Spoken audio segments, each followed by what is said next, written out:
Actually, it's quite lovely. You just go to the door, that's fine. And they're on the right. Over here in the snack area, we have the two tall carafes. Those are coffee, and the smaller one is hot water. And there is just the grooviest candy carousel over there behind the PD folks. It turns so you can shop for really the right snack for you, which is great. And we'll take a break in the middle, but you should, of course, do what you need to do to stay on top of your own needs for the course of our time together. I know many of you, some of us are old friends, some of us are new friends, and I'm looking forward to getting to know you better. A quick reminder on my function during our time together. My job is sort of twofold, primarily to make sure we get through the work that we've assigned ourselves for the next 2 days. I take that responsibility pretty seriously because your time is valuable, and I want to make sure that we end up where we need to be at the end of our time together tomorrow. My job is also to make sure that your voice is heard, but also that other voices are heard as well. What you have to say is, of course, super important, but the voices of everybody on council are equally important. So part of my job is to make sure that everyone gets an opportunity to speak. On the advice and with support of the retreat committee, which is Tara and Nicole and staff, we have assigned multiple times during our time together today some time constraints for council, not intended to limit your voice, but again, to make sure that we have time for everyone to say their piece and then to get to the work about it. So I have a handy dandy timer. And it's so fun because it's really big and you can see it from space. So it's even okay if your eyesight, like mine, is not spectacular. When the time gets down to 0, it will flash. It does not make a noise. My preference will always be, council, that when your time is up, you finish your sentence beyond your paragraph. I would love for you to self-police so that I don't have to interrupt you, which would make me feel bad and probably make you not like me anymore. And I want you to like me. So let's aim for togetherness and self-policing. It's an irony of the 2 minutes, I'll just point that out. It's only fair. It's only fair. One brief. Well, you'll notice, I hope everyone saw Nuria's emails from last night, that for the afternoon portion where you're talking about your work plan items, we did extend that from the original 3 that was programmed to 5. So that gives you more time to say even more things, which would be grand. So then the question becomes, how shall we make sure that nobody always gets to go first or nobody always gets to go last? Because apparently people have preferences. So as you were coming in, you picked a card. The cards are 2 through 10 of hearts. So 2 will be our first speaker and 10 will be our last speaker. And I have Lauren's card right here because she's not here yet. So she's oh, she's 10. Wow. Starting off. She's already having a great day. I love that. Fantastic. Take it back to Vegas. Go. I hope that's not the best luck you have today. You can subscribe for something higher. So while you're nibbling on that, cancel. If you have a quick gander at the agenda, we got lots of juicy stuff today, as I said. We're going to give you each those 2 minutes to share your vision statements. You'll recall in an email I sent you, the dream here is that you're articulating the vision for the community that you'd like to create, for the change you'd like to see in Boulder in the next 2 years, 2-ish, 3 years. Depending on how your term is. And then, so we'll do that. And right about 10:45, we're going to jump into our process improvement ideas. You'll recall that we have 3 categories of processing things. We'll start with the staff items and the yes, no items. And I'll give you some more instructions when we get there because the yes, no is kind of yes, no, or later. And then take a break so we can grab some lunch. And the idea here is that you'll just take that break to meet your biological needs, grab some lunch, and then we'll work while we eat a little bit as we discuss some of these process improvement items. That's that 3rd category of discussion. A new handout that you have not seen before is this one. This is the results of the process discussion item prioritization survey. The 2 items in blue at the top are the top scores based on weighted score. And then the gray one at the bottom is a little bit of a one-off that Tara we'll give you about with us when we get there. Just that's what's happening there. And then the super fun part is around 1:45 after a quick bio break. Excited to hear those presentations for your work plan items. And we'll talk more about that here in a bit. Plan is to get you out of here around 3:30 so that you'll be rested and refreshed for tomorrow's fun. So with that, Mr. Mayor, I want to give you a chance to say anything that needs to be said in your seat, sir. Only that for those of you who have not worked with Heather before, we are in incredibly good hands. This is my 5th retreat with Ms. Bergman, and between the high quality and extraordinary council members that we have and the extraordinary facilitation we're about to be subject to, I know that this is going to be a successful. Subject to is a really fun term. Thank you for that. Delightful. Nuri, anything you can say before we jump in? No, I just want to highlight, we got a lot of great staff in the room. And I just appreciate all the work that went into getting to this place. There's a lot of back of the house work that goes into this, and just appreciate all of that. And I want to highlight in particular Meg's. The work has been stellar to get us to this point, and just want to thank you for that. There's a lot of other people as well, but there's been a lot of administrivia and a lot of sort of where's the tape to the extension cord kind of thing. And so Megs, I thank you and lift that up, but a lot of great work, and thanks for the departments who have come prepared to share their insights for the work. Thank you. Excellent. Thanks so much. All right. I am super excited to hear 2 minutes from each member of council about your vision for the future of Boulder. Who is the lucky owner of the 2 parts? Somebody has the 2 of parts. All right. When you are ready, I will start the green timer. Thank you. Can I, not starting yet? This is not. Are we on camera and are we doing intros or do I just? Camera. We're on just chat, because I don't see a mic or camera anywhere. It's over here. Okay, so it's over me. The mics are on the ceiling. Mhm. We're on. Okay, Okay, thank you. yeah, ready? Okay, Ryan Schuhardt. Don't know me. And forgive me, I'm recovering from a cold. I also have some supplementary materials. Okay, my vision, I'm gonna read from some notes, try to get through this. So my vision is about starting to use a lever in Boulder that makes big improvements on things that I know everybody in this room cares about and the community cares about. Affordability for households, affordability for the city. Achieving the greatest breadth of safe streets and other improvements. Good governance. Taking care of the 30% or more people who can't easily drive. Putting our greenhouse gas footprint for the community in line with our peers in terms of other similarly sized cities and cities of similar wealth. Getting our arms around traffic and parking as we start to create more housing. And giving a common direction to our 10+ departments to deal with cars, parking, and the like.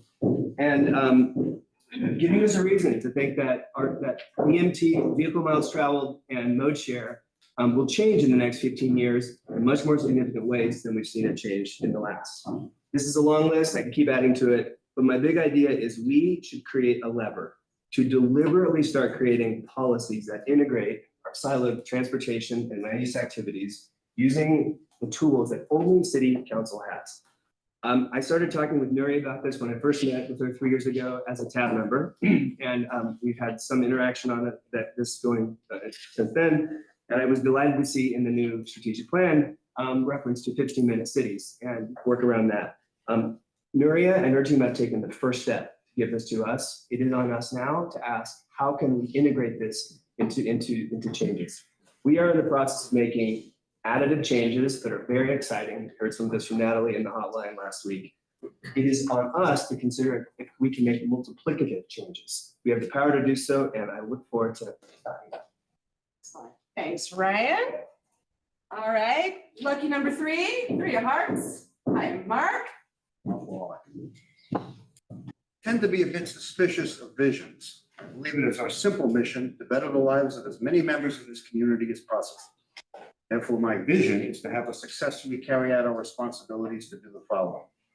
First, provide for and ensure the financial health of this community and the financial health of this government. Without that, all of our visions are merely word salad, and all of our desires to initiate new programs, however worthy, are meaningless. Second, provide for the safety of all those who live here without regard to their economic status. Without a sense of public safety in Boulder, our businesses will depart for other locations, our tourist industry will wither, our tax revenues will decrease, and all of our grand dreams will become unattainable. Third, provide for the health and safety of the most vulnerable among us.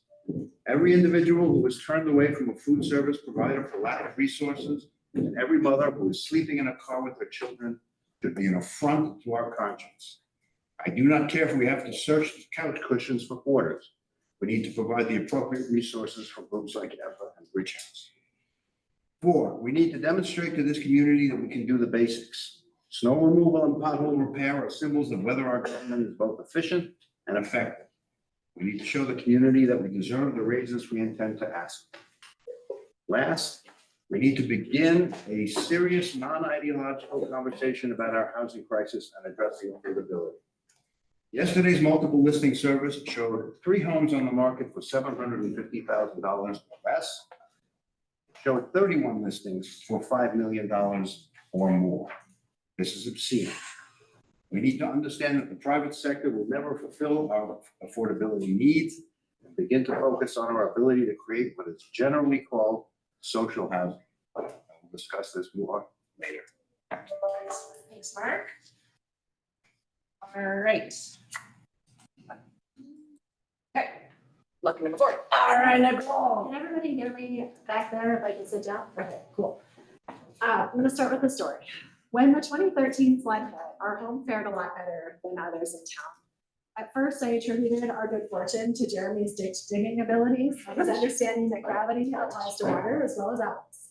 But as time went on, I realized it was due also to decisions that were made decades before we arrived. A sump pump, grading that sent groundwater into the storm drains, windows and doors a foot or two off the ground.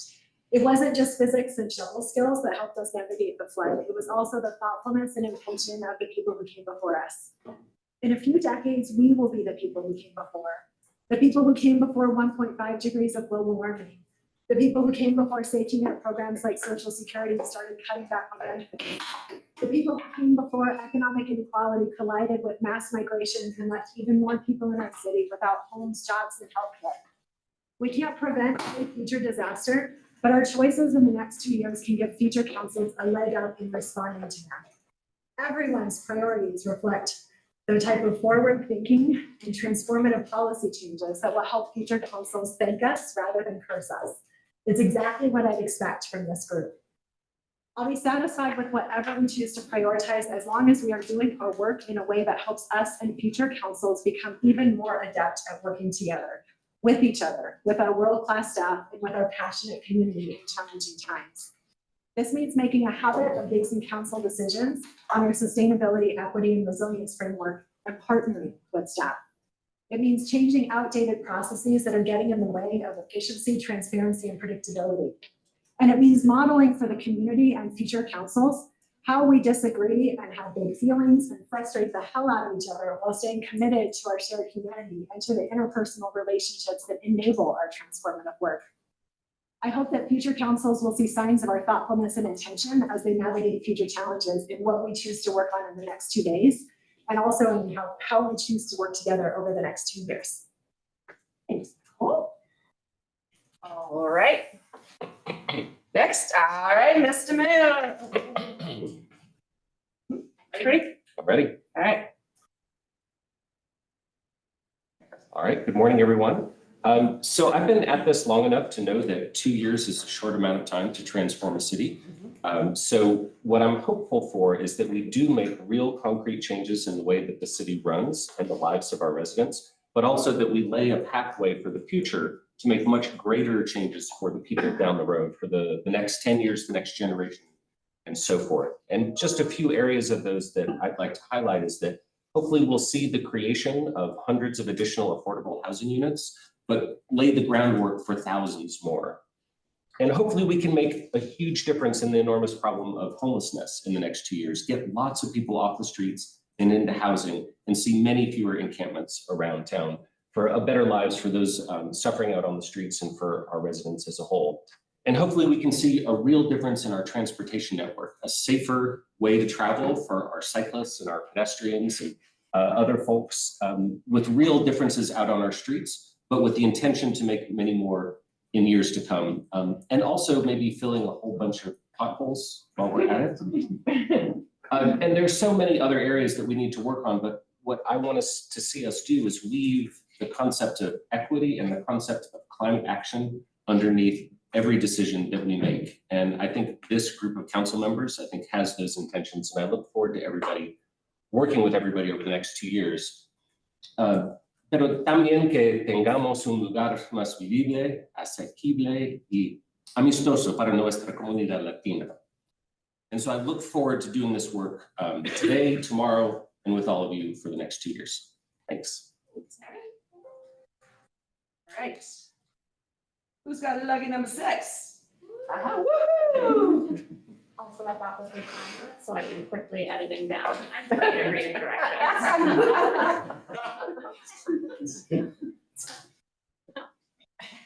Ready? Over the next 2 years, I believe this council will effectualize changes that make Boulder more affordable, vibrant, and sustainable. I envision this implementing rules that foster flexibility, reduce bureaucracy, and instill a sense of collective action and shared responsibility among our community members. First and foremost, in my mind and many community members, is our affordability crisis. We must ensure our city remains accessible to all regardless of income. And while this is not something we can accomplish in 2 years, it is something we need to put every tool in our disposal to address this sticky problem. I also believe that vibrancy and affordability are closely related, and we must embrace diversity and creativity, allowing for a multitude of expressions and activities to thrive. We will not succeed in making Boulder more affordable and vibrant in a lasting way unless we do so in ways that are also sustainable and equitable. By implementing rule changes that prioritize these, we can ensure we remain a leader in environmental stewardship. But we cannot achieve these big goals alone. These will require a collective effort of our entire community. And by fostering a sense of shared responsibility and encouraging active participation in civic life, we can build a stronger and more resilient Boulder. On that note, I would like to add a word of caution based on some of our process changes that I saw.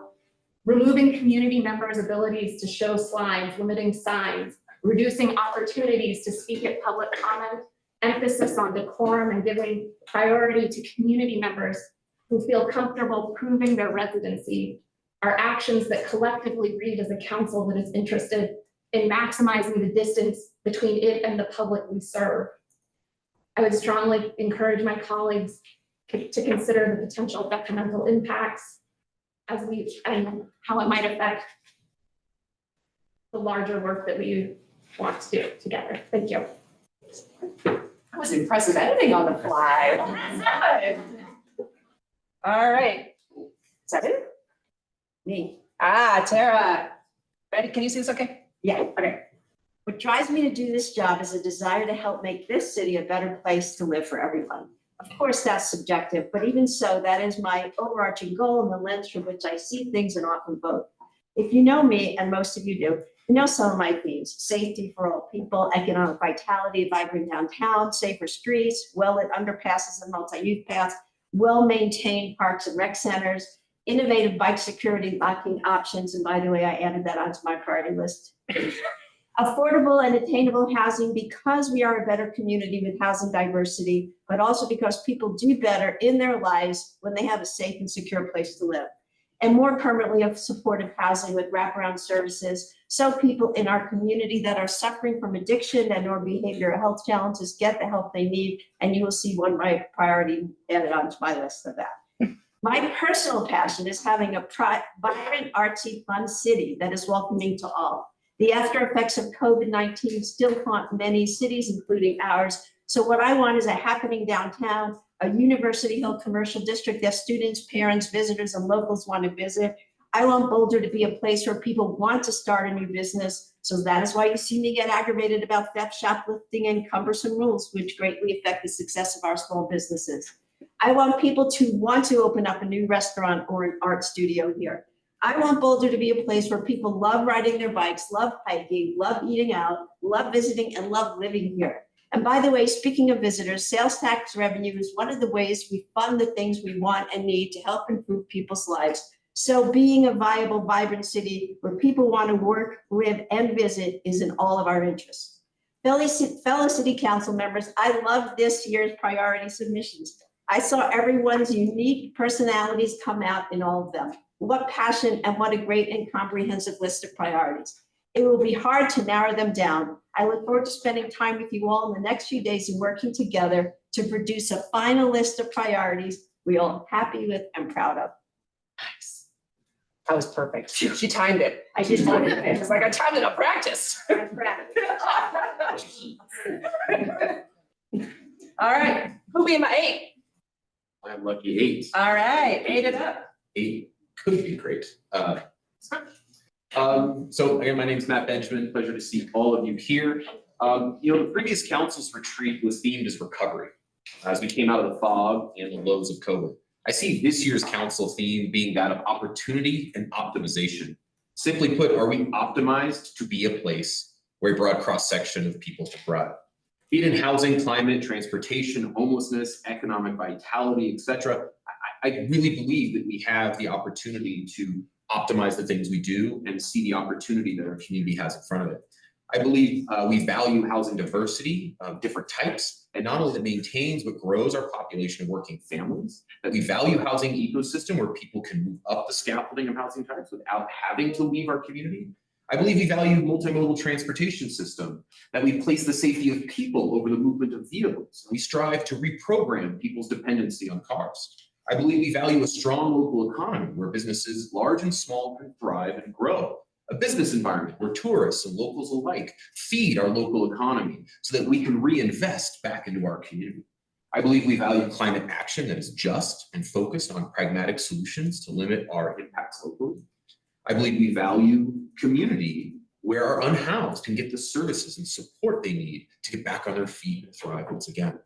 We have an opportunity to reprogram our discourse from a zero-sum game and an all or nothing strategy to a more unified one, where we can celebrate getting some or most of what we want without having to jeopardize our sense of community. What are the outcomes our policies are optimizing for? Do our policies deliver those outcomes? As we embark on our retreat to set council priorities, I encourage us to ask ourselves, are we optimized to invest in our values and seize the opportunity to make Boulder a more inclusive and vibrant community? Right. Who be 9? All right, so I'm Tina Marquis, and this is obviously my first retreat. I'm really happy to be here, and I did love all the priorities people submitted. I chose to live in Boulder. Our family, my husband and I came here from New York, and we chose to live here because of the open space. For us, coming from New York, it was actually affordable. We chose here for employment and technology, and we also love the school system. What I'm hoping to see over the next 2 years is that this council adopts policies and programs that make it clear that people with children, families, are welcome here, that we intentionally commit to middle housing types where children are welcome, that we commit to spaces that value kids, including our parks and recreation services, that we provide extensive supports for the parents and guardians of children, and make sure that our families are connected to the community at large. And also we strengthen our relationship with the school district. In the same vein, I'm hoping that Boulder continues to be caring and safe, and I'm particularly interested in the safe section of the new citywide strategic plan. All of the elements there, I think, are critical for us moving forward, whether it's making sure that we are safe from climate disaster, safe from discrimination and oppression, safe from crime. These are all clear. What I would want in addition is for every community member to be able to connect themselves and their experiencing living here to that citywide plan, the safety component in particular, but all of that. So that when they think about the work we're doing as a council, they see themselves in our planning every day and say, yes, that makes sense to me. This is how we're working for me for that goal. So, and the final thing is that we are never complacent. We have always been fearless and innovative, and we should never stop. Thanks. All right. You were so excited to go last, and I'm so excited to hear your thoughts. Is this all right? Yes. All right, hit it, girl. Good morning, everybody. My name is Taisha Adams. I use she, her pronouns. Excited to be here. I will say when I arrived in the city of Boulder 12 years ago, 13, not sure, 13, let's go 13. I will say for the first 6 of those, I did not feel included or welcomed here. Even though I can afford to live here, I did not feel included or welcomed in any meaningful way.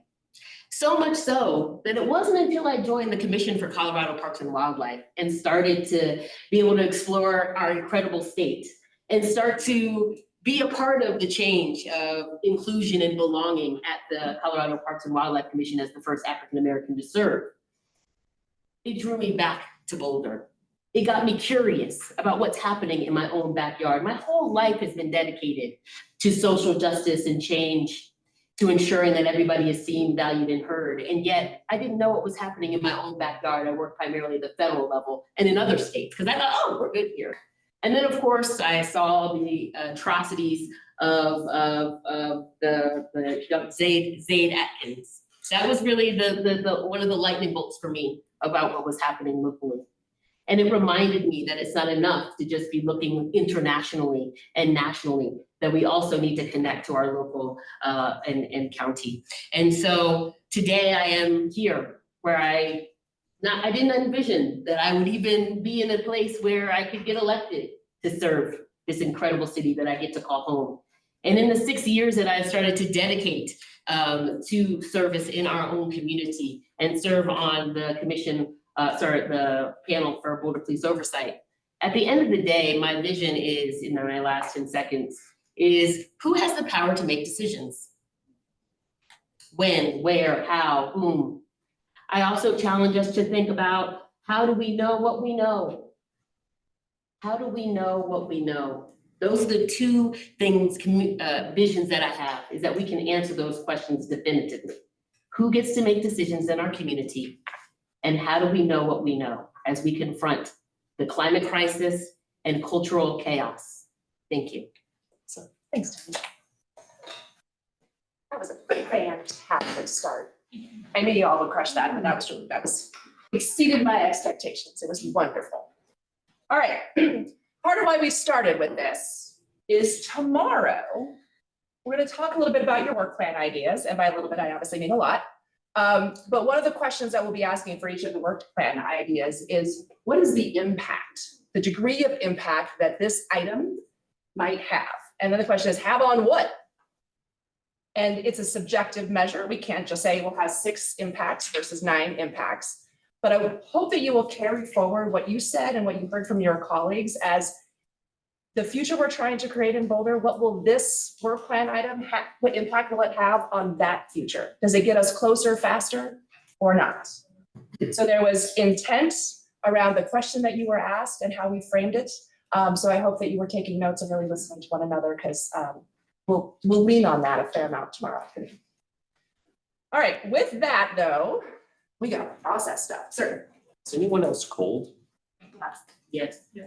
Is there any way? No, it's the air, I guess. If there's any way to turn up the temperature in the room, All right, someone's on it, just move outside. right? All right. Anyone else have anything? Okay. So that brings us to our process improvement ideas. You should receive this by email, but you also have it in the hard copy. Our first sort of slug of items is the staff items and the yes, no decisions, and hope to get through those here in about an hour so that we can grab lunch about 11:45. Nuria, for the staff items, anything that you need to say before I see if council has any clarifying questions or thoughts on those? I don't think so. We can run through them. I know that Pam and Megs have gone through this list. There are some things that were actually already We appreciate council bringing some of this up because we discovered there's some things that are already in the council handbooks that we can just implement and make sure happen. That council handbook's a handy dandy thing. Right. There are others that were already in the works and we can make happen. So appreciate the suggestions. So happy to go through this as you like.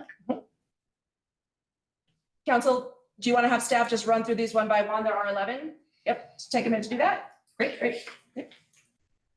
Pam, I want to take some of these calendar support for city and community events. Sure, absolutely. So this is underway as Megs has been onboarding as assistant to city council. She's been refreshing our council events calendar, along with making sure that as we become aware of community events that council members are encouraged to attend, those start getting more visibility for you. So we consider this one underway and a type of process improvement that is going to always improve. So if you have things that you take note of, that you want to make sure you have awareness of, please direct those directly to Megs and she'll make that happen.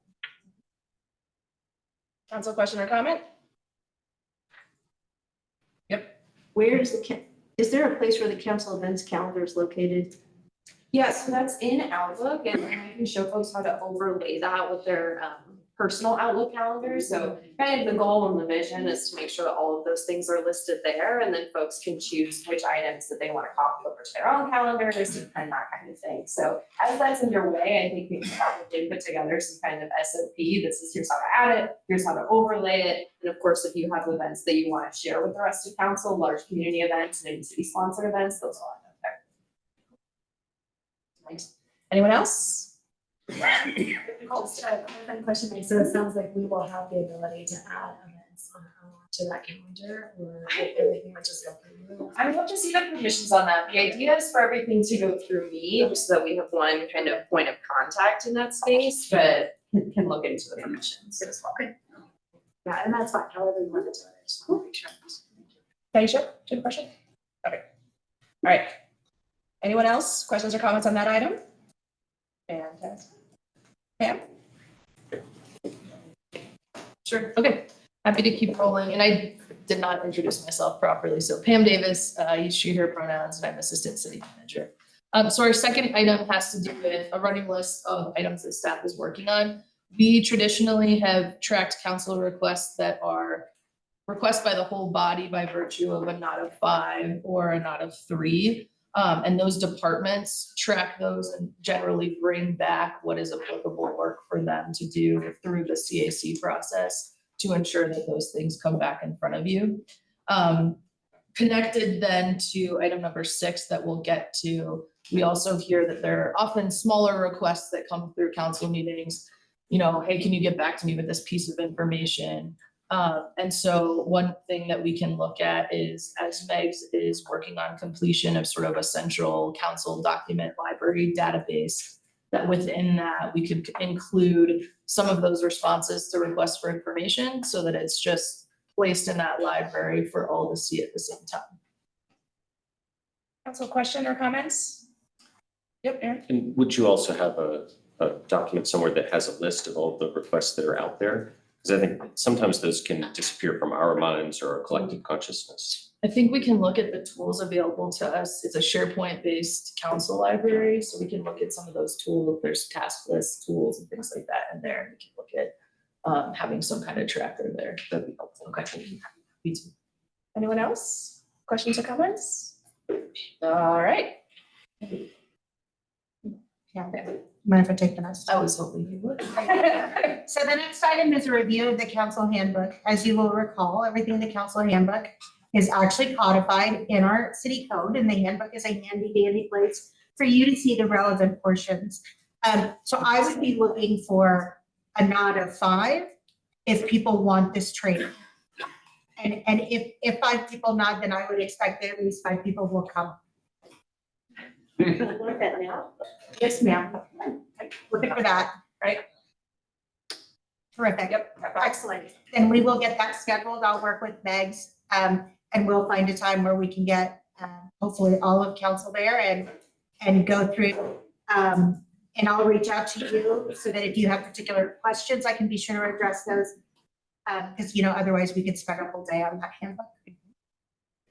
knowing that that's forthcoming. Anyone else have a thought or comment, Nicole? This was more just around the scheduling thing, doing this far enough in advance, like I feel like it often takes a lot of your time to wrestle dates and things, if it's far enough in advance. I'm just curious if we have those of us who are interested, can we kind of commit to like a general time, and then you just choose it and put it on our calendars and it's there. So I guess that's a question for colleagues of, can we simplify the scheduling process by giving Mix free rein to choose a date? With Teresa, as long as it's, a couple months out. Council, you comfortable with that, a couple months out? No, I'm not, I'm so sorry. Yeah, go ahead. Just because, I mean, many of us have full-time jobs and have things that are already scheduled months in advance, so I just would love to have a new poll where we identify dates and times. Unfortunate, yeah, thank you. If I can do that, probably be contingent upon CA local ability to start and the full work after that. Great. Anything else on that one? All right, thanks, Teresa. I think the next one, we had already talked about strengthening chats and walks with council. I believe that is something that Sarah's team is working on. Sarah, anything more to say? I think we're just codifying that we're going forward with the program that Next has already started to launch based on the feedback we received. Taisha, go ahead. I had made a request or a recommendation to consider an update on the language for this, to chats, walks and rolls. To be more aligned with accessibility issues, or rather our accessibility community. Thank you. We definitely have a role event. I know that we have a role event, but we call it. I think that's a relic, because we just had a community meeting and it's already the way you have it in there, so I think it just has it trickled into everything Oh, else. okay. But Thank you've you. well heard and we Thank got you. that noted. I just wanted to add, for context to that, the addition of sort of deliberative dialogue with the strengthening chats, walks and roles with council is part of that recommendation from the National Civic League in our partnership on better public meetings. So just sort of knowing that that's sort of part of that larger framework of how we're piloting that and working with our partners, the National Civic League, to sort of achieve better outcomes in our communications with the community. A quick clarification, so we'll not be codifying it, right? Because we're not gonna, Formalizing. we're gonna formalize, thank you. Are you at that same point? Yes. Go ahead. But I was just gonna clarify. Oh, that, okay, When you say codifying, you're just saying memorializing. Formalizing. Yes, officially, yes. Officially. Taisha, go ahead. Matt, did that conversation also include like town halls? I'm trying to figure out, like, within this activity, is there a space for more topical, kind of? That was the discussion in our community, and I think that's been the assumption, is that it's chats, walks, chats can be also town halls. It's the Okay. sort of umbrella from which all of those community dialogues occur in an informal setting. And that's been the intent, and we're excited to have Megs take on the amount that we currently have and then scale that up and maybe increase it by 50% or double it in the next year or two as capacity builds. But Okay, that's sort of the intended goal of peppering those in as well. awesome, And, thank you. and using that deliberative dialogue as it seems appropriate in all of those settings. Awesome, thank you. Anything else on that one? Okay. So I hope on the next one that you have seen that in the dashboard. We have done that in the work plan dashboard. I hope you continue to look at that. We're thinking about updating that on a quarterly basis and continue to iterate that. I think we mentioned when we last saw you at the study session, that will continue to update as we continue to think about how do we put which of those are using the racial equity instruments? How do we think about looking at the progress on that? So we will continue to iterate that document. We hope that is useful to you as we continue to expand on that. At any time, as we often say, that you are welcome to contact departments. Soon, I'll be sending out a list of who to contact in departments, because I do want to make sure that you are contacting the right person. It is either me or the department director, or if a department director has said to contact other people in their department, but we ask that you not contact other staff directly. And so we'll be sending out that updated list because we have had turnover. But certainly you are welcome to contact us at any time. That is underway. Will we get notifications with the quarterly updates, like, hey, check it out, it's been updated? We certainly make that happen. Great, thank you. Council, anything else on that item? Taisha, go ahead. Just wanted to make sure that those work plan items are inclusive of all of the different plans that they're related to. Do you know what I mean? Like not just the Boulder Valley Comp Plan but just if there's any intersection or how that activity connects to, let's say, the resilience plan and this plan and that plan. Like, I just would love to see, how does that particular task or item connect to all of the different plans that we have in the city related as the city is moving towards that more statewide or citywide planning, right? There's not one document that currently we have a lot of different documents. We do. And there we go. And so that are still in play is my point. And so I would love to see in addition or as a component of that dashboard, to have some mechanism where we can see how that activity aligns and drives towards those goals as we are in the process of moving to that more statewide. So that's basically what I would be asking. We do. We love that dream and we're getting there, right? I know. That's what I wait for the moment, but in lieu of having meaningful KPIs for every big bucket, how do we kind of move in that direction? And then just the financial components as well, just making sure that we are including the financial implications to the work that we're doing. No, I appreciate it. Thank you. I think that's where we're going to with the strategic plan as we continue to move and tie in sort of the KPIs with our budgeting for resilience. So that is, as we're moving in that direction, that's exactly where we're trying to get to. Awesome, thank you. Yep, right? 2 things on this. I want to just acknowledge Nuria again, that I think this is an unusual level of transparency for cities It is. with these projects. So this is really an exciting thing that we have. And to pick up on something Lauren said, on quarterly reports, just a thought would be, not just necessarily add new work, but I think an interesting idea in a quarterly report would be just like, hey, here are some of the key things, here's some of the key things that we've made big improvements on, or here's some of the things that really they're not working like we thought. So, because there's so much there that I think it's hard to imagine a lot of people really going through and then keeping track of where were we. So some level of executive summary would be exciting, but it just hit me. I'm not saying like you have to do it, but I just put it out there.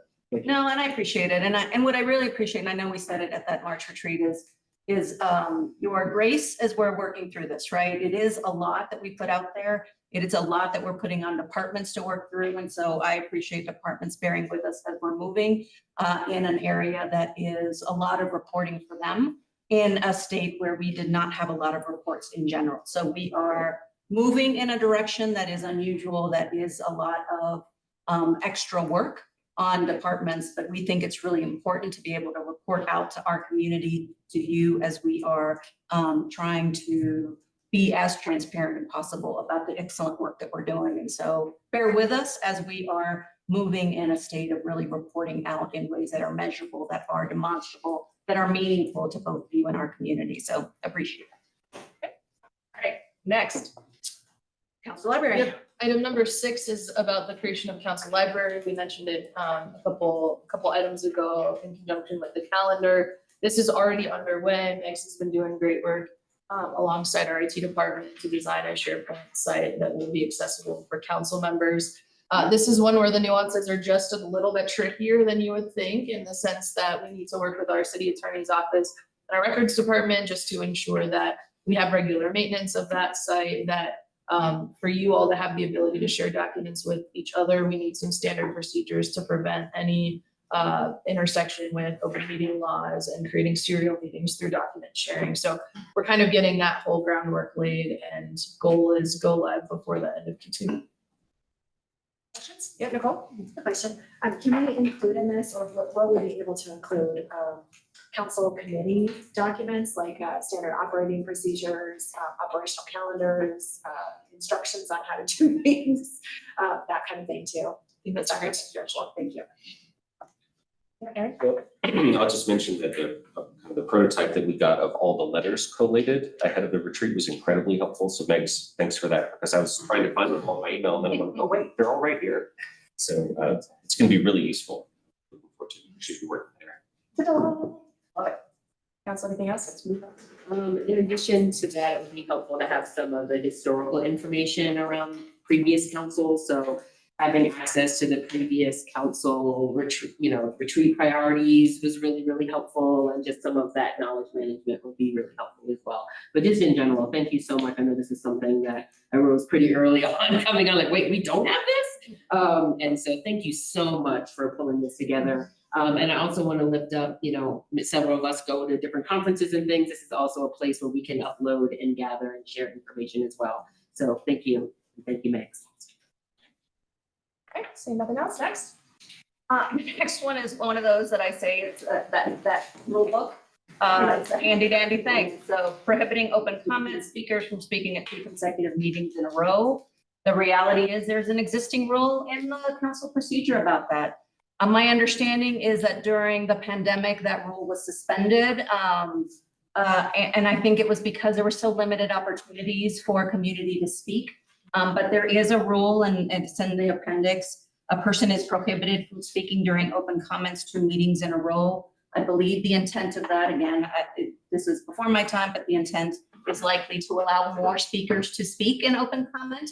That is the current rule. We are happy to put that back into effect because it is a current rule. We will put that on the website. We will allow that. So we will publicize that and just make sure that that is known and place that back into effect, right? Yeah, I don't know the history of this rule, but I at some point I would prefer not to have that rule in place. Just because our agenda changes every meeting, and so someone might want to comment on 2 different things. But all that being said, I read all my emails, so it's all good. But so it's not urgent, but I personally don't, I like that. Matt and then Mark and then Lauren. Is there a distinction between as to whether or not if our those that apply to open comment are greater than the 20 we select, that triggers, versus if we only had 2 people apply and there's plenty of room, they're not displacing any other speakers that we would normally maybe want to hear from. So I'm wondering if there's a distinction in how we want to say it. If we're over 20, it applies because you might be displacing someone we haven't heard from, versus if we only hear from 2 people, because only 2 people apply, do we want to then prohibit them from speaking if they're not displacing someone we would otherwise want to hear from? So currently the rule isn't drafted that way. Currently the rule is drafted as a very straightforward prohibition on speaking at 2 meetings in a row. I'm beginning to hear maybe some conversation that would indicate this might be more than a yes/no question. And so I look to you, Heather. I'll take the 2 comments that are up, and then it sounds like we might want 3 comments that are up. Please be brief, we got lots of stuff. And then this does sound like maybe we need to put it in the talk again later. Mark, go. I agree with Matt. I like the rule, but I would like to suspend the rule if there's no displacement of another speaker. So we only got 8 people signed up, and one of them is somebody who spoke last week. I don't know that it makes sense for us to bar them from open comment. Okay. Lauren? Yeah, my interest was the same, and I was mostly wondering if that was something we could do relatively easily, or if that is a heavy lift to do. Let's hear from Ryan, and Teresa, I'll come back to you for. I also instinctively don't like the idea of prohibiting people from coming twice. I wasn't here for the first time around, so I don't want to try to supersede the smart decision that was already made, but I do have concerns on the underlying question of it. And then secondly, people's response, the community's response, we've gotten used to this new system, and there's going to be there's a change management part to it. I think it's a big deal. I actually always thought the rule was as Matt said it. So I agree. I brought this forth, as I've always been thinking about it. It stops people from who've never spoken getting on because of our random system of picking people. So that's why I really like what Matt and others have said to change this rule to that. I see a fair amount of nodding, and we have heard already from a majority of council, so it sounds like maybe I'm bringing back a revised rule for your consideration, council, yeah? Can I see 5? Thank you. Thank you. Done. Yeah, 5+, fantastic. Not done. It's required to vote. That's right. On my list. But by the 11th? Right. All right, let's keep flying along, number 8. Form. Enforce existing council meeting rules with decorum for both community and council members. I'm not sure how this came in. I think we are, the existing rules of decorum are set out in council meetings. I think we are continuing to operationalize those and move those forward. I think we have good rules in place, and I think both mayor and mayor pro tem, when she is needing to do them, are setting those forth, and I believe we are following those. Yeah, and I would say, I would welcome as the person facilitating most of our business meetings, if you see places where I'm not properly following up on the rules, please give me that feedback directly, because I always want to do a better job when necessary. So just welcome that feedback.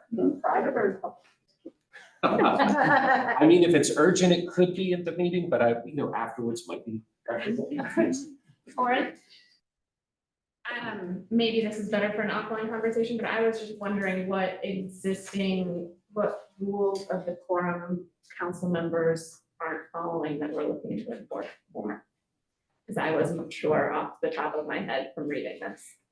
I'll say that we put those rules in the appendix in this same document, so you can look at them in the back, but they are process item 8. Right, the question was, which ones are we not following? And maybe we don't need to name names, but if folks want to visit over break and say, this is the one that we think we're not following, that might be lovely. Yeah. And it never hurts to have a quick refresher. I love that everyone was like, oh, okay, I'll just check that. All right, anything else on that one, Council? All right, number 9. So number 9, the request that came in was reminding council of existing rules related to reconsidering a prior council decision. This is the spirit that we often talk about not sort of perpetually re-litigating something that's been decided by council. That said, we do have language around the spirit of that is included in the appendix based on council procedure. And so, happy to take questions or further discussion, but I think this might be a refresher one. Council, any questions or comments? Yeah. Yeah, of course, I'm happy to have a comment about this. One, and again, I'm just gonna speak to the most latest related to my comments related to open comment. And just clarify that my concern was, or rather that I wasn't trying to litigate anything, but more so just responding to open comment, which is my understanding we are allowed to do. And so that is not the same as relitigating something when I responded to a public open comment. So I just wanted to clarify that. I also wanted to clarify that it's absolutely critical that we are, it's not so much a decorum thing, it's more of, there were comments that we voted on that particular issue and we did not technically vote. We did a nod of 5. So just wanted to lift that up and get some clarity around maybe what we are allowed to, how we are allowed to respond to open comments. And who we're speaking to. So we'd just love to get some clarity there. If there's any other particular things that have come up, because I'm not sure what this means beyond that particular incident is what comes to my mind. But if there are others, I would need some additional clarification. Thank you. So just real quick on the specific question, do we have guidance around council responses during open comment? Is it in the? I'm very happy to have a look at that. You shouldn't practice law out of memory. I'm not gonna do that today, because it bit me recently. And so, lesson learned. But happy to follow up on that and happy to follow up on that with the whole group. And so I will do that. And then just the reminder, right? If you voted, you voted. If it was a not a 5, and just please in your own comments to make sure you're consistent with what's happened in council's past. And we're bringing them, yes. Anything else? Yeah, right. On this and the previous one, there's a lot of learning by doing on city council. And when we had our initial onboarding, there was some real emphasis on certain things. Examples, I think both numbers 8 and 9 here for the future would be really good. Maybe a chance to provide some case examples, some context, because giving people a handbook and saying read it through and then memorize is one thing, but there's so much nuance with both of these that I think if we could, the next council give a little bit of training attention with some case examples, it might help. Because at this point, I think now we've all learned to a lot of extent what the ideas are here, so direct action if possible. This should be the onboarding packet. Yeah. Okay. Anything else, Nicole? And I will kind of get a little bit more into this tomorrow when we do how to communicate with each other, but I think that You know, in this one and the previous one as well, we did this in the last council a little bit, where there was maybe like one thing that bothered somebody, and we decided we needed a rule to kind of regulate that, rather than just having a one conversation about how that landed with each other. And so I think this is just one of those spaces, kind of like I was speaking to in my opening statement, where we can really start diving into those conversations. Even if we're uncomfortable, you know, get in there, get messy, think about how we're talking to each other, versus kind of bringing things up in a way that like something needs to change because it's been. So it's a good opportunity, I think. And the reminder, of course, you know, what folks see on the dais is what you're telling them is okay in the community, so make good choices. I think in regards to the comment about policing each other, I read recently in the code, in the booklet, that we are supposed to be doing something like that. And so so I'm hoping you do talk about it. Yeah, and I can be brief on this, but council is a self-regulating body. And so you all police yourselves. That is not within our authority to do. We can advise, but you all hold each other accountable. And so ways you can do that haven't been utilized in current meetings, and I only offer this for your consideration. I'm not saying you need to or should do that, because I don't get to tell you. You get to tell yourselves. But you know, you could use a point of information or a point of order. So for example, if Aaron and I are co-council members and I am bringing up a topic and I'm saying, you know, I think we need to revisit some decision that was made 3 meetings ago. Aaron can say, point of order, I want to remind all of us that we have a rule that says that you cannot reconsider things this late in the game. And the framing matters, right? The point of order as opposed to stop being a dumbass, right? Like, Mark, did you have a comment? Yeah, is there a time limit on that? I mean, if There make- is. Make a decision 2 years later, I would expect us to be able to Oh, yeah. look at it again if that's the will of council. That's right. So you can't find future councils. So that's good to know, right? So decisions made by previous council, certainly you'd want to give a lot of weight to, know that work plans are already in place. But you can't bind a future council in the same way that previous councils couldn't necessarily bind you. However, once this council has made a decision, that decision has to be reconsidered in the same meeting under our rules. And so that's the current formulation of the rules. And there's a process for doing that I'm happy to talk about offline. Aaron? And I'll just say that the rules say unless there has been a material change on the topic.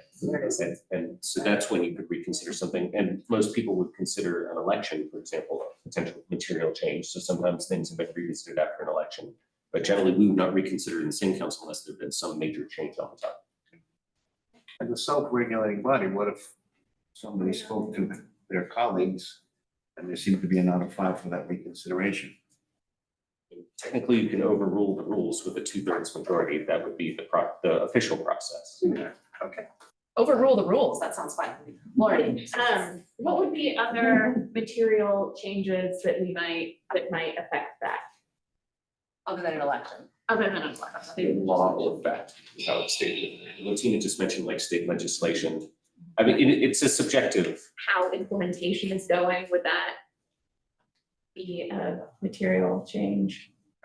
I mean, things change every day. I think it'd be subject to interpretation of what would constitute a material change. But we would expect it to be something significant in order to reconsider. Sounds like 6 of you have to agree that that was material change. Five, yep, okay, go ahead. Procedurally, that would be submission to CAC, or at least thinking out, okay, so if council thinks there's been a material change, would that be the procedural? Fun review, any questions? We're good? All right. Those of us. Hold on. Would it be if the motion to reconsider has to happen within the same meeting? There's, Yes. then there's no going to CAC. It has to be, right, like But I think if there's a material change, then that's the different operative fact here. Unlikely to be a material change from one meeting to the next, more likely to happen over some larger temporal. Good. All right, number 10. Posing a ballot question in November 2024 to voters to allow city council executive sessions. I know there has been some work on the charter committee. Chris, you want to take some of that? Yeah, just real quick, and by the way, Chris Maschuk, Deputy City Manager. The Charter Committee has been talking about this one, and so your May 9th study session will include this exact topic for you to discuss. Okay, so juicy conversation forthcoming. Yes. Fantastic. All right, number 11. Go ahead. Yep, I will take number 11 related to developing board and commission work plans and using boards and commissions more proactively. As you know, since last fall, council had a study session related to a pretty comprehensive assessment that has been conducted around our entire boards and commission system. The subject of work plans and the sort of role and scope of our boards and commissions is part of that project. To expand a little bit on some ongoing work in that realm, the staff team had developed an implementation plan as a result of council direction at the study session. We have since had a conversation with the boards and commissions subcommittee who have asked us to explore adjusting our timeline to some of the recommended potential charter changes and code changes that would need to happen to address some of these items. So that is underway. Mark and I are working together in conjunction with the city attorney's office to explore the ability to move a little quicker on a charter amendment versus looking at 2025. So that's all going to come forward here in the next month or so once we do some legal research. Okay. Council, anything on that one? Taisha? I just wanted to lift up the Board of Police Oversight Panel as another activity to expand our language, because right now it just says boards and commissions, and Board of Police Oversight Panel is another advisory type group. I also would like us to consider adding community connectors as well, although I appreciate that staff has direct opportunities to connect with our connectors. I would love for council to have more direct opportunities to connect and hear from our community connectors. So I wanted to add that.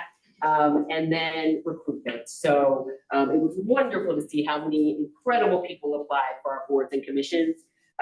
And I would be remiss if I didn't mention it, the representation still reflects those who are currently overrepresented in our boards and commissions. So I would love for us to include some kind of, and I know that other cities in our county also already have these types of programs to support the identification and support of those who want to, recognizing that service on our boards, commissions, and panels is one of the key opportunities to deepen civic engagement and also prepare for roles like this being on city council. And so we see a clear pathway through those boards and commissions, and yet we are still seeing an underrepresentation, not just only race and ethnicity, but also education levels geographically, as well as socioeconomically. Thank you. I appreciate that, Councilmember Adams, and to share a little bit more about the scope of that project. The original Boards and Commissions assessment project is driven by strategies in our racial equity plan. And so the part of the ongoing work, in addition to some structural code and charter changes that would allow council to have more flexibility in its interaction with boards and commission, also includes a body of work around eliminating barriers to service. Once folks are on boards and commissions, how are we creating more inclusive environments that support people's needs to serve? So do expect to see that as attached to this body of work, and welcome ongoing observations in that regard. Awesome, thank you so much. Anyone else on that item? Hot diggity. All right. Thank you all very much. Council, if you change the page, now we're at our yes, no process items. Here's the scoop on these. There are 10. If you're tracking on the time, do the little math, that's about 3.5 minutes pop. The goal is this. We'll poll you. Yes, do it, or no, don't do it. There's a third option, which is, want to talk more about it later. Not later at the retreat, later in time. If a majority of you just say, yes, let's do it, then it's done. If a majority of you say, no, don't want to do it at all, it's done. If a majority say, I'd like to talk about it more later, then staff will bring it back to you during a business meeting in the future. Tracking on the rules? Okay, it's gonna be fun. I really just want to give Megs an extra shout out on this one because we have the description of the process item, and then I asked, like, will everyone know what a yes or a no means on make it so? And so she went ahead and added that language. So I'm gonna read it just so we're all, and our folks watching have an understanding of the conversation. And then what I think the most efficient way is I'll just go to each one of you and I just want to hear, yes, make it so, yes, want to talk later, don't want to talk later, don't want to make it so. Okay? All right. Okay, so item 1 is discontinue displaying open comment speaker slides in chambers during comment or remarks. Slides may still be provided to council via email. A yes, make it so means prohibiting slide comment sharing. Open comment speaker slides. A no means no open comment, means allowing open comment speaker slides as we currently do. So a no is no change. Point of clarification. Ma'am. Our slides currently are reviewed before they are shared. Yep. Patrice. So, they are received by the clerk's office, but we can't review for content because that would be a First Amendment issue. Got it. And so we don't review for content. Also, for clarification, Yep. these slides are only seen in chambers and not broadcast. Is that correct? Currently, that's accurate. Oh. I didn't know that. So Alicia.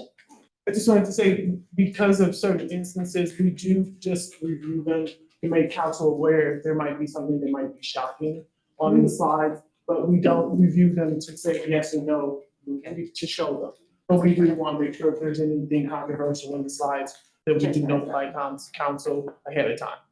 Sarah, do you want to add something? Okay, Mark? Is it possible for those slides to be broadcast? We're not doing it, but could we? So there has been a conversation about this historically, and the village council at the time was not broadcast because of the fact that you cannot prohibit slides being shown from a content perspective. So it is possible that there will be some content in there that would be objectionable to a larger audience. There's also been some concerns about, letting people reach a larger audience than the intended audience, which is council. Or advertising or whatever. Yeah. Thank you. That's really clever. Tina? Yep, and I did not know that these were not being broadcast to the public. I assumed it was. And so that makes a huge difference for me that because I was very concerned about how to regulate content in case it was something so objectionable, and then we would be stuck in that. So I'm fine with the way it is.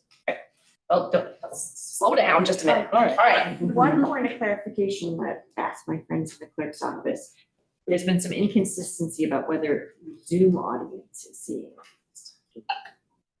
Well, the issue was, at the time, was there was a changeover from, who was operating in the Zoom environment and what was coming over Channel 8, right? Because it was transitioning. When I say broadcast, I mean it's not being broadcast on the live stream that Channel 8 manages, but my question is for Zoom.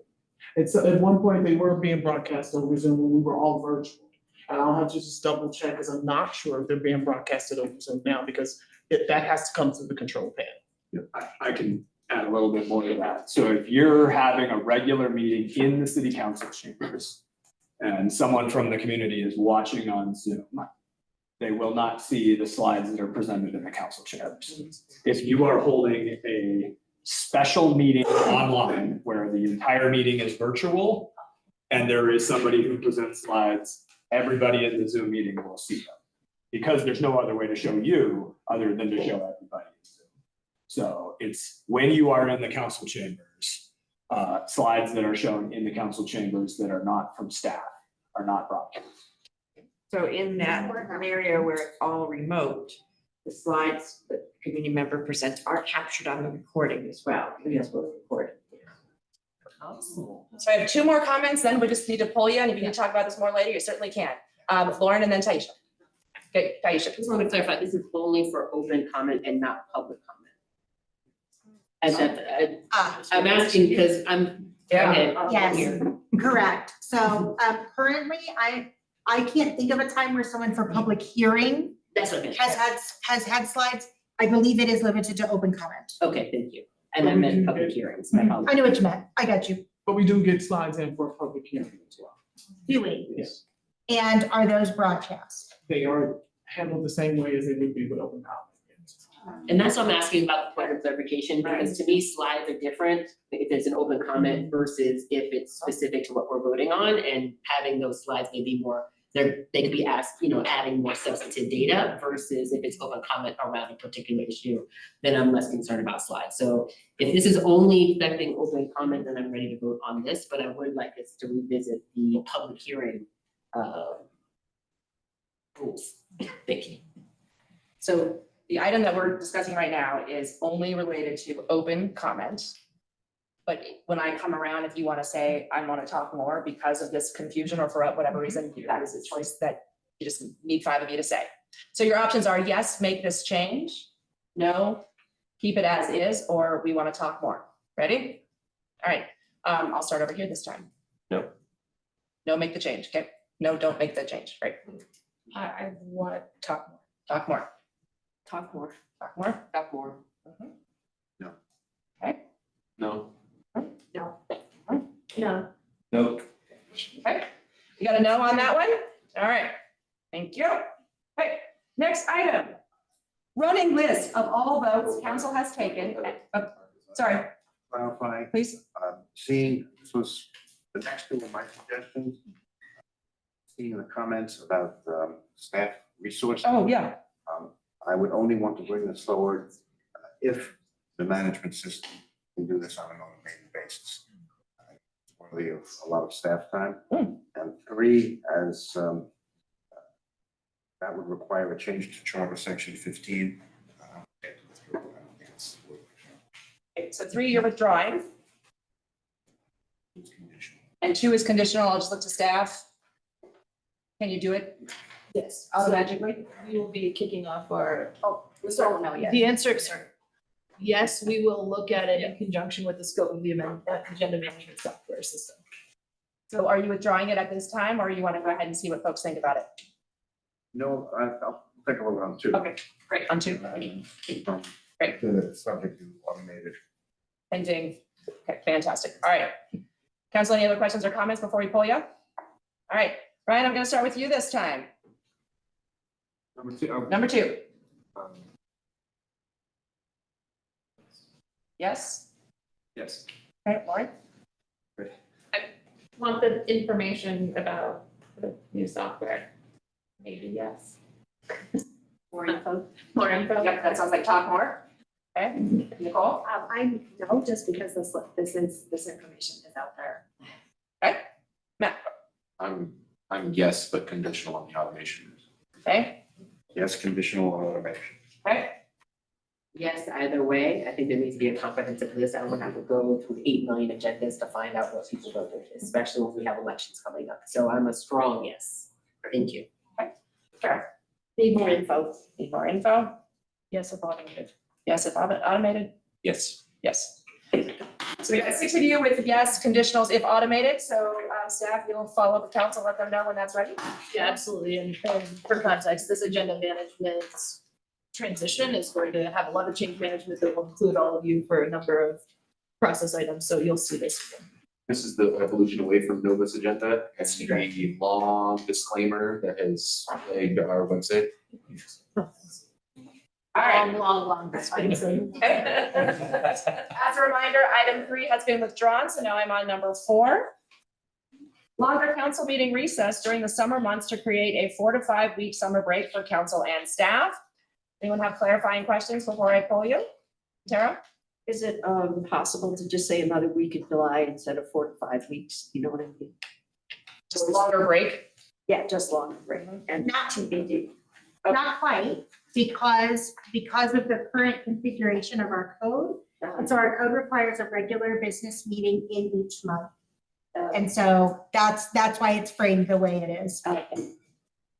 Yeah, and I just, can I, well, I guess I'm gonna pull you. This is my vote. Uh-huh. So should I say why? I want to? If you want to, if you're brief. And I just think it's really important because I'm a parent and my summer is pretty busy and I'm concerned about things that we bring up during the July month, both because the CU students are gone and the BBSD parents are not as checked in. And I don't think it's a great time to be talking about agenda items that are important. And there are a couple agenda items that came up last July that I felt needed more engagement with the larger community. And the second piece is I just think we all need a solid brain break. Thanks. All right, yep. Yeah, I plagiarized that, requested in my process suggestions, for precisely those reasons. I think you guys need a break from us. We could use a break. We could use a break from everything. Does mean you're not calling us? Wait. Yes. It's in a Mark, finish me. Okay, so hold on. Mark's gonna finish his comments and I'm gonna pull you. Yeah, one call per. Call per person, okay. All right, any clarifying questions, council? Yep, Brian. Do you already have a perspective on this? I just want to be aware of unintended consequences. Are we gonna like, everything's gonna be a jam and make other meetings hard? Because we're gonna have 1/10 less-ish time now, right? So. I will say that I don't know that this will have immediate consequences. I think it depends on how you use your other time, right? I know that there are other thoughts about how to use your study sessions. If we clog the rest of your year with a lot of other study sessions and we don't get to other business, then that might have other consequences. If we shorten meetings, then that might have other consequences, right? So it depends on the efficiency of all your other meetings, right? So I think that's where you have to really think about how to use your time efficiently during the year. I think it's hard. I mean, I really, really like the idea in general, but then I don't like the idea of saying, let's do 10% less work. I do know, so. Sorry. Okay, I'm just gonna pull you. We don't need to have a whole long discussion here. I'm taking clarifying questions. Yes. So I'm still confused about what we are looking for here. Is it that we're just kind of taking out one meeting and still having a business meeting in July? Or are we saying we are not doing anything in July? Good luck getting a hold of us. What is it supposed to say? Our charter requires one business meeting. We can change, there's a code issue, we can fix that, but the charter requires one business meeting. And so we just, if you vote yes on this, then you're voting yes for a longer break, but you would still have a business meeting in June, a business meeting in July. Okay, cool. And then we'll just kind of see as you can figure out what we're cutting out. Okay, thank you. All right. If I want a week longer, how do I vote? I'm confused. Yes. I vote yes. Okay, so yes means longer break. There will still be a one business meeting in July. Yes means longer break, no means don't change the things. So we can change the code. Got it. Okay, and then if you'd like to talk more about it, that is of course a choice that is available to you. Mr. Mayor. So yes to 1 to 2 additional weeks. Okay, yes, Yes. yes. Yes. Yes. Oh, yes. No. No. Yes. No, and I worry about items like minimum wage that are coming forth on a tight time frame this summer that might be affected by this and would be really problematic. And council pay. But we still have a business meeting, it's not that we're not meeting at all. Right. So is something else happening? I just wanted, assuming that we are still sticking with our study schedule. All right, I'm super excited to hear Ryan's thought on this.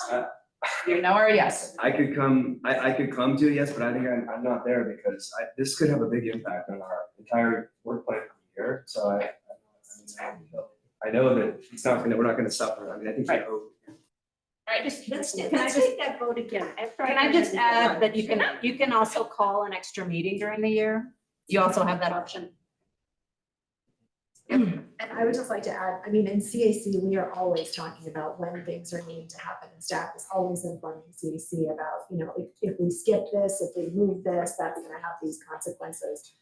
So I think for me, this is a conversation that CAC is having weekly to look at what's coming ahead. How can we do this? Do we need to call a special meeting? All of that. I think you should table it personally, because I need a list of pros and cons now. okay. So the suggestion for a talk more, I will pull you one more time. You may certainly stick with your previous comment, or you may change it to talk more, or change to no from yes or yes to no, don't really care. Ryan, you're up. I think our mayor's yes, is that right? That was 1 to 2 additional weeks. Okay. I'm good now. Okay, Yes. yes, Still no. still no, Still yes. still yes. Can I point of order? Are we relitigating? just wanted to try that out. I wanted to try that, see how it rolls off the tongue. Yeah, I'm still no. Sorry, I'm booking my plane ticket. Yes. Okay, Taisha. Need more information. Need more info. Need more info. Yes. Yes. Yes to 1 to 2 weeks. All right. Yes to 1 to 2 weeks. That yeses still have it, folks, but it sounds like maybe some additional information to council might be useful just on what they're giving up and the other choices that are available to them. Okay. Process wise, because it comes back as a code change, I think it's fair to say you will have another vote. There you go. Okay, great. It's yes, right? Yes. Good. But we still have to vote on it. All right, my lovelies. We got item number 5, which is prioritizing residents of the city of Boulder for open comment during council meetings when more than 20 sign up. Do we have any clarifying questions about this item? Tina, and then Mark, and then Matt. Just a historical question. Have we ever categorized open comment by non-agenda and agenda items? I'm afraid I have not looked into that. And it, But it's unlikely. It's unlikely, but I would have to do some research. Alicia? I was gonna say, because it states in the code that the open comment is to be discussing items not currently on the agenda. It's specifically not on the. Correct. Not a public hearing. Just to clarify, not at one of the public hearings, but people will often address matters, items, or call-ups during open comment. Right. But you can do public hearing. Oh, sorry. I think the implementation of this is going to be critical. Are you gonna check addresses, or you're gonna, if somebody comes in from Montana and says they live on Balsam Road, and do anything about that? So I'd just like to clarify something here. A vote yes on this would be for research to see if this is legally, how legally feasible this is and how legally risky it is. And so I wanted to clarify that. Excellent. Okay, does that help you out or just have a question or comment? No, that helps. Okay, Aaron? Yeah, because implementation would be critical. To Lauren's point in her opening remarks, like I'm not comfortable like researching people's addresses, Right. So I would have to look at that carefully. So it sounds like we don't, talk more is not an option. Yes means do the research and then you will still talk about it more, and no means don't bother with research. Okay? Ryan, I'll start with you. Yes. No. No. No. Yes. Aisha? Top one. Yes. Yes. Yes. And Taisha? Oh, sorry, that's a yes. Research, I think it's a yes. Yeah, you're cool with that. Okay, just double check. All right. The yeses are winning, so looking forward to having that conversation there. All right. Yes, Nicole? I just want to get Teresa for you that tomorrow, as we're talking about what the priorities, I will be asking about how things like this fit in all the other work that will fall onto your plate with the different priorities. Appreciate that. So far, there are a lot of highlights for me. All right, I'm at item number 8, host city council meetings and community locations. Six. That's what I meant. Denver Public Schools in the 80s, people, I do the best I can. Item number 6, host city council meetings in community locations outside of the municipal building and council chambers. Yes means hosting city council meetings outside of council chambers. No means don't do that. And talk more means talk more. Clarifying question. Tara. Well, clarifying comment. Mhm. Is this was one of the suggestions of the pilot program for the municipal league. National Civic League. Oops, wrong one. National Civic League. What are the leagues? You want to take it from here, Matt? This is one of the many recommendations that came from that partnership with the National Civic League for part of our Better Public Meetings pilot. So that's why this is in here, is to pilot, test, and if it works, great. If it doesn't, we move on. Okay, Aaron? What would be the staff time impact of doing this? Well, I think I can respond to that. The proposal is actually to try one this fall and to specifically focus on a location at CU that already has broadcasting capabilities, so we don't have to be running wires and figuring out how to commit to our transparency obligations for these meetings. So I think what the committee said is it works at CU, great. If it doesn't work there, it's not probably gonna work anywhere from a staff time perspective. So the actual implication of trying it is we've already had a conversation with CU, choose a location. We have to go probably scout out the location just to make sure we understand stuff. Did the National Civics, I don't know who I'm looking at, did they talk about how easy it is to communicate location changes to the community? Oh. And what the strategy and investment is in that? This is part of the pilot. This is what we and two other communities across the country are working to pilot, is how to meet people where they are. And these are part of the things that we are going to be working with them.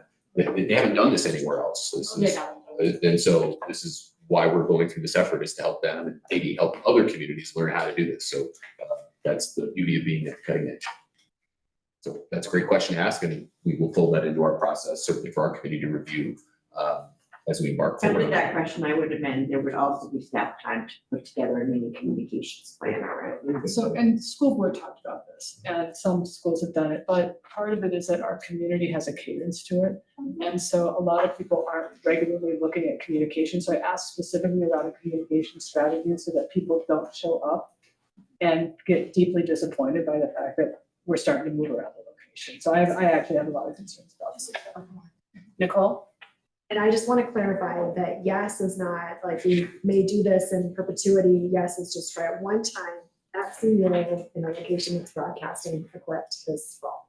And review. Okay. So yes, it's a pilot project of one meeting at CU. Okay, great. Ready? Yeah. All right, Aaron. Yes. Yes. Yes. Yes. Yes. Yes. Yes. Yes. Yes. Look at that. All right. That was fun. Cool. All right. Ma'am, sir. I wanted to change my vote on the previous one after hearing comments. Is it possible? We're gonna order. I don't have to do now, but. Can you tell me which one? Previous one, the open comment one. After hearing from my colleagues, hearing from Teresa, there's so many things Teresa needs to be working on, in my view, it's ahead of the prioritizing residents one. So I would like to know on number 5. It changes the math. Okay, well, let me come back to that. Okay. Don't let me forget, because I'll forget because I'm old. Okay. All right, in the meantime, item number 7, eliminate preliminary packet for regular meetings and provide one final packet the week prior to each meeting.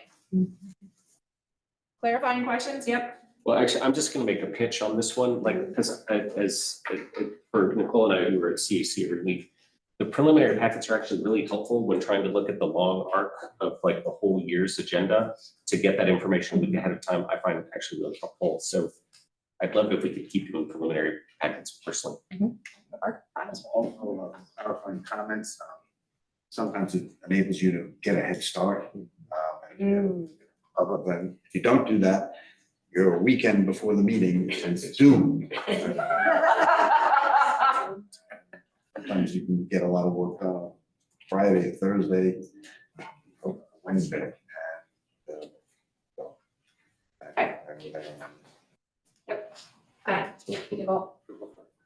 I just had a question about if anyone who is willing to acknowledge that they either brought this forward or supporting it, I'm really just curious to hear that perspective as well, because I share Aaron's and Mark's perspectives too, but I'm curious to hear. I actually can provide context for this. The retreat committee invited staff to bring forward certain process improvements. So we wanted to call this particular question in relation to our upcoming agenda management work as we think about the workflow of how things are produced. Our own observations in the last couple of years are that often we have a quick enough turnaround time that your preliminary packets are sometimes incomplete or that sort of thing. And because of tied to item number 8, because study sessions also have a current packet deadline 2 weeks in advance. We have certain weeks where we coincide, sometimes 2 and 3 packets to distribute to you in the same day. And so part of calling this question is really, and if there's value, we can absolutely keep doing it. And if there's limited value, or you're willing to consider the fact that you're receiving multiple packets to read at the same time, we can adapt to that. Follow up for Nicole and then Matt. Yeah, thank you, Matt, just wanted to follow up really quickly. I think opening up a space for maybe further conversation, because I appreciate that this is something that would help you all, because we're gonna be asking you to do a lot, and we already are. Yeah. And so if we could have just a future conversation about how we can find the middle ground, that helps us feel prepared, helps us feel like we can assess the timing on things, and also gives us a chance to get a little bit ahead, in a way that also is not creating added work for you. That Matt, and then Those seminars, that sounds like a scheduling bottleneck, that maybe that's something where CAC can have that conversation. When you see that bottleneck happening, there can be a way to liberate it, so you're not having all three coalesce on one point, which may free up some of the burden on staff. So I'd love to discuss more in that. Because this looks like it just needs to be discussed more, but let's hear from Mark so briefly, then Taisha, then Aaron, I'll give you the last word. I just want to point out that I don't mind if a preliminary packet is incomplete, sure. To the extent that there's something there and I have the time to look at it 10 days before it is being discussed, that is a great benefit to me. Taisha? I echo Mark's comments, and I just want to lift up, because it's not in here, so maybe it's something for later, but to me, the issue, one of the issues that's facing related to this is presentations. And so sometimes the presentations has information that the memos and packets do not, and that is my bigger concern. And so again, maybe let's take it over to tomorrow for process, but just wanted, I didn't want to lose that comment. Thank you. Aaron? Just hearing that this was a request from staff, I'll go to a talk more position. Okay, so you have to come to you first, so we got one talk more. Tina? Talk more. Mm-hmm. Taisha? More talking? Okay. So More chat. also more. Yes. Oh, look at the trend. Talk more. All right, we'll talk more about that. Staff will bring it forward. Great, thank you all. Item number 8, change study session packet distribution to 1 week prior to the scheduled study session. Also talk more. Talk more. Anyone have a position other than talk more? Yes. Great. All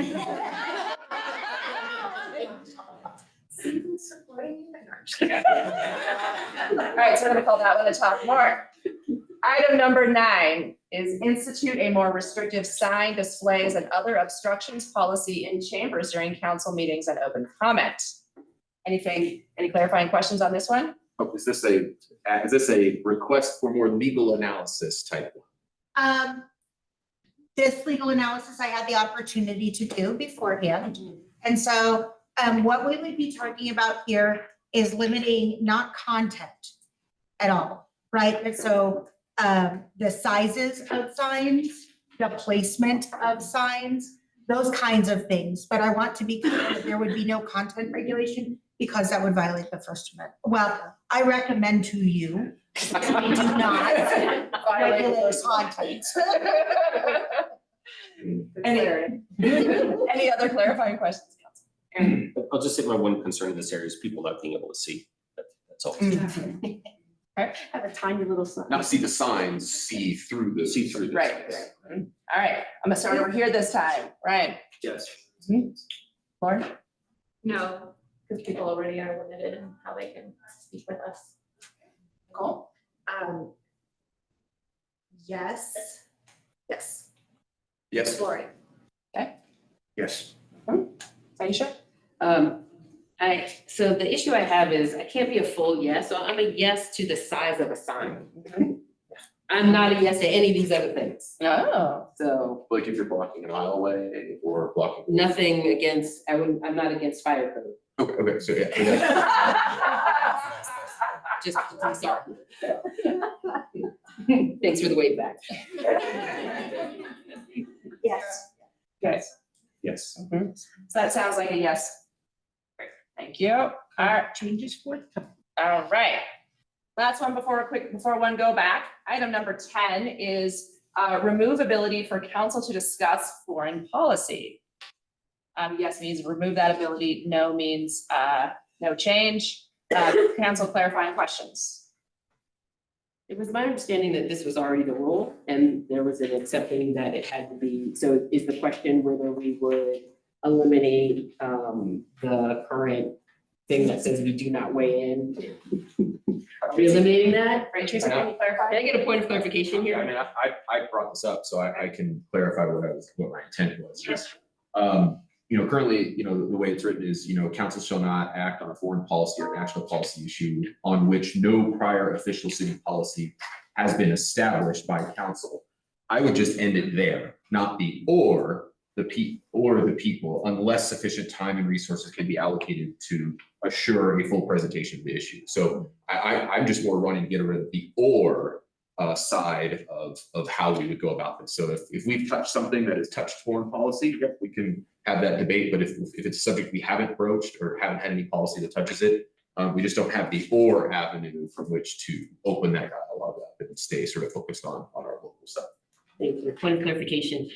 Is this something that we can decide in this kind of venue, or, is this something I'm compelled to bring in public more than the way that this retreat setting is on this particular topic? It's a great question, Taisha. So with the all the items in here that would require a change to council procedure or code, those will come back to you as a council for decision-making in an open and public meeting. Right now, it's direction to, depending on the particular item, to either research or to draft a code change to bring back to council.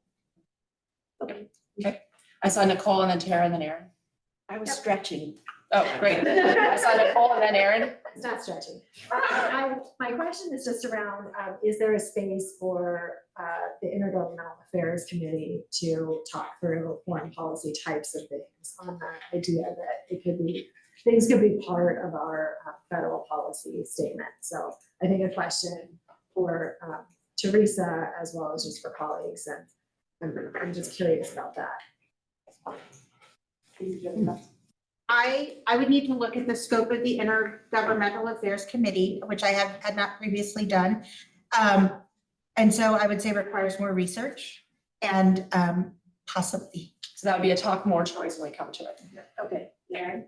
And I just, Matt, thanks for explaining where you were going with that. So I think this is probably not remove the ability for council to discuss foreign policy, but to strengthen the language about when we would consider foreign policy matters in our procedures. Is that a fair statement? Okay. So using Aaron's revised language, everyone clear on the question? Go ahead. Sorry, Yep. So can you just restate the revised language? So it would be about strengthening the language in the council procedures about when we could consider a foreign policy matter. We're not deciding on language. Teresa's going to. Subject to a future public Right. hearing, and also keeping in mind, we can always override our own rules with a 2/3 majority. So, but yes, it would say, we will study Strengthen the how to language. do that. Right. But what does strengthening here? And the specific, it was his specific language, it would be to remove that section about. So would this make it easier or harder to discuss foreign policy? It would make it harder. Harder It would to make it discuss foreign policy. Or unless you wanted a 2/3 vote to overrule that procedure to then go forth and address some foreign A policy. yes on this would make it harder for the council to take a position on foreign policy on matters that had not previously been discussed or regulated. Sorry. Yeah, that's right. I don't want to make things harder for council. I do think we should make things clearer to council and the community that under the grounds under which we would pursue this work. I mean, that's what this all rests on. Is how much time, how much would it take to go forward? What would scope of work look like? To me, that's what this is all about. We don't have that clarity. I'd be in favor of greater clarity. I don't want to make things harder. I think it is hard without clarity. So would that be a talk more? Okay, so I'll start with you, talk more. I suppose if you said we're directing language to make it clearer, then I would say yes. So I don't think that's the. that's not the proposal on the table is to strengthen the language, Oh, which fine. has been described to make it harder. So And then talk more. talk more. Okay, great. Lauren, No, but I would be open to clarifying language. okay, Not more. talk more. Yes. Yes. Yes. Talk more. Yes. Yes. Ooh, that's We fun. did not get to 5. We don't have a not a five. Is it a for- plurality?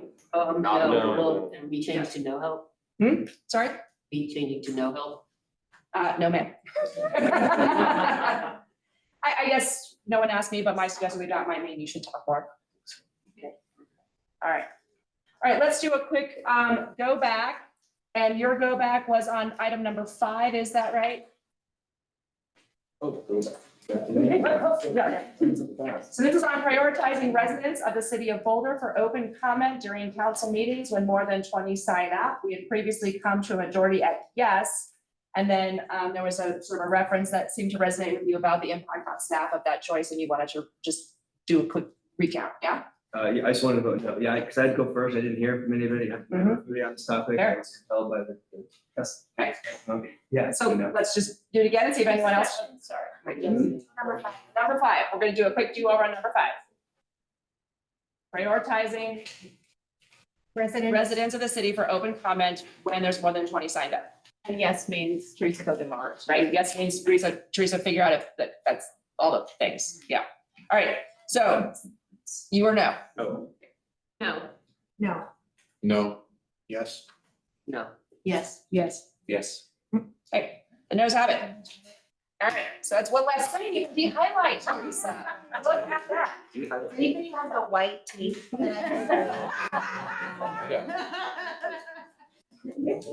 Council, you lovely human, it's straight up a quarter till plus a minute or so, that was amazing.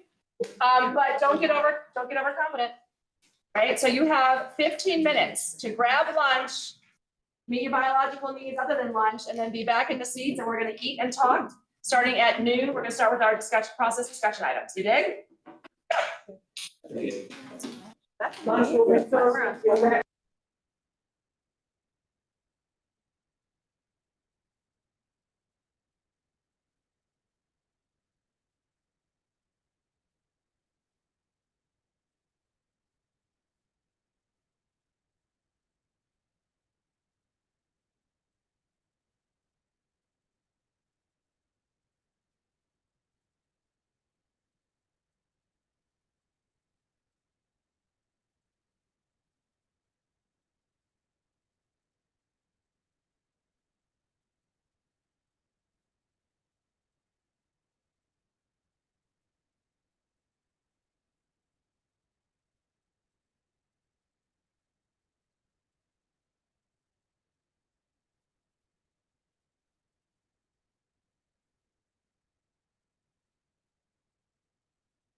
For folks that are watching here online, we're gonna switch around the way our technology is connected in this meeting room. So you're gonna see the room disappear for a minute and then we will come right back.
All right, as everyone's getting resettled. Okay.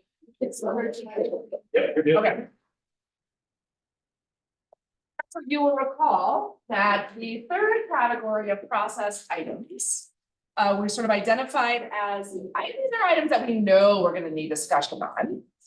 And then the capital retreat committee was very insightful, like we don't have time to talk about all those things, but we wanted to make sure that we prioritized talking about the things that were of the most important, the most of you. So you have a little handout that looks like this. This is the results of that online prioritization survey. The weighted score is the software. It calculates how many of you rank things first, how many rank things second, et cetera, et cetera. So the two items that are highlighted in blue on top are the big winners. And so we definitely need to talk about changes to memos. And then time allowing, we'll visit about changes to staff presentations, which Taisha, you mentioned earlier, so we'll visit about that. And then at the bottom, there's the pilot public participation segment that is highlighted in gray. Do you want to spend a couple minutes on that?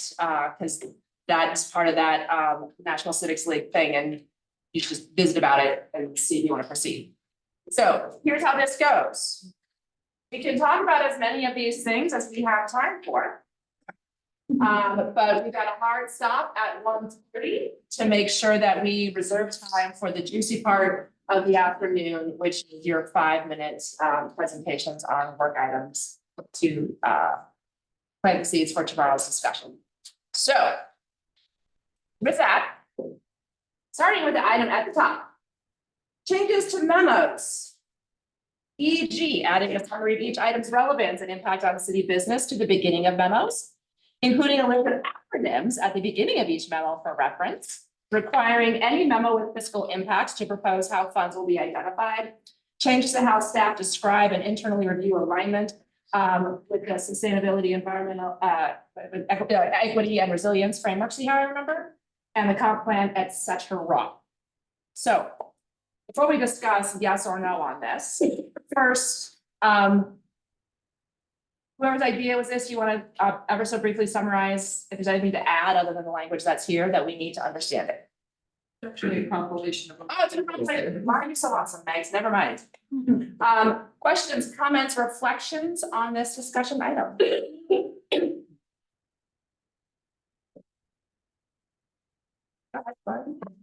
One thing that I have heard talked about a fair amount with different colleagues individually is an interest in having some of these things have like pros and cons lists associated with them. So that, you know, because something might not be 100% one way or the other, and doing that up kind of in our summary specifically related to looking at fiscal impacts and sustainability, you know, our overarching goals. Oh. You know, Just reading this phrase this way, I would also suggest a connection to the new citywide strategic plan so that we understand where it's going to go in there. And the other piece is thinking about taking times. I also like to think about what else staff considered to reach that outcome that they chose not to go. Because we hear from the community such a wealth of suggestions. It would be nice to know from my perspective. And are proposing this direction instead. okay, Aaron, and then Nicole. Yeah, I generally like this idea. The LOA is an intriguing concept, the list of acronyms.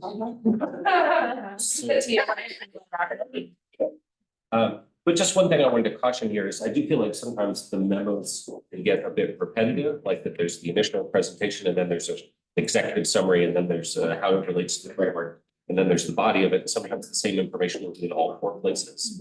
So I would also, as part of this, I'd ask maybe for some tightening up as well, rather than just adding 2 more summaries. Try to pare it down so the information is given to us once in the most useful. Nicole, and then Tara, and then Taisha. I think one of the things that I hate in those is the kind of often repetitiveness between memos and what we get in presentation. And it feels like we are asking for extra work. And I think another thing that I was looking for in meeting with my changes was around the length of them. It's just really how much work are we asking just to put it together? We've got a 1,000-page packet. That was a lot to try to consume, but it's also a lot to put together. So I think, you know, for me, as we're thinking about this, I would love for us to kind of take a slightly broader discussion of what do we need to make decisions? How do we get that information? How do we take advantage of things that are already out there, like websites that have project summaries of things, like how the road be included? I think just for me, I'm looking for a broader discussion. And so I guess the question is this the time for us to have that kind of discussion? Or is that a deeper? I think that's a great discussion to have. So what I would say is at the end of this, it'd be great if you all came to some convergence around what you'd like to see in packets. And so additional thoughts, I think are welcome. And then at some point, Mary, I'd love to hear just your thoughts on if staff has a view here, but first we'll go to Tara and then Taisha and then Matt and then Brian. I think history of everything that ever happened in Boulder since the 1800s about this topic can be either an addendum or, a link, right? Because some people do want to know, and they should be able to find that information. What do we need to make decisions, Nicole said? For me, it's pros and cons. So let's say you have this great idea of flood mitigation. What I would like to know in making a decision is what are the possible unintended consequences? What are the reasons why we should do it? Because if it's only positive, like this is gonna be great. And we all know everything has an unintended consequence, and it doesn't give me enough information to make a qualified decision, a quality decision. Yep. And I really like when you have links to articles that are, let's say, here's what the so-and-so foundation feels about middle income housing. So, but just like those links, when they're there, I read them when I have time and I really love to. All right, thanks. Taisha? Yes, thank you. I wanted to just lift up this physical component and ask whoever wrote this particular line requiring any memo with fiscal impacts. And I can't think of a decision we made that don't have fiscal impact.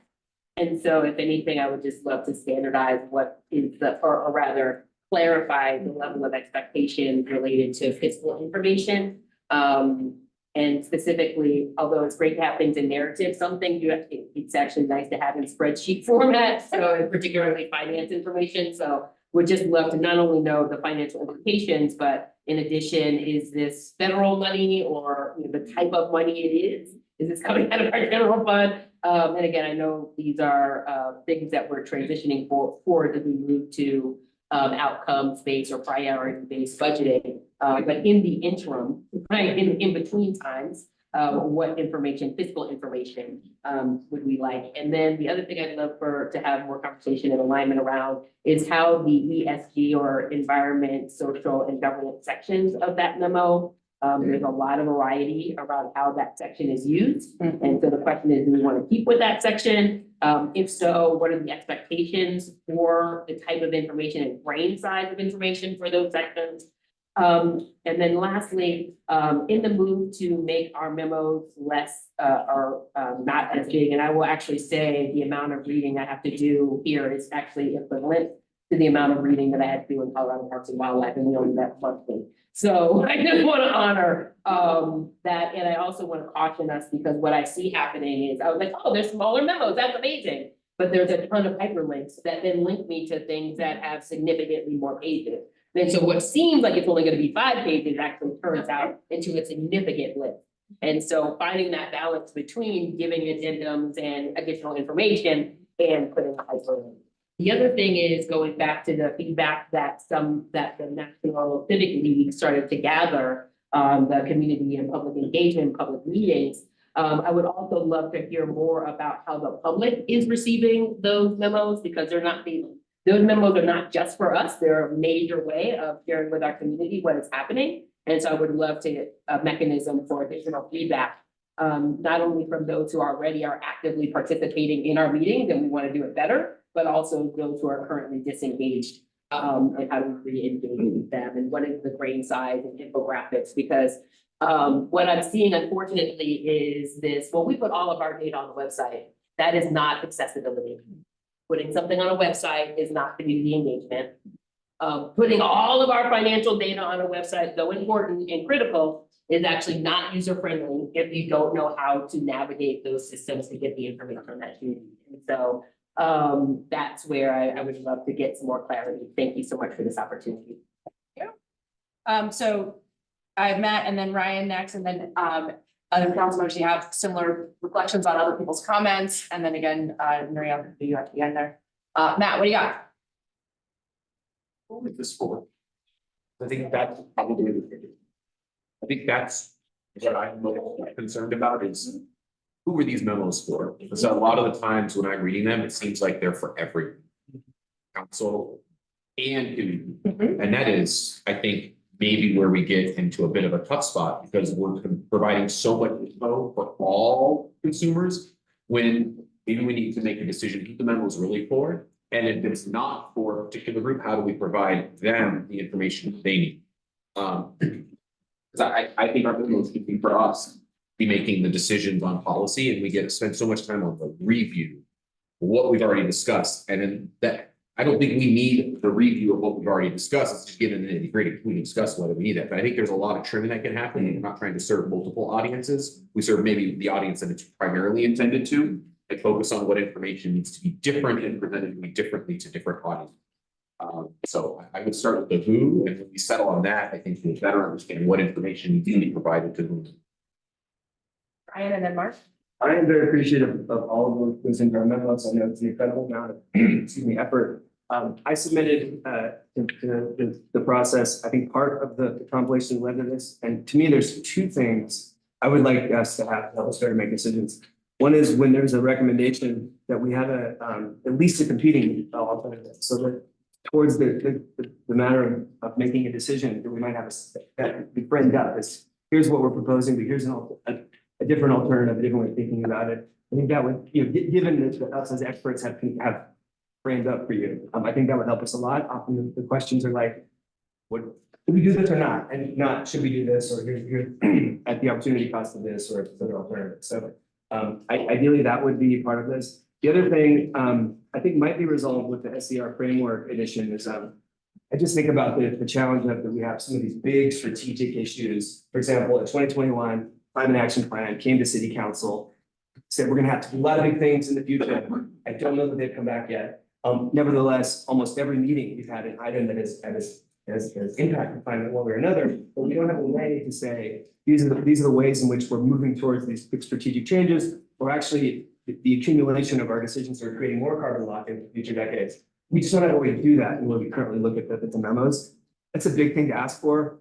I don't know how to do it exactly, but I like the idea of the SCR framework as maybe a kind of organizing approach in which we see a summary of here's how we're moving forward against the SCR items. So that's just a comment. I think I'm gonna go into this.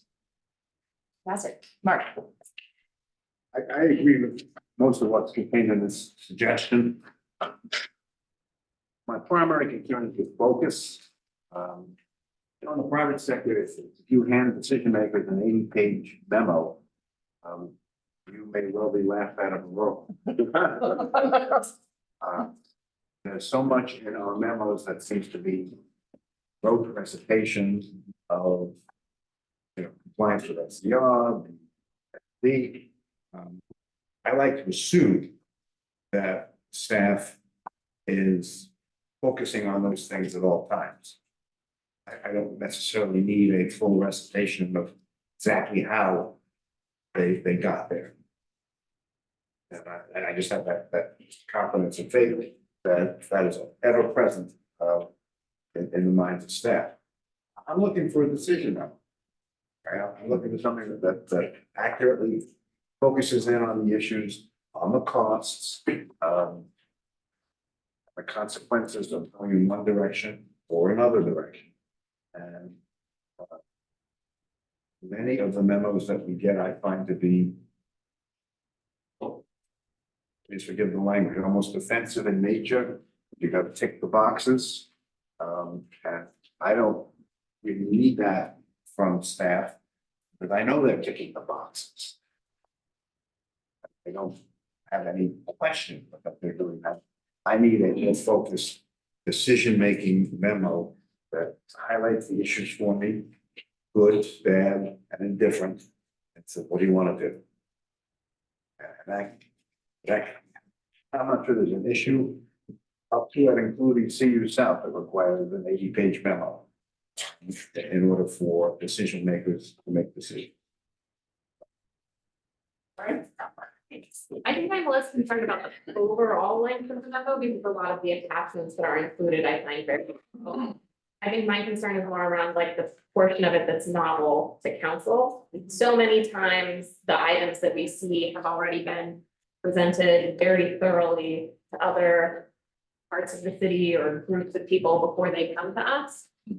And they often get more detail, like when I'm thinking about planning and development issues. The planning board packet typically has more detail around the issue coming forth than our packet does. Which I think is great, and I love the ability to go into that detail right there easily.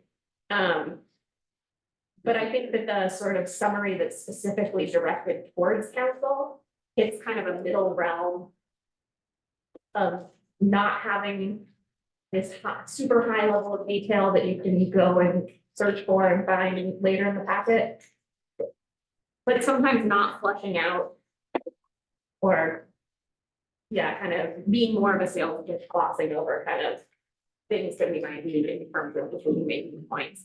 So I could see like the executive summary portion and kind of this, whether it's the ESG or the SER kind of framework section being beefed up a little bit, and then essentially not having such a long any portion beyond that that isn't just here's where presentations have happened earlier that you can find more detail in.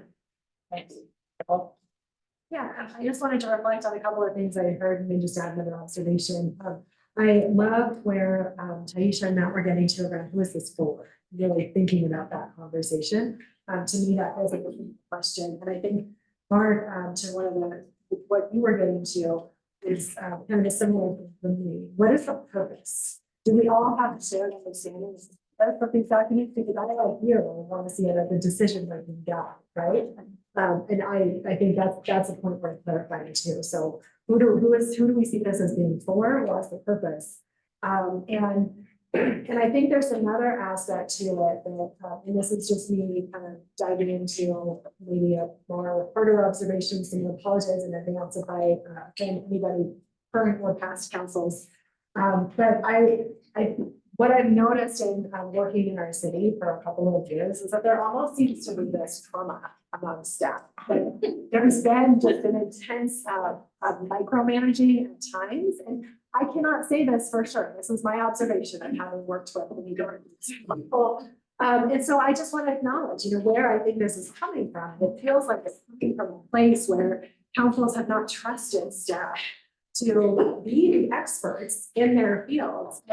And so for me, part of how we shape memo changes is really going to be about how do we help get council back in the lane of thinking about policy, thinking about these higher level things, not the micromanaging, operational details of how we're doing things, unless they're related to something about policy or outcomes and things like that. So I think it's just another. I don't know that I have a sort of question around that, just an observation and thinking about how we get back to correct things. I wanted to see if you had anything to add before I get stuff. Okay, great. I was actually going to say a similar thing, which is my 97th city council, Boulder City Council retreat, and I've been around a lot of blocks with a lot of councils. And I think this is a thing that Nicole's hit on that is worth just really sitting with for a minute. That there's a certain amount perhaps of CYA and staff defense that shows up. Because it's awkward when on the dais, someone on council's like, but obviously you should have given us the 10-year summary of all the things. And then it feels really yucky. And so there might be a balance that y'all can strike here as you demonstrate with staff, but maybe there's some new sheriffs in town, you will. Mary, I'd love to hear your thoughts. And actually, I'm gonna come to me in a minute, but I'm gonna ask Pam and maybe see if Chris or Mark want to say anything before coming to me. Yeah, so this is all really fantastic feedback because from staff perspective, we're sitting wanting to bring value to you all. So appreciate the way you bring this conversation. As I think ahead toward the kickoff of the agenda management project in May and the work plan there, I think there's kind of two lanes that staff can take this feedback and work with you on. One is we're converting to a new system, so the back end of how the sausage is made is going to look different on the staff end. That will include building out fresh templates and things like that. And so I think taking some of this feedback and thinking about some of what I heard is potentially reordering, some of what I heard is move things to appendices, some of what I heard is really like get to the decision point first and the rest will follow. And so I think we can take that into a preliminary memo design that we could, I'd be wary to like have you take formal action on what the template should be, but instead, sort of do some gut checks with you all. Are we heading in the right direction and continue to. There's a second lane here, which is overall ongoing staff training and onboarding. We have a lot of different disciplines in the organization. Some folks come from writing backgrounds, some don't, et cetera, et cetera. And so I'm also hearing that as we implement some of these changes, really thinking about how we bolster just some of our internal consistency training, really helping our team members to put themselves in your shoes as they're developing these documents. And we can do a body of work around that in parallel. Person Mark, anything to add? From my perspective, I'll say this, right, and you all know me to be pretty candid with you. Okay? I've never been in a city, and you know, I've gotten around a little bit, that has as long memos as this city, right? It's insane to me. And I'll say that in part, it's because, with due respect to previous councils, that has been what they have asked staff to do. For different reasons, right? And I think staff too is wanting to not have as long memos as they give. There is a reason why history is important, and that can be done through, sometimes some memos need to be longer than others. There are times where links to the past are really important. There are topics that require length, because not everything can be done in a 3 or 5 page memo. That is a reality. But there are others where really getting to the meat of a decision is critical. That is what you want to know. That is why, frankly, some presentations have more of the condensation of information that you want to get to. I'll also be candid that there have been times in the history of the organization that council members are not as prepared as they need to be, and the presentation is where they get the information. And they are not ready because they have not read the memo. And that is why the presentation is where you get the meat. So I appreciate that this council really comes prepared as it happens. So I want to be candid about that as well. I appreciate the guidance that you're giving us, because that gives us a little bit as we go into the agenda management system to really think about what that looks like. And what I'll say is that we have been thinking about, we don't want to be performative in how that fits into our strategic plan. And I appreciate, Tina, you bringing that up, because we do want to think about what that looks like and how that ties into our goals. We want to think about how we are moving forward with our racial equity goals, how this pushes us and drives us with our climate goals, how we are thinking about how this ties into our strategic plan goals. So we will be thinking about that as we think about some of the templates, and want to be really thoughtful about that. So we're not just checking the boxes, we're seeing how that moves forward. I'd love to see a fiscal note as we're moving forward, because most things, if not all things, have a fiscal impact. Say what you will about that. There is a resource component to everything that we do. And so we will move forward in that direction. There is every and that staff or council request has a fiscal impact, and whether it's money or it's staff resources, we want to document what that looks like. That takes time, that takes resources as we continue to develop that. So please know that we will be building that into what we do as we move forward. But your feedback here gives us permission that perhaps previous councils have not given us the opportunity to do.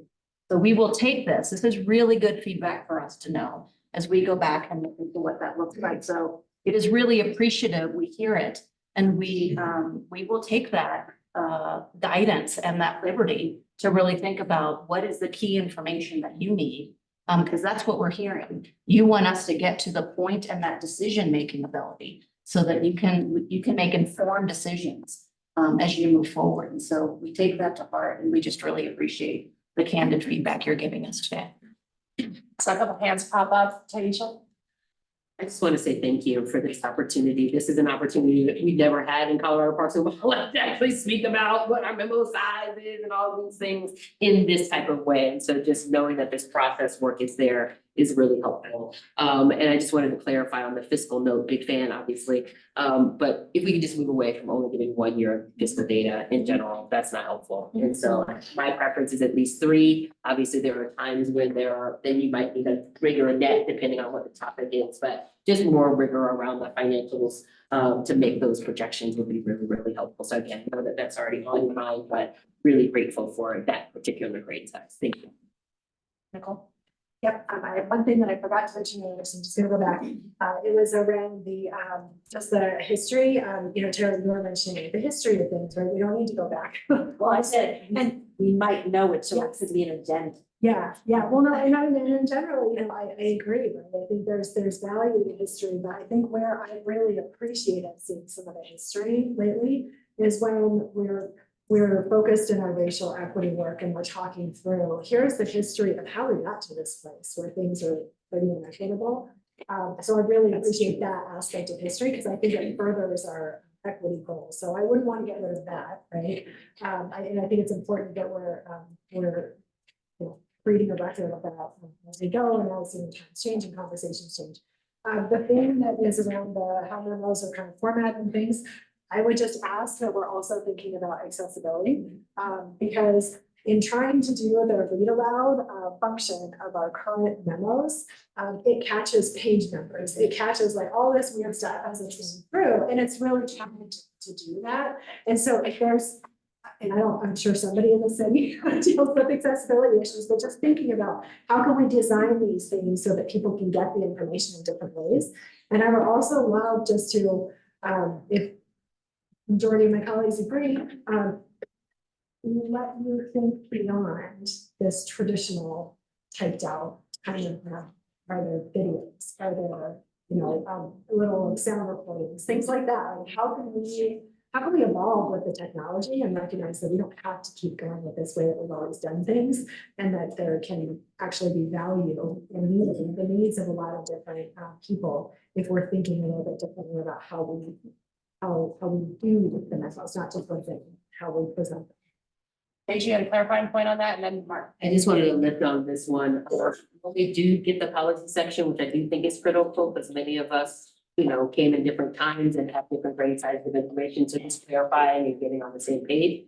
But I would love to see it more policy specific. So instead of like, if this happened, no, what were the specific policies that led to this moment that you are touching upon, right? Because I do believe that there is significant misunderstandings around the policy framework environment that allowed the inequities that we see now. And I also would just in general love to tell that fuller, bolder story, and not just starting in 1960s forward, because there's a lot that happened from 1960s that have significant impacts on what we're seeing today. Yeah, it's a small point, but I just want to call out the acronym issue. I can't tell you how much time one can spend reading a memo and then having to see the acronym on page 42 and have to go back and find it on page 12. Then there's another one, and then there's another one. And there are times that the memos feel like you're speaking in a foreign tongue, with which I am not familiar. And these are technical terms, and obviously they need to be used, but we need to have an easier way of recalling what it is you're talking about. Reference the XYZ program, which you referenced on page 17, but now it's page 52. You can use control-5, And yes. We hear you. Yeah. We hear you. Just So just to make life a little easier. So funny story, I once worked on a project for the US Department of Defense, and the acronym list was 10 pages single spaced, and I was like, really? And maybe it's not an acronym problem, it's something to think about.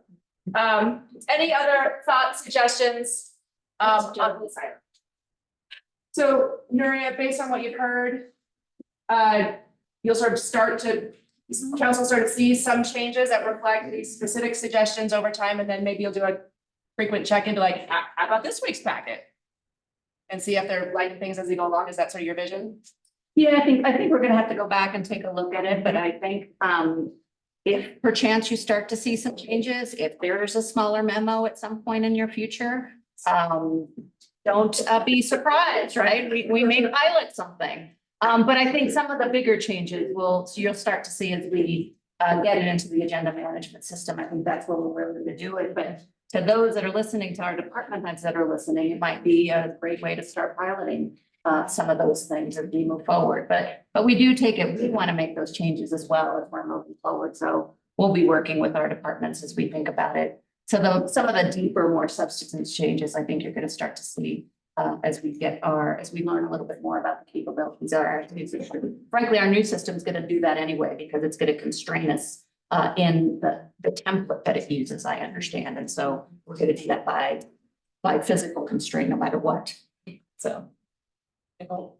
Just one quick request, that as folks are piloting, it would be really helpful to have that flagged in the memo, if that feels like it's not overly burdensome and to create lots of problems for you. I think it'd be cool to feel like we're not like, whoa, what's this for? Someone didn't do their homework. The thing that I would just suggest to you is unrelated note is grace. If the changes aren't the changes that you envisioned, name the things that you wish were different, but with kindness in your heart, nothing for the best. It's my second word. Constraint is my first word. Grace. All right, council, anything else on that first discussion item? All right, in that case, let's transition to the related item number 2, changes to staff presentations in council meetings and study sessions, such as earlier transmission of staff presentations, pre-recording presentations, or attaching slides to the packet without a live presentation, etc. Love to hear thoughts, ideas, suggestions. Mark. I find the staff presentations uniformly outstanding. And it is very disappointing to get them 4 o'clock on Thursday, at the meeting that night. I find them so useful and always, looking to save them, to look at them later. But they are so clarifying, they are very focused and extraordinarily useful. And just to get them a day before would be such a blessing in terms of, my understanding of a specific issue. They're great, and it's just not, I can't get full value out of them if I have a meeting at 6 o'clock and I gotta leave my home at 5 or 5:30 to get there. And it comes across my email at 4. Just not getting full value. Yeah, on the presentations, I agree their presentations are great. Ideally, I wouldn't want to be in a position where I go through a presentation thoroughly and then listen to it again the next day. I don't know how to solve for that, but that would be something that might be frustrating in terms of the repetitive piece. And then just anything with pre-recording video, and this is really helpful with the board and commission interviews, if there's a transcription piece to it. I'm a reader, not a visual audio person. So transcriptions for me is great if we go down that route. That's what I would be. Thanks. Matt. I agree with the quality, hard to beat that and hard to beat that. There's 2 parts that sort of come to an end for me is, one is sometimes, and I think I've mentioned earlier, sometimes the presentations have actually new information or information that wasn't conveyed in the memo. And that's understandable because the memo was procured because it's so lengthy, sometimes many weeks before, and we're having dynamic conversations that then by the time the presentation's curated, things have changed. And so I would like it a little so I can adapt to that change, or if I notice, well, how is that different? I may have a day or 2 to try to reconcile that change with staff to say, hey, I noticed in the memo it said this, but then the presentation, it's maybe a little different. Can you help me understand why? That way I'm not wasting that time at the council meeting and also I think I want to recalibrate my questions to the presentation because that's the anchor at the presentation moment where we are all seeing the same material, staff is seeing the same material, and community is seeing the same thing. And so I want to calibrate my questions and comments based on the common thread of what that presentation shows, rather than trying to link what the memo is, which some may not have seen. And so I think it creates a little bit more synergy and consistency from which we can work from. But really it's more reconciling some of those differences. But I think we're already talking about how do we liberate staff time ahead of that in so many different ways. So I see that form follows function in a lot of those patterns on how we can do that. Yeah, I think with this one, I've got some similar questions as with the meeting who's it for? What's the purpose? But then the additional question of how it fits in the memo as well. And I know I was one of the people who put forward, this idea, and for me, where some of that was coming from was we're so constrained in our ability to be as a whole. How do we free up some more time in our meeting spaces for more discussion and deliberation? That also, so the public can see our thinking process too, so that, if we have questions for each other or something, we're not making 8 phone calls in advance of a meeting or something like that. And so I think for me, it's a little bit of that type of thinking. Is there a way that we can free up some space within the meeting? In how we're doing memos and presentations. And again, I want to echo the quality of the presentations, always wonderful. Just to allow us more space for that discussion, because we don't really have that outside of meetings. Aaron? Yeah, so I appreciate this idea. I'm sensitive to the impact on staff schedules, asking for things earlier. But echo about how the presentations are excellent, but also like Mary, to the point you were making earlier, perhaps these could also be shorter. I mean, this is a council that comes prepared, right? And so if the presentations were significantly shorter, it might be more doable to get them a little earlier and then reduce the impact on staff and the council's time as well. Aisha? I just would love to echo on the quality of the presentations themselves. I would just love to see more structure around the type of information that a presentation would have. So specifically, like, some of them have financial information, some of them don't. And I would love to see every one of them have some kind of like a finance section, like the financial implication. I would love a section around strategic alignment, right? Going back to what we said, how does this work fit into the other, drive us to meet the strategic goals that we have. So, and also that interdepartmental alignment as well. So recognizing and trying to proactively bust silos. How does this work and effort combine or align with an impact potentially other departments? So Parks and Rec, how does this impact utilities? How does this, right? And some of that already happens, but there's not a common expectation that I've seen, or rather consistency across the staff presentations as it relates to that particular great type of information. I also struggle on the pre-recording because in Colorado Parks and Wildlife, they started to move towards that. I don't look at recordings really. I prefer the transcripts, and then I read the transcripts, and it's basically the same amount of time that it would take to just read a darn thing. At the same time, I also recognize that people have different learning styles, and actually video is a meaningful learning style for a lot of people. So I don't want to take that off the table for those of us in the room that actually do like video and can navigate that. So I just wanted to lift that up. And I too struggle with, I'm feeling the need for more meaningful discussion and conversation amongst council members in the public. I don't like having backdoor, I talk this with him and I talk to the person over there. I know that has to happen, but I would prefer to have more time. And so I am looking for ways to reduce those times. We did have a 7-slide limit that some commissioner came up with however many years ago. And we kept with that, and there were actually some concerns that it actually, sometimes it's quite limiting. So we have 7 when you're dealing with a very complex, like the CU South, right? So there obviously are expectations, but I would be open to considering some kind of, page limit or just having some, more guidance around, keeping those presentations, because when it's 20 slides, you're moving into memo land. You're in 20 slide land. So I just wanted to let that up. Thank you. Lauren. Yeah, I think that as our memos evolve, there is like a push-pull between the presentations and the memos.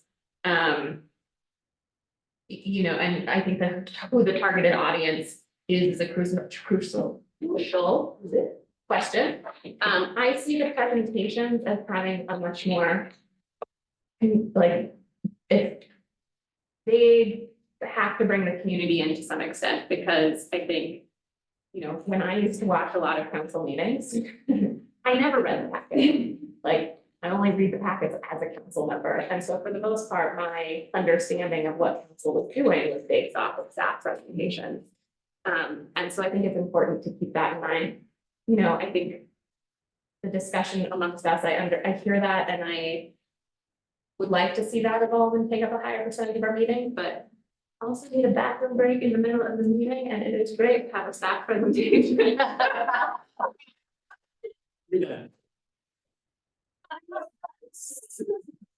Oh, end to end, like the discussion, the whole council meeting, and so like we need to. People are giggling, but I saw several heads go, yeah, that's true. Yeah, Sarah.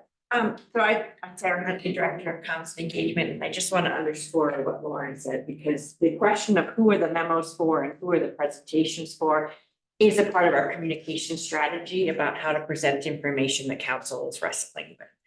And we have typically chosen to use the memos as really for the decision makers and for community members who want to get deep into more detail about things, thus all of the appendix. But the storytelling of sort of condensing it down to somebody who might only have 5 or 10 minutes is where we use the presentation and to bring the community along before you start debating pros and cons of different options. It's sort of our level setting opportunity. So that's the strategy and approach we've taken. We certainly can do something different, but that is part of why we have supported actually having a presentation before the council discussion.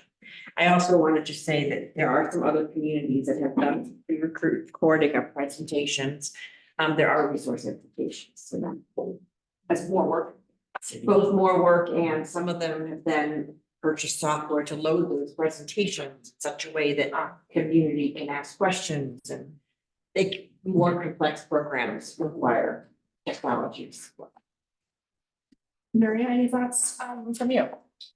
Yeah, I mean, I think it's a really interesting conversation, and I'll say that it fits in with the previous conversation about memos, right? You're talking a little bit about the timing of the work cycle. I will say that most times I don't see the presentation until Monday, right? We have a cadence on Mondays after CAC that I built in dry runs because I don't even get to see the presentation until Monday afternoon. So that didn't happen, and that's when we actually get to see a little bit of how that flows so that I can give some feedback on what that's going to look like. Those presentations aren't often finished, so that I can give some feedback, or the team can give some feedback on, have you anticipated this? Have you done that? They're finishing those presentations. So they're often finishing memos, and then they can't make the presentation until those memos are done. And that is why those staff is thinking about, like, right when they're finishing a preliminary memo, they're working on the final memo for the other thing, right? The cycle of the work stream is a critical component to when those presentations can be done. And it is why it is hard to accelerate when those presentations can be delivered. So I just want to lift up for staff that they are doing all that they can to get those to you as early as possible, right? So we really want to think about that cadence, because that is a lift as we're thinking about it. I'll say too, that what helps to perhaps have more space for council discussion is getting your questions in advance. So the quicker we have your discussions from either reading the memos, or if we're able to get those presentations early, or however early we can get them, getting those questions in advance allows us to perhaps respond to those quicker so that we don't have to take up time in the meeting to respond to something offline, right? And then it allows for quicker discussion. So that's something that is of help to us, and we can anticipate that. I hadn't thought about a slide limit, and that is something certainly other communities have done, so that we can think about, can we reduce slides in such a way. It could be for some, we don't have to go back and ask the question. We've got those questions there. We don't have to go back and forth on some of those things. So there are certainly formatting things that we can do in a different way. I'm intrigued. I will say that, I'm intrigued about video presentations. I'm a little skeptical, with due respect, because I have heard from other communities and colleagues that it doesn't work as well as perhaps people think, and it does take a lot of resource power. But that doesn't mean that in our community, in our organization, it could not work. But it doesn't allow for the give and take of nuance questions and conversation, and then you're having to go back to that presentation and ask the question again. So it ends up having to, you end up repeating that portion of the video. So it is a conundrum. And I'll say that for most, my experience has been that it is the presentation that is the most useful aspect of between memo and presentation. It is the most useful device for council members. And so figuring out how to make that more robust for you is critical as we move forward. So I'd like to continue to give that more thought. And just for council's knowledge and for everybody's knowledge, there is a tail end stop kind of cycle for the presentations, because the clerk's office has to upload them and you know, make sure we can run them and make sure everything runs effectively. So we have that cutoff by end of day Wednesday because of the driver, right? And so we have to give staff time to make the corrections and suggestions to those particular presentations. And then we actually post them in Laserfish that Thursday morning or Thursday afternoon for the public to be able to do them. So again, like Mary said, that cycle of events has to be considered because there's so much going on during that time period. But I thought it was important to know that we have a stop date as well for the end of day Wednesday for us to get those presentations and have them ready for council. And we also post them to Laserfish for the public. So if that's might be any kind of help that we can let you know when they're posted, we could also maybe add that into our step process as well. But as soon as we get them, we post them in Laserfish for the public. Unless they miss their deadline, which happens occasionally. I would not want to be on the receiving end of the business from Alicia on that. I saw Tara and then Matt and then Ryan. Yes, no, this is sort of off topic. I allow myself that. That's okay. I would be curious to know, what do we do that makes it go slower for you? For instance, should we have a no more hotlines after this time? Or is there something else that is slowing you down and making your lives miserable? Okay, maybe not miserable, but you know what I'm saying? I would like to hear that. And so, for instance, one of Nicole's priorities was to have a continued conversation, not just now, where we can discuss some of that, because maybe there are some things we're doing that are just too much. And I want to know what they are. It's involved. So that might be a better conversation for tomorrow to fit that one in, but if you have preliminary thoughts of it, please hear them after I hear from Matt and Ryan. Hearing these last 2 points on these process items, you've thrown out a lot of ideas, and I'm just sort of thinking about how do we prioritize what the bottlenecks are that we would want to liberate in order for us to maybe get some of that? Because I totally understand how the stacking creates what we have, the system we have in front of us. But what are the like 1 or 2 or 3 things that if we liberated gives us a way to wait? Oh my gosh, we can get our presentations 2 days earlier. We got to break this thing upstream in order to do that. I just, if we can figure out what that is, I would feel better informed than this sort of spitball of ideas that's out there. I feel like we're just sort of a sprinkler of things, and I don't know how do we get to that next place. And so I'm just hopeful that that's where we go in the future, because I don't know where those bottlenecks are, but I respect the stacking that occurs. So I just really want to know how to do that for all staff benefit and council. Ryan and then Aaron and then Aaron. You're good? Sorry. Oh, I just wanted to come back to address the pre-recording presentations. Just say it does sound like a huge amount of work. And I'll just say I personally do not use those, so just put that out there. Yeah. What I appreciate about the conversation, and perhaps as a next step, is and I know it's a sort of a priority about perhaps continuing to work on this, is what I'm hearing from council is an openness and a willingness to have us go back and maybe suggest what those pain points are, what we can do on our end to make some of our things shrink or better for you, what perhaps we think you all could do to make life better for us, and suggest what that is, because there's a willingness on everybody's part to make work better and work more seamlessly for us all. And maybe we can come up with those ideas and think about how to do that so that we're all in unison. So if that's okay with you, then we'll take that back and come back with some suggestions. Nicole? One more comment? Yep, I did see at least 5 and support that one, Maria, so go ahead with that idea, then love it. I'm just gonna steal a little bit of your thunder for tomorrow. I love that you think I bring in thunder tomorrow. One of the things that we set up for tomorrow is a chance for us to talk through what we use to make decisions. What are the values and kind of points that we're using, criteria we're using to make our decisions? And I feel like that's gonna be really helpful in thinking about some of this too, because, so I just wanted to say, at least from my perspective, feel free to use what I say tomorrow. You come back and think about this too, but I think for all of us, it'll be a good chance just to feel about that and think about what kinds of, how to get us the information we need to make decisions. And I just want to thank staff as well for being willing to entertain this idea and think about how we can work together more efficiently. Anything else on that? Let's move on. I'd like to bop down to the gray item, which is the second from the end. And it's ranking sort of is what it is. But Matt and Tara wanted to have you think about this a little bit differently because it sort of is, I don't know, a lemon in a pile of oranges here. It's an item of a different color. So Tara, do you want to summarize what makes it different and so we can talk about it real quick? Well, as you know, we've talked about the city of Boulder agreed to this pilot program with the National Civic League. And they gave us quite a few recommendations and we narrowed it down to 3, and this is one of them.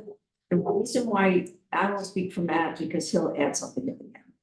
We're on the same page as far as the reason why we want to open up study sessions to community members.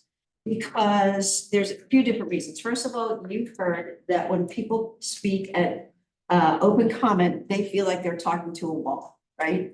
Because of the structure, there's not really much we can do about it, or we would be there for even later, but this might give an opportunity for community members to feel heard. They will also complain, like, you know, when we have public hearings and the day we're making the decision, that's when we have a public hearing. The problem is community members don't feel that what they say at that particular point is going to make a difference. So if they heard and were able to comment on the subject way earlier in our, what's the word? Yes, great. I think that they would be more satisfied. What we're looking for is more satisfaction in public engagement. So this is a pilot because it is work for the staff to do. There's a lot of work and there's a lot of things that we would want to in on, like whether in person or virtual, et cetera. But we think that this is something that the Civic League gave us that was an interesting option. Matt? I appreciate you saying that. The only piece I'd add is, we have partners at the National Civic League to help us with this. We're not on our own to facilitate or create this pilot. They're there to help us facilitate, learn and adapt and understand and assess its success. And so I think that's a critical thing. So many of these other things we're doing, we're on our own. There's a few of these unique things where we have a partner to help us. And I think it's important for us to take up that partnership and leverage those expertise to help us figure out if these are successful or not. And so it was just important to flag. I know it's scored low, but the recommendations for better public meetings are a different thing because of the nature of that partnership, the nature of the grant that funded that work through National Civic League, and how fortunate we are to be one of 3 communities. Well, we're only one city council in the country to be selected to be a part of this. There's a school board and then there's a police oversight committee across the country. So I think it would be important for us to take them up on their recommendations so that we can express these great partnerships, but also show the community that we're really committed to improving our public meetings and their engagement with them. So that's why these are sort of a little bit different beast than the ones we're coming up and curating on. So a quick question on the offsite meetings, that pilot project was one at CU. What the pilot project here is, like, what's the scope of the piloting? To be discussed. Oh, I think that's got it. the key. And I think that's the dialogue we want to have, at least our committee wants to have is we're not setting this up in perpetuity. We want to discuss. We obviously doing one study session is not enough to evaluate how successful it is, right? And so what is that number? What's the number that makes Ryan feel, hey, we vetted this thing? Is it 5 study sessions, 2? That's a conversation for staff. And I welcome that, but I don't, but it is not predetermined. Got it, thank you. Okay, Taisha, look like you had a question or comment? No, I am a huge fan of stronger public engagement. And am eager to see us actually use the findings of the pilot at work. I would also actually recommend that we consider expanding the partnership to include community-led organizations that actually already, EFA and others who already do this type of convening successfully, but not necessarily in relation to the city council work. I think there's an incredible opportunity to do that. But I would strongly, I think back to the homeless solutions study session and, having somebody, what the value of having somebody who actually has lived experience of homelessness would, how, enriched that conversation would have been if there was stronger representation at that session. So I think that there's a significant value to that level, and I would very much be supportive of piloting what that would look like. I also just want to lift up that, we didn't have a conversation around study sessions, didn't make the top 2, but I just wanted to lift up that is an area that I'm hopeful that we can revisit sometime, because I kind of feel like it's baked in that we have a study session and I just would love to explore to the point of who is this for? What are we trying to accomplish? Are there other ways that we could be using that time? Perhaps we can have more strategic conversations like the one we're having now and not just, constantly be driving forward. So in addition to this public participation segment, which again, I completely agree and would love to see some different options around what that could look, I also just want to plant the seed for a stronger conversation around study sessions. Not sure if that's already on the docket for tomorrow, but just wanted to put that. Thanks. I forgot to say one thing about my list of why we should do it, and the other thing is we get an awful lot of emails. We have a lot of experts in this community, right? I mean, we have a lot of perceived experts, but then we also have a lot of actual experts, right? And so this could also be, and sometimes when you write an email and we get so many emails, it's hard to answer them all, and then people feel like we're not. So this could also be an opportunity for some people in our community who know a lot to be able to talk. Can I just ask, can I ask a clarifying question, putting our committee hat on of council on this note is we have a team of folks willing to work with us from Matt, Nick, and locally Benita. If we're moving forward on the CU thing, that's gonna happen maybe this fall. We're gonna start doing chats and walks and deliberate. So the question is really, how quickly does council want us to kind of bring this conversation back is a question I have. And to see where that is, because that's just, I just want to know where we set up our work in that front. I'm really glad you raised that because I'm thinking about whether I should speak up on it. So the original work with National Civic League was supposed to end in December. Okay, so they have already extended their work with us because they're so interested in, as you said, possibility to try new things in Boulder. They have tentatively received funding to continue to support us through the end of this year. But beyond that, it's really a TBD.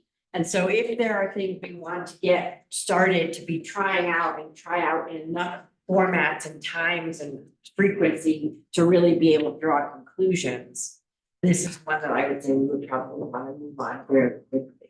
Would you like us to, our committee, to expedite this work in our conversation with you all to define it, and then as quickly as possible, begin to implement this sort of pilot and test it? That's a question, it's a staff resource question, but it's also, we have a partner with a time frame, and we've got to sort of make those pieces work and be able to assess it. So it's all those variables together is kind of what we're asking. Maybe it's not here, but maybe think about it and give us some thoughts. I just want to pose that.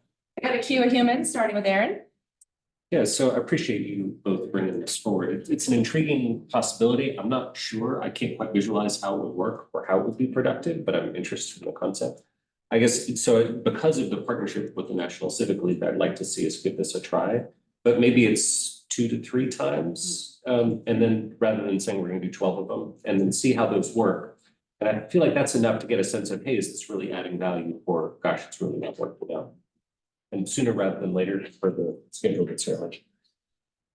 I would like to see us try this, and I would trust you to flesh it out. and then bring it back. And I would just hope that we could somehow pick topics that aren't similar and that might have different thresholds of passion attached to them, different groups interested in it. So just to get a feel for what that looks like. I have Lauren and then Nicole and then Teresa would like to share some thoughts with you. Lauren? Yeah, so I think my interest on sort of the number of these has a little bit to do with what the partnership can bring forward and what the staff lift is.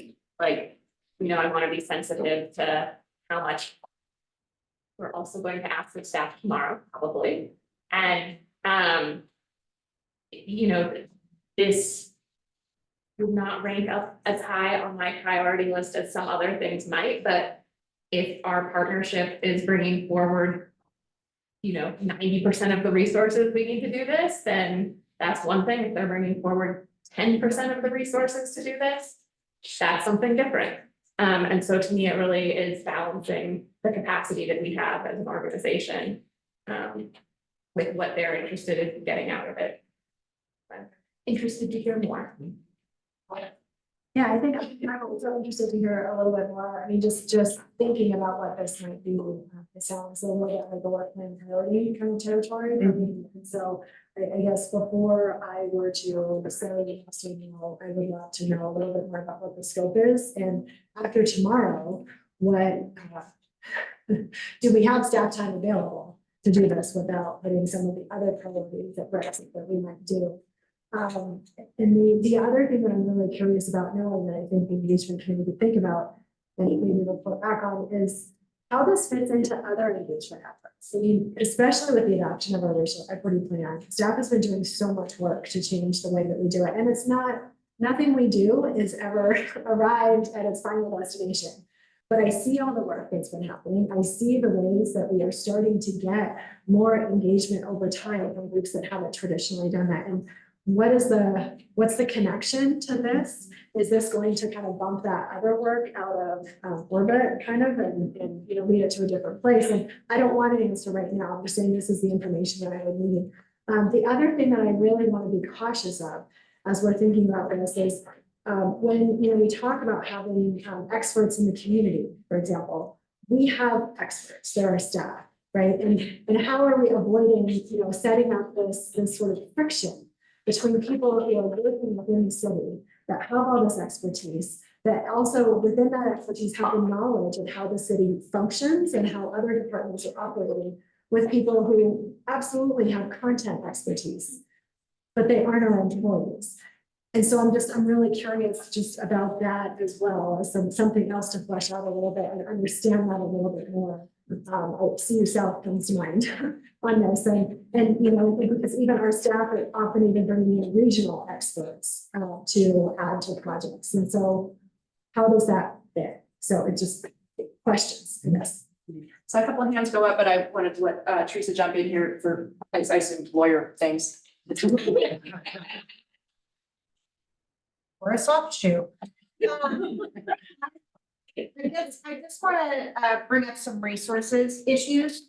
So this morning before lunch, more than 10 items, changes to council procedures.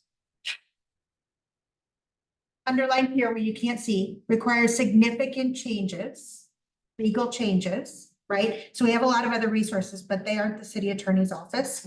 And so if you think you want to move forward with this, I would ask you to think about prioritizing so that it's not all at once. And I think that there are some other staff resources issues that Mark could address. Yeah, thanks, Teresa. I think I'm hearing clarity. I just wanted to seek that. Maybe it's through the subcommittee, do some further kind of scoping and vetting on what this pilot might be. Teresa's a part of that subcommittee, and then to bring that back to the full council to get some thoughts on timing and if this kind of fits into the priorities based on how the next day and a half panned out. Is that the general direction I'm hearing? I just want to make sure we're clear on how we best support the subcommittee. We check on that question in a minute, but I will say a couple hands go up. Taisha, go ahead. Sure. Again, I can see this not being Herculean. And I can also see it being Herculean. And by that, I just mean, and I hear you on the learned experience, and we have significant learned experience on staff. but we do lack significant lived experience. And so that is where I actually would love to see more public participation when our staff actually does not have the lived experience that is going to be impacted by the policy decisions that are going to be made. So that's where I want to be very specific around when that public voice is needed. And it's primarily when that voice and lived experience is not sufficiently represented. I would also love to see when we hear public participation, more of our public community organizations also being engaged and involved. And to me, they are experts, as important as those that we have on staff. We need knowledge integration, and that's what I'm looking for in this effort around public. And so to me, at upcoming study sessions, could we consider identifying one or two where we would invite somebody with lived experience or organizations like the Center for People with Disabilities or others who are appropriate for whatever the topic is. But again, I don't see a reason to wait on inviting somebody from EFA or elsewhere. We already do that in some of our topic areas, and we don't need another. So we actually aren't consistent in the ways that we allow non-staff voice or non-contractual voice in the ways that we communicate. Thank you. I can interrupt on a technical point. I've heard from 2 community members that were hard to hear. So I don't know if we can turn up the gain on the microphones or anything like that, but getting feedback from the community. Okay, Chris is on it. Yeah, I just, to Matt and Tara, when you're coming up with this idea to make it clear whether we're trying to curate the public we're hearing from or whether this is an open public engagement. So, and I think that's where, because I'm hearing what Councilmember Adams is saying, and I was thinking it was just anyone walks in the door, not I'm looking to pinpoint certain voices in the community that would be supplementing an already existing solution. So is this the co-creation of solutions, or is this the evolution of engagement that's a non-curated public audience? So that would be helpful for me to understand. Okay. I just want to add here, I'm also now reminded of our community engagement framework. And to me, the public participation that we're talking about moves us towards that collaborate more strongly. We are very heavy on informed right now. And I would love for those collaborations. So that's another reason why I'm very excited about this public participation piece, and just recognizing, to me, it sounds like we need to just define what we mean by public. So I just want to offer that, because I had made the assumption that that's what we were talking about the whole time. We're definitely not. Yeah. So just a clarifier, because this is something sorry. I have a point of clarification, Teresa. Why don't you go first with the clarification? Is in the umbrella of all of the engagement we do, this work has very specific guardrails to how community engages directly with us as individuals, formally at our meetings and or contact study sessions, or informally at chats, walks, world, and town halls. That's the boundary of this work, and it should butt up very nicely against the other and more lengthy engagement we do in the lead up to understanding what the issues are we're working through, be it community connectors and through our other community partners, and when staff is doing that engagement on our behalf. And so trying to define what those guardrails are is really key, and then what are the parameters in which they engage directly with us we can work on specifically, and how do we co-create that versus what's structured in the nature of the work we're doing interacting. I mean, that's what we're trying to suss out there. But that's a really good point you bring up, but I think we're challenged in how do we. Well, and spoiler alert, this is why I made the good governance request around how do we know what we know and what's the qualitative data. This is one of those areas, and so excited to have a conversation. So I have a clarity question for Teresa in terms of the lift on your staff. So if we were to say, we're going to try this for 3 study sessions as a pilot, is the fact that study sessions currently have 0 public participation, and we would have to update the procedures to even allow for a pilot? I believe that's right. I would need to do some additional research. I think that depending on how this is envisioned and formulated, it could be a broad spectrum of lift for the team, right? And so more details about what the pilot would look like would give me a lot more idea about the level of lift. And so I don't know that I'm 100% tied to this being a huge lift necessarily. Right.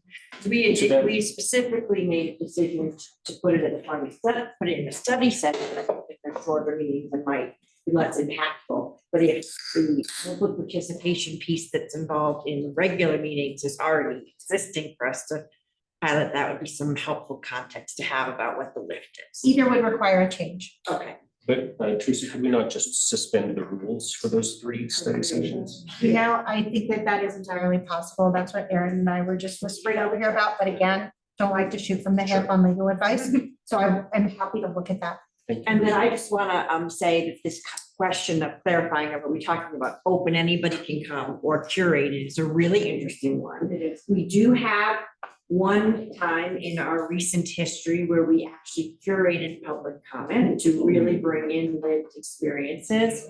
And that was after the Zaid Atkinson situation. And that was a really very powerful meeting. We had about 15, 20 speakers who were chosen because they were bringing perspectives that maybe were not coming into the room.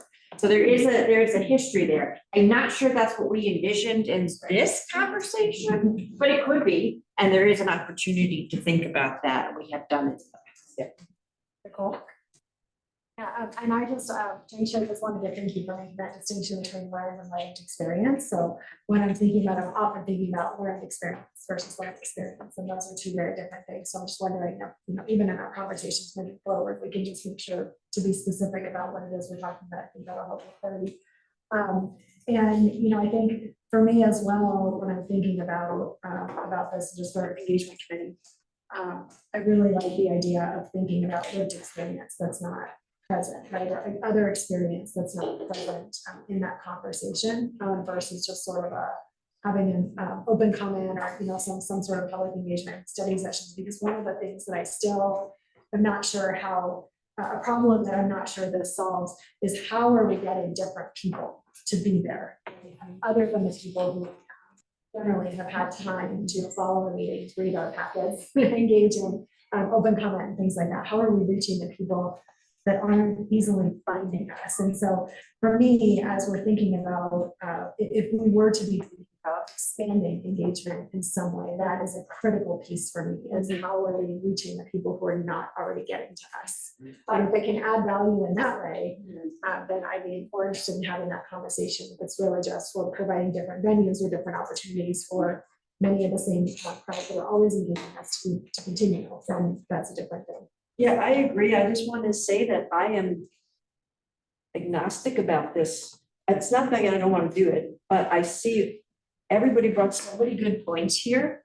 And I could see it backfiring, you know, maybe negative one. I could see it backfiring, but I could also see it be good. So I really enjoy everybody's perspective, and I think it's been really helpful. We have a debrief committee meeting next week, so this will be this excellent.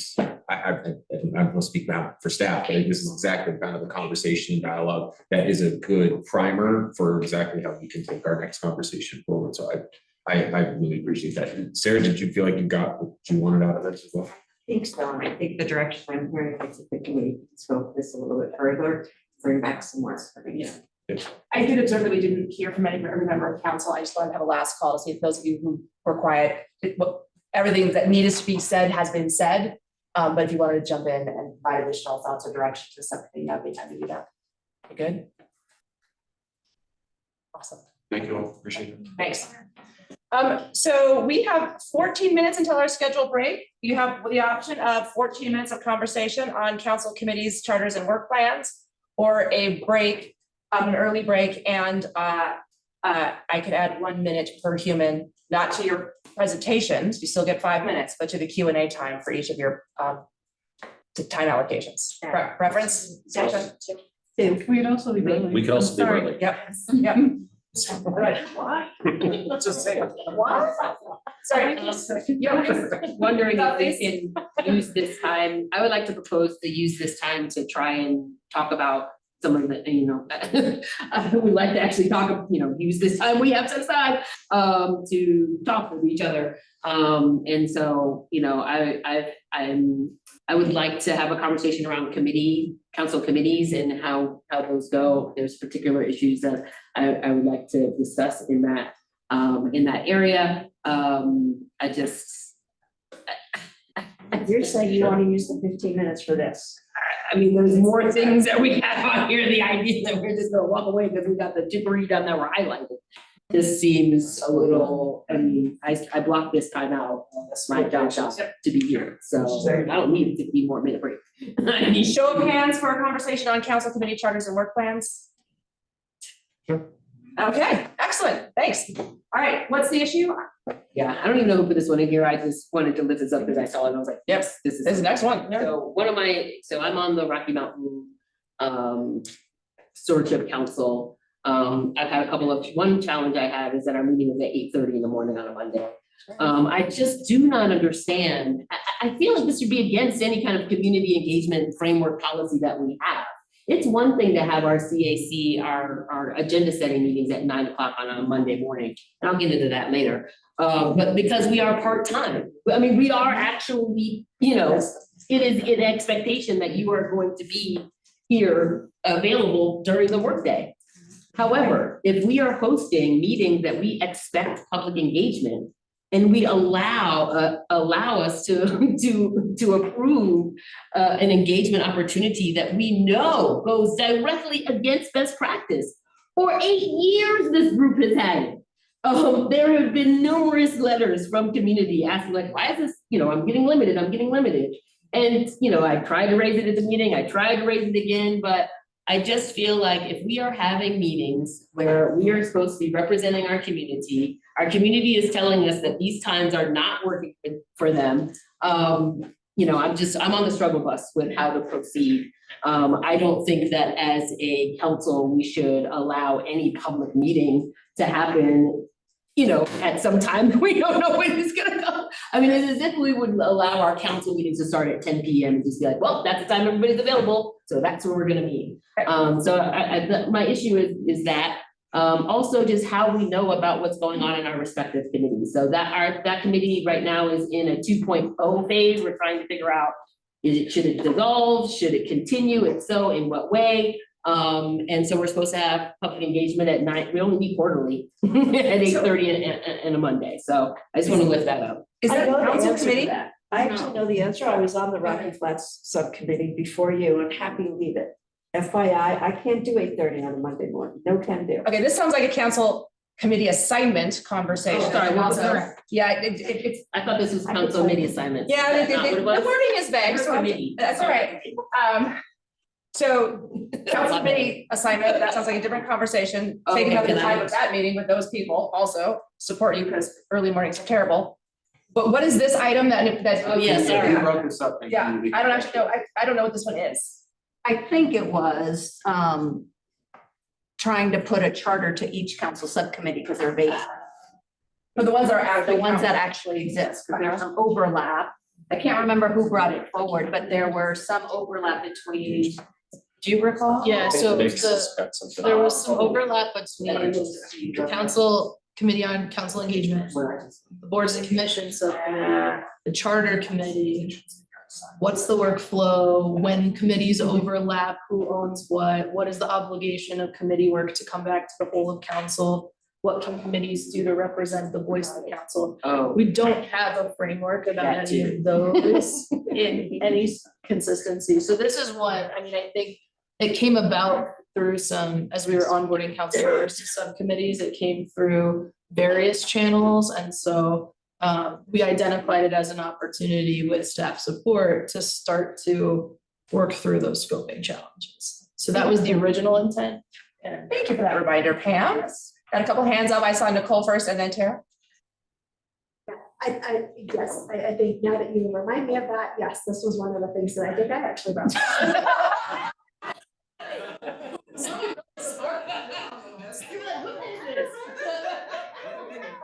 I think we agreed too. But it really was, and I mean, I think this gets back to some of the conversation we had earlier about central repositories, right? What's the scope of work for our communities? What is their bucket? What's their lane and domain? And how are we getting to that place? Because I think it's a it's a good way of organizing it. It's a good way for when new people come on, they know what they're going to a little more clearly. And I think this question around how do we share community work is really a central one as well. How are we building in times, bringing things back? How do we flag for the different committees? Hey, this is something that it would be great if the whole council either heard an update on or those kinds of things. So how are we building that cadence of coming back to council to share out the good work that we're all doing on our committees as well? So I wonder if this sort of just fits into that within each potential process thing that we could work on this year within committees of just documenting what we do, how we do it, and when we're bringing things back to the whole. Well, I've been complaining for over 2 years about this subject, so thank you. If you work, having 5 subcommittees plus is insane. And to have, and even sometimes, and now I'm ranting, sorry, press. I'm ranting. Somebody just said, can you do this workshop from 8 to 12? I said, no, I can't take 4 hours off from work, ever. So I have to pick the subcommittees that I could eke out a little hour or at the most an hour and a half. Hope that Matt reminds me, he'll text me, where are you? That also works. Honestly, I would like to see less subcommittees personally. And then sometimes there comes something that I'm really interested in, and then I can say, wow, I'd rather do that. Like when we did social, some things that I'm more interested in, I'd rather do that. So I would like us to look at all these subcommittees and how do we have to go to them every month? Can we do every other month? Can the staff go instead of us? What are the most important things? What are less important? What are in the charter that we could maybe change? I mean, if we're going to have a part-time and we're going to work also, I don't understand how we get everything done. So again, I think we're mixing terminology here.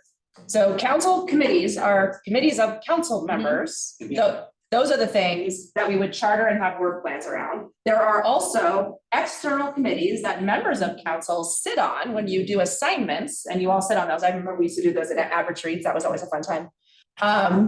And it sounds like that might be sort of what Taisha and Tara are talking about. So apples and oranges, both important. Are you on apples or are you on oranges? Well, and they're decided at the same time. That's the other issue. Well, I just have sort of contextualizing of Please. where this catalyzing where this is.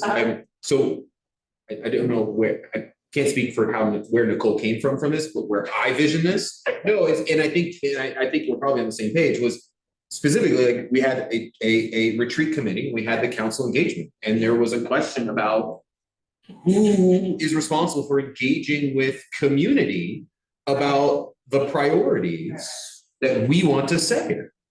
And that was it was opaque. It wasn't clear. And usually the retreat committee kind of gets running at the end of the year to kind of like, oh, we got a retreat, let's get going, let's get those balls rolling.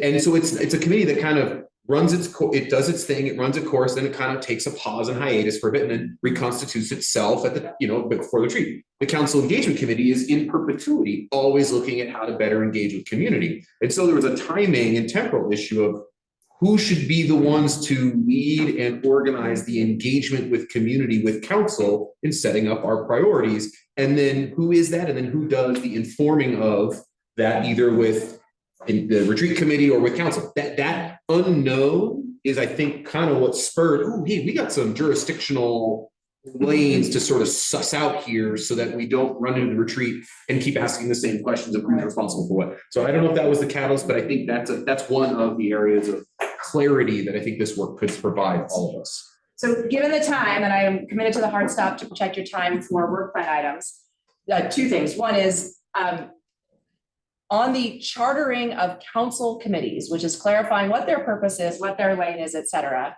If a majority of council think that chartering these things is a priority, that's something that's staff work that you would do and then bring them to them sort of one at a time or as a bundle. Just what does that look like work-wise?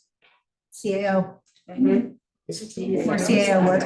Is it CAO? I'm just curious. So when you CAO. City attorney's If we just say like, here's the work. I apologize. It's okay, I didn't mean to, I'm just like. Well, I mean, because it's something you don't want the city attorney's office to review charters, it's certainly typically a function that we would perform. And it's a function we perform for anything else that has a charter, but you could decide you don't want to do that, that's up to you. So show of hands, how many think that's important work that should happen? Urgency might vary, but just as maybe as work plans allow. Can I ask a clarifying? Yes. Have we already committed the time needed from the CAO to do the boards and commission clarification? Okay, so this is increment. Just be an addition. Fantastic. Yep. So I would say this is valuable. I think I'm very sensitive to the impacts that we're putting on the city attorney's office. I don't mind supporting this as long as it goes into a queue, that you get to it when you can, rather than That's right. overloading you in the short to medium term. But Yes. only if it goes Yes, in a sir. way that's manageable. Yes, sir. Okay, so one of the things we were talking about with the retreat committee is establishing what we would call, this will come up more tomorrow, the yes if list. Where if there's a majority of you that think a thing is a good idea, it goes on the yes if list. And the if is if and when time allows, after they do the other priority work, then they'll tackle this. So is it, oh, you want to say anything before I call the finance?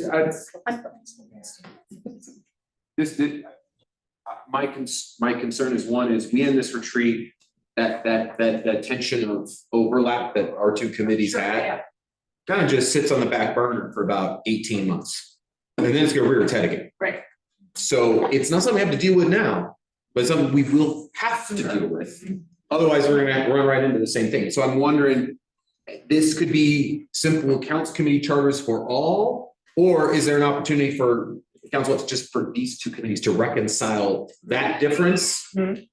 Just, yeah, and then the others is a separate thing, but I worry that we miss the opportunity to reconcile these challenges, so that with the next council, next retreat occurs, this is set and we're in a much better place to facilitate these conversations in our community. So are we good with like a one-off or kind of, so I'm just curious. Sounds got maybe a question in a space for continued dialogue. A question, Teresa, this is for you. If we're just doing operational stuff, like this is how this committee does its work, this is generally the time, like operational calendar, some specification of this is our internal process, that's not like that doesn't need you all, right? Correct. Okay. So I wonder then if that's something that we can think about.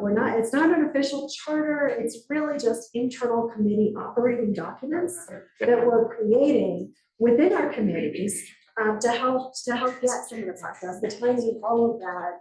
I think that'll help. And the other thing, Matt, it's a good time for us to kind of continue this conversation around. We will have a debrief of this retreat after the council getting my communities mixed up. We will debrief this retreat afterwards, and I think that's a great time to have some of those conversations, because we'll hopefully be thinking about the operational calendar. When does the work start? What needs to start when, as we're doing that? So I think it's a great time to have that conversation, and then staff can bring it back or something. So is the shared recommendation then that these individual committees would sort of write up their own sort of operating procedures and understanding of what their lane and function is, and then you would have a full council conversation at some point to check in if there's shared agreement around that? So maybe, but Teresa was raising her hand, so I want to see if we. Yeah, sorry, I'm still percolating. And what I'm percolating about is, and we've seen this happen sometimes on a border commission or panel, where the group comes up with a set of operating procedures that are outside of the scope of that's actually authorized. And so you would, again, I'm like, and that brings us back to city attorney review. But again, I think that it could be a matter of how heavy that lift is or not, right? A review for scope is not as heavy a lift as a formal charter. So committees, drafts, city attorney's office reviews to make sure not, doing stuff that's colored way outside the lines. Yep. Front loading the engagement and the retreat committees on account of there's a time there, yeah? So love to hear if anyone has a thing that must be said right now. I'm prepared to hear that. Otherwise, I'd love to call the question and then get you on a break. Lauren, go ahead. just for the long term, like, I love those for the short term, and in the long term, I would like to also see us look at this in the same way that we're looking at boards and commissions. But should all of these continue for the long term, or should we be looking more at task forces in the future to tackle specific things, so we don't have these long-term charter issues and alignment issues? But there's more specificity and clarity around what we're doing. So, And that might be on the yes, if list. definitely. Okay. Can we be asked yes and, or you definitely want to do yes if? Yes, if. Taisha, go ahead.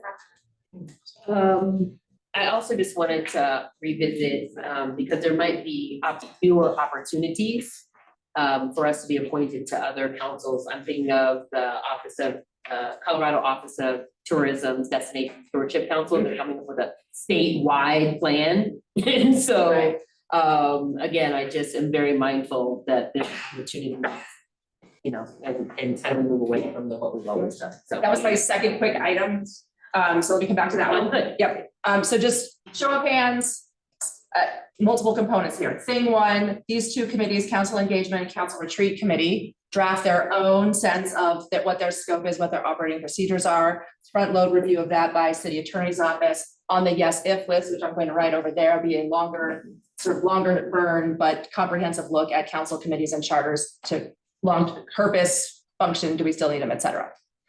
So I love to see a show of hands who support that work. Thank you very much. All right. Second thing, I just have a clarifying question. Have you already done your council appointment to external committees conversation? Is there a way that there can be some conversation around how we do that? Is that the right thing? Just to be clear, I don't want that conversation right now. What I'm wondering is if there's a majority of you who think there's value in having a future conversation around that. What are the committees? Why do we do them? Are these the right ones, et cetera? Anything that staff wants to say about that? Because I just made that idea up right there. That's why. No, except that there is one that the Rocky Flats Council is asking whether or not they should disband or be a committee that council's likely, they're asking the communities that are on them to weigh in on as organizations. So that is something council's going to have to weigh in on. That one, but that's officially coming later. Yeah. For you. Those are Boulder Junction. So we're gonna go there. And by later, we need to have that answer by June. Yeah, right. It sounds like you already planned to bring that before council. Yeah. Yeah, okay. So just wondering, is there a majority of you that see value in just sort of spending some future council time on what are these the right committees? Why do we do them? Which ones are we obligated to be on? Which ones are optional, et cetera, et cetera? Show of hands. Oh, go ahead. First, that I think it would be really helpful for that discussion, similar to council committees, we could come up with, those of us who are on it. This is what the work is. This is our commitment, right? Like, again, informal, operating kind of documents. And then I think that could help inform the conversation, right? And some of them, I guess some of them we just have sort of automatic appointments to. I don't know if there are any that are required. Which would be a great conversation for you to have at that future conversation. Yes, love it. So, future council conversation on all of these external committees with those of you who are currently on them, providing a couple sentences on what you think its function is, what the cadence of meetings is, et cetera, et cetera. If you think that is a good use of future council time, show of hands. Got a majority there. Fantastic. All right. Excellent. All right, it is 1:35. That ain't bad, council, honestly, but that means only a 10-minute break. So back in your seats, if you would, I'll leave your card. Tara, do I have your card? Your playing cards? We're gonna reshuffle playing cards and we'll do one more round of playing cards to determine order on work plan.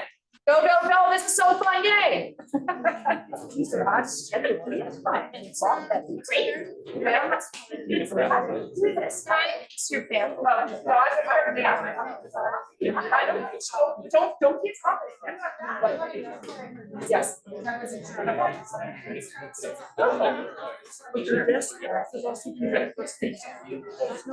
It's more. Contact all the and not the external ones.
in the ladies' room? Oh, shit. Who's missing a pretty ring? Anyone? Anyone? Okay. If you, Alicia, is this your ring? Probably. Is it gold? Is it? Yeah. All right. Yep, all right. Next thing.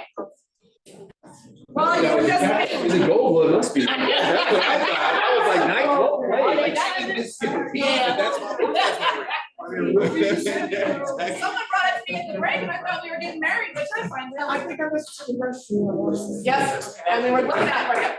All right. You all grabbed a playing card. We started with low numbers first, so now we're gonna start with high numbers. Mark, you just had the exact opposite reaction that Taisha had on the first round. You're like, Chris. So, you need to set a couple of rules of engagement here, friends. We have allocated 9 minutes per council member, of which up to five, not obligated to spend the whole 5, but up to 5 may be spent by you sharing, summarizing, overviewing, whatever is your preference, your work plan items. The remaining 4 minutes are for clarifying questions from other members of council. Okay? So if you only talk for 2 minutes, that means there's still 7 minutes allocated to your council time for Q&A, but hard stop at 5 minutes for talking, so we have at least 4 minutes for questions, which means shorter questions and shorter answers mean more people get their questions answered. But hard stop at 9 minutes, you are of course free to visit with council members after today, not violating open meetings laws, to get further clarifying questions that you might have answered about their priorities. The purpose of this time is to give you a minute to sit with everyone's respective ideas prior to tomorrow's conversation about the impact and the lift of each of these items so that we can figure out what are the most important items to focus on for the next 2 or 3 years.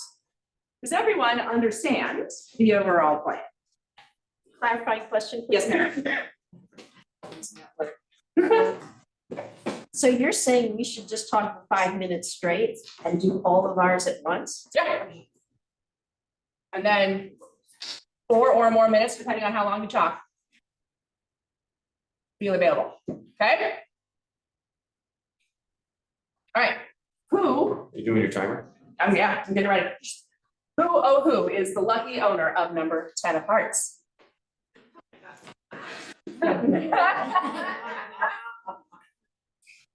All right, Lauren, you ready? Yeah. All right, hit it.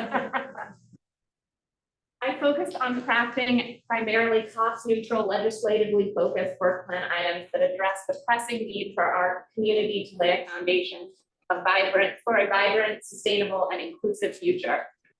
In that vein, my proposed priorities for the Boulder City Council work plan are family-friendly, vibrant neighborhoods.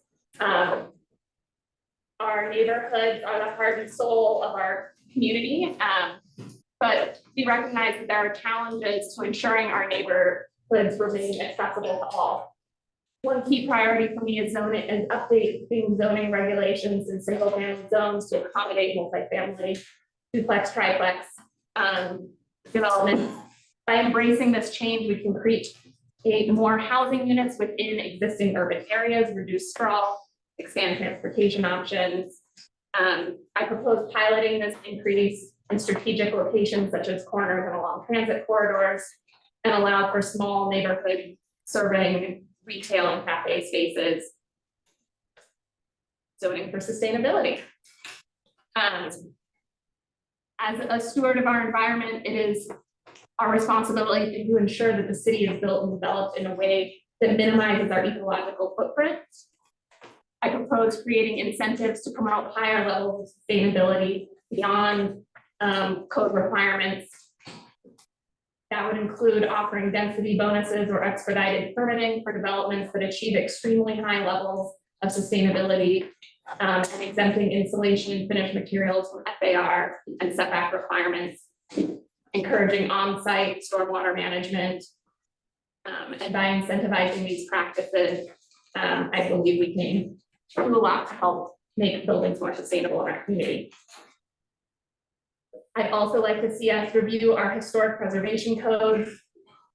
While preserving our city's rich history is essential to maintaining our cultural identity and sense of place, I think our current historic preservation codes don't always create the best outcomes for our community and definitely can make our processes hard to predict.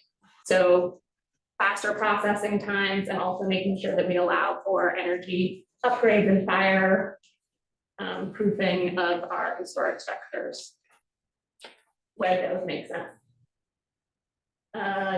Decreasing review times and paperwork for small scale commercial projects and affordable housing. You know, making sure that the things that we want to see developed are easier and faster to develop and cost less to develop. And then landscaping code revisions. I really want to make sure that our requirements reflect our commitments to sustainability and wildfire resilience. Sign code revisions, also my like no more beige buildings. Pink for all. Suggestion, yes, pink buildings everywhere. I would love to see us allow the use of branding colors in buildings and promote other kinds of creative expression, as long as it is not exclusively advertising for that building. Parking policies and programs. I would like to see us remove our parking minimums and revamp a number of our parking programs. As we talked about on our last council, assessing inclusionary housing fees for all types of structures, including single family. I know we're working on a nexus study for that. And then finally, supporting entrepreneurship and vibrancy through the allowing of food trucks and food carts in more places across our community. Nice. Ooh. Okay, now I have a separate timer going over here for our Q&A time. All right, so we have a little more than 4 minutes. Questions for Lauren, clarifying or otherwise? I tried to leave extra time for questions. Yep, Tina? When you, and thank you, that was great. When you think about the food trucks piece, is that something where you would envision there being some engagement with existing restaurant owners as well to kind of see how that works? Or I think sometimes people talk about the proximity in which a food truck would have, and would the city get revenue from renting the space where the food truck is parked? Yeah, I'm open to that. I think that some of where we're at right now with our regulations that don't seem to allow food trucks very many places, I think came from a really strong collaboration with the restaurant association. So knowing that they might push back on some of this, I still want to open it up a little bit more than what it is now, but maybe there's feedback around what kinds of locations in the city make sense for that. Yeah, their feedback would be appreciated. Any other questions? Are you looking at revenue for the space they occupy the truck on? I'm more neutral about that. I think it kind of depends on what kind of space it, like if it's city-owned property that we're talking about, or if it's parking. Anyone else have a question for Lauren? Yep. Avoid the question and just go to a compliment. Yes, I will always make time for kind words, absolutely. You're the facilitator, I want to Yeah, make sure go ahead. there isn't another time for that. No, I have. So for one, I appreciate the specificity and detail in which you brought forth these recommendations. It's really easy to evaluate and look at and not feel like there's opacity we have to sort of define. So thank you for that. And I appreciate the values in which you came to arrive at your priorities. Yeah. Anyone else? All right. Who is the owner of the 9 of carts? That's me. All right. So as I led in my vision, that I see this retreat as being themed as opportunity and optimization. And that is in many ways sort of the theme and the filter in which I'm going to evaluate, or which I brought forth these priorities. So I'm going to start with ballot measures, because the success of any governing body is good governance. And the more we spend time improving the structure of our government and the way in which we do our business on behalf of and in service of our community, I think we are all better off. And in two in particular, I want to touch on fair pay for council. That is going to be a priority I'd love to see us embark on, because quite honestly, this is a council body that has long struggled to be truly representative of the community it serves. And one of the biggest hurdles is that the amount of work we do and the difficulty it is to reside in our community from an affordability perspective makes it financially and economically infeasible for most people who are extremely qualified to serve this community at its highest level. And fair pay for council won't be a panacea, but it will at least allow us to maybe take one's personal economics off the table in terms of evaluating whether or not they want to choose to serve this community at its highest level. The next one I want to focus on is a charter change with regards to executive session. We've seen that in here, and I appreciate the charter committee moving forward, but I want to make sure that we see this come through. This is absolutely good governance. For those that are obsessive over open meetings law, we are having these conversations anyway. We are just doing so in the least efficient and really least open method. And so if we really want to stay true to open meetings laws, having executive session follows the legislative intent of that in its purest form. And I think we are better for that. Moving on into transportation. I think here, the opportunity we have is to make sure that we have a transportation system that is for people to be focused on people and not the machines that move people around our community. And so the impacts we can have here are provision zero, safety and reduction of our greenhouse gas reductions. There's two things I think we should consider, which is codifying the core arterial network. Not necessarily the work we're doing now, but the theme and the method of evaluating how we arrived at CAN. That methodology should remain true outside of a council priority. The fact that we used areas that had high impacts of crashes and severe accidents to identify those arterials to be fixed should exist in perpetuity, and that should be a mantra that we follow for funding to fix our roads going down in the future. I'd love to see us codify protected bike lanes with regards to design construction standards. Paint is not protection, and I think we should make sure that we codify that so we have things like baseline be our standard. I love where staff is going, and I'd love for council to put wind behind the sails of some of the policies being contemplated by staff with regards to banning permissive lefts and or restricting rights on red. I think we could give them that oomph behind the sails of the transportation department, because that is core to the safety that we want to provide. Moving into, I will skip one of them because we have sort of seen an update today on it. Planning and development.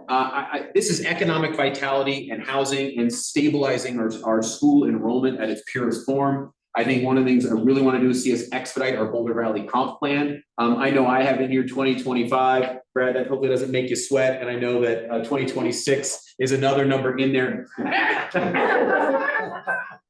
At least that's, maybe that was better than the 30-day review you heard the other day from a colleague of ours.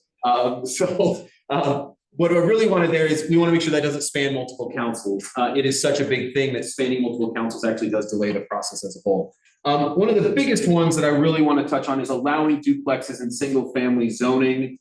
This really touches on Lauren starting that conversation with her parties, and I want to see us make that happen. It is critical that we lower the barrier of entry for working families to especially live in our single family zoning and stabilize our school enrollment. When schools close, those communities suffer greatly as a result of that, and we need to do all we can to prevent that.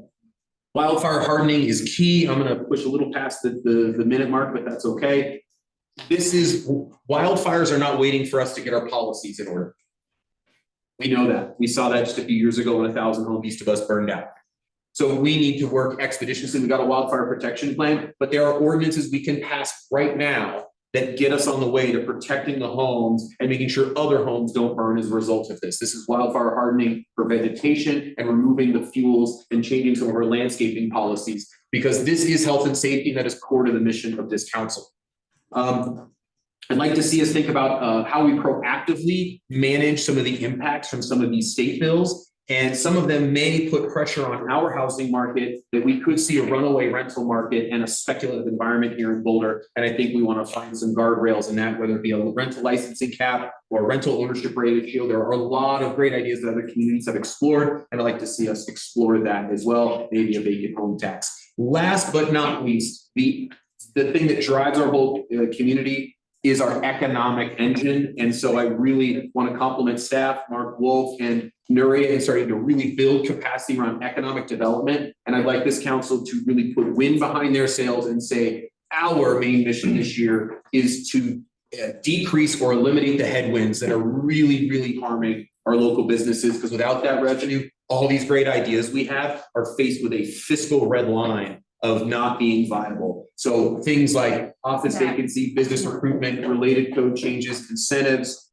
social streets, community events, and formalizing the financial resources to connect between the Hill and downtown are all things that will drive our economy forward. And I'd love to see council lift that up and own that work to some extent so that staff can further move that in an expeditious manner. And there they are. So you have 9 minutes, and if you're gonna go over, you're gonna go over, but what I'm gonna tell you is I'm watching the faces around the room, and that is not probably the best way to get support for your ideas from your colleagues on council. We have 2 minutes left for questions for Matt, if anyone has them. Ryan. I loved a lot of that. If I could ask our transportation director a question, if this is okay. Matt, you mentioned parking minimums, signals policy. My understanding is those are coming to us in a proceeding that we're gonna have a chance to vote on. Natalie, can you? So the parking and TDM. Natalie, I hear that the mic sometimes is, we're gonna ask everybody to raise their voices. Yeah, so parking and TDM. You can come closer, just, yep. Sorry. Okay. So parking and TDM ordinance project is on the work plan for 2024, 2025. That would obviously come to council as we move through that process. Our signal policy update, is that the other thing you asked about? So signal, I should say signal practices update. That is something that we would typically handle at kind of the administrative level. We would not be coming to council for action on, but that's something that we can explore through the process if there is the desire for that. Nicole?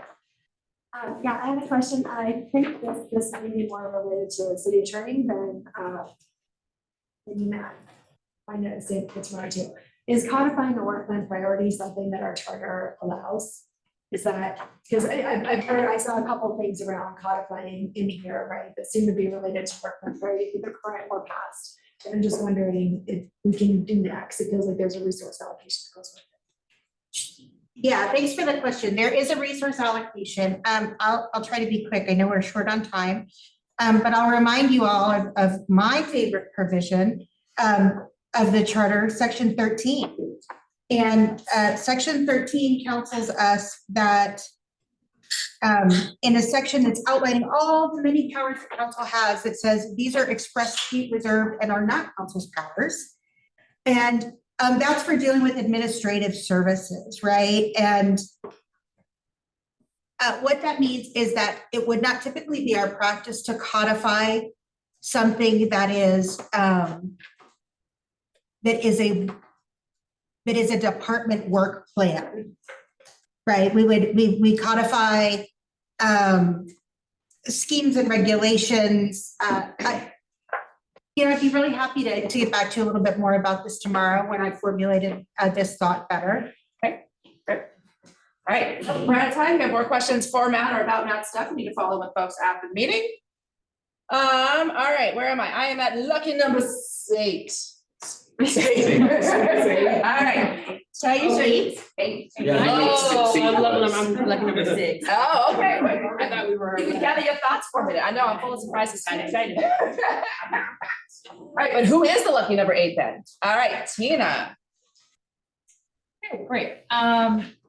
So first off, my priorities are really mostly embodied in the citywide strategic plan. And I just want to lift up the climate, the safety bucket, and also the people bucket, primarily referring to employees and staff, and the sense of urgency around all three of those sections. So when I think about what's really important, those things are probably my priorities. And I'm assuming I don't have to give those up to move forward with what we're talking about today. So that's really important for me just to say. So in terms of adding on new items, one thought I have is around creating a task force that is a short-term task force looking to see how we could create middle housing units the fastest. So which levers would we need to do and how could we tie numbers to that to creating the conditions for developers to want to create those over other types of housing. So what could we do to create a perfect environment where a developer says, all I want to do is a townhome with a ground floor ADU with an ownership option that's going to be in some kind of dollar amount that makes sense for people wanting to live here with children. So that's a very specific way of looking at housing. And the idea is kind of getting to what Taisha was talking about with getting people with lived experience. So it might be someone who's currently commuting in. It might be someone with children, and what would you put up with? Does it have to be in a single family residence, or could it be as part of an infill opportunity? The other piece there is just a general idea of creating more ways to have predictable housing costs for more people. So how do we get it to where people are not so subject to the variances in rent that we see in Boulder? What are some other ways we could do that, including rent stabilization? And not just vouchers, something that's more predictable than even a voucher we know ever runs out all the time. The next piece is getting more clarity around who is providing services to our unhoused population, to people experiencing housing insecurity vis-a-vis the county. This came up during the campaign a lot. People were just unsure who's doing what and who should be taking the lead on mental health and how do we plug into mental health. For me, this is not necessarily adding resources, but getting a good roadmap of who's doing what. And so I can explain that really clearly to community members and also have a lot of understanding. So I myself feel that we're on the right path. And by the way, I think there's so much good work going on. I feel encouraged. The next priority is just getting a better understanding of what the needs are for the enrollment at CU before new housing is built by CU. So does there need to be a conversation with Boulder, with the CU about how can we help you accommodate students and how can we plan for this impact rather than just talk about it after the fact? Is that conversation worthwhile? Is it too hard? New Chancellor, we're going to perhaps meet them on Friday. And then looking at, I'll skip down, I'm going to echo the economic vitality plan with the connectors. I was hoping for a tram. If anyone's been to Disneyland, that's kind of what I want, but I don't think that's probably the priority. And then, okay, and then I looked at a comprehensive study of fees, which ties into the long-term financial viability of the city. So understanding all the fees that we're charging, what are we collecting, what are we not collecting, and how are those matching up with our values and our vision for the city. And so like an instance of a new fee could be, we just had some legislation fail on heavy vehicle fees. Is there a way for us to pursue that as a city and not go through the state if that's able to pass through legislation? And then finally, the comp planning plan, I want to get a really good handle on the comp plan. I don't have a lot of good understanding of how that's going to work, and I want to be very well prepared for that process, and I'd like to make that a priority. And finally, I'm going to add a charter committee review. Someone said that might be a work priority, so I'm going to add it on the fly. And then I am interested in the second home tax, which if you followed my campaign at all, I said it a lot. I am interested in that tax as a revenue way, and also to make sure that housing is primarily for people who live and work here. That's our number one goal with the housing that we're going to create, the space we're going to make for that housing. So that's it. Great, thanks to that. It's 4 minutes and change for clarifying questions. Tina, anyone have any? Here. Okay. Well, all right then. Can I take her 14 minutes? You may not. who's the owner of lucky number 7? Tansy, all Before right. you start, I want to ask you all to take out your little handouts picture in your packet. They're just pictures. Sarah brought visual aids. All right, ready? And then- Let's go. Okay, priority number 1, connections. In just a few months, the Moxie Hotel will be opening. I'm really excited about it, but I don't think we as a city are ready. We all recently got an email from Boulder Connectors, a group of civic and business leaders working on connections between the Hill and downtown, how we can upgrade and enhance these connections, outlining their list of near-term fixes they believe are needed. I think this is a huge opportunity for us to do some short-term fixes with the help of our stakeholders, the many stakeholders involved. It's the connectors, the arts community, the chamber, the university, downtown Boulder partnership, Visit Boulder, the hotels, businesses, and even interested community members, and everyone else I left out that would be offended. Highlighting just a few of the short-term needs, some of mine that I added. The main connector street Broadway could use some artification. Thank you for that word, Nicole. Landscaping, tree planting, sustained tree health, fixing sidewalks, adding creative and artistic signage. And this is a plug for Lauren's request to, let's say yes to streamlining our signposts to allow for more branding and expression. The Arboretum, I know we're gonna have a plan for the Arboretum in our new civic plan, but I think short-term fixes are needed. The fences look run down, there are dangerous curves, it's poorly lit, uneven paths, litter, etc. Transportation, let's adjust the park to park program with stops to include the hill, and I suggest calling that shuttle the gondola. Well, Grandview is still an issue for bikers, and there are so many fun and exciting things that might not cost a lot of money at all. Like my thought would be to have an arboretum promenade all the way through 13th Street with arts and lighting and local arts and selling their art on Thursday and Saturdays in the summer. Imagine if 13th Street were close to cars, lots of fun and exciting things that don't have to cost money. Why do we need an acronym? HDCP, Build Downtown Connected Plan. Staff works with the stakeholders of, this is my ask, staff to work with the stakeholders, put together a work plan. What will it cost? Well, we have stakeholders to pay for some of that. I'm pretty sure we can get buy-in from them. We just need a plan and we need to prioritize it as soon as possible. Done. Next, priority 2. Prioritize capital investment in design. This is what I hand out, and safety enhancements on critical pedestrian and bicycle multi-use paths, and especially underpasses. So last year we added $30,000 to invest in changing light bulbs in our underpasses to LEDs, and it made a huge difference. And I got a lot of accolades from community members, which I appreciated. When I was on the Parks and Rec Advisory Board, thank you, Ally, one of our mantras was taking care of what we have, meaning if we make a new park or a rec center, we have to maintain it. I believe it's the same thing with our underpasses. Now, I'm not saying that they're not well maintained, but there are some things that we can do. Sorry, Sally. We can do that are not that hard. For instance, if you look at some of these pictures, you'll see beautiful art on one wall of the baseline of Broadway, and then a mess on the other side. So let's work with the arts community and add some beautiful art. Those are usually the tunnels that make me smile when I drive through them. You can see on a lot of these underpasses that even though we do have new lighting, they're still dark, and the problem is you don't know what you're going to hit when you go in them. So I would like to have some resources to solve that problem. And with this, let's see, anything else? Oh yes, the unintended consequences of unsafe tunnels is people not using them and instead going out our major arteries, which is the opposite of our Vision Zero. So the friendlier, the prettier, the safer that we can make our underpasses, the more people are going to use them. So that's why I think this is a great idea. And I also believe that CU can help with funding in particular with the underpasses by CU and baseline, which are scary. So let's get the arts community to help, the schools to make some murals, whatever we need to do to make these tunnels beautiful. Priority number 3 is a surprise. It goes along with Taisha.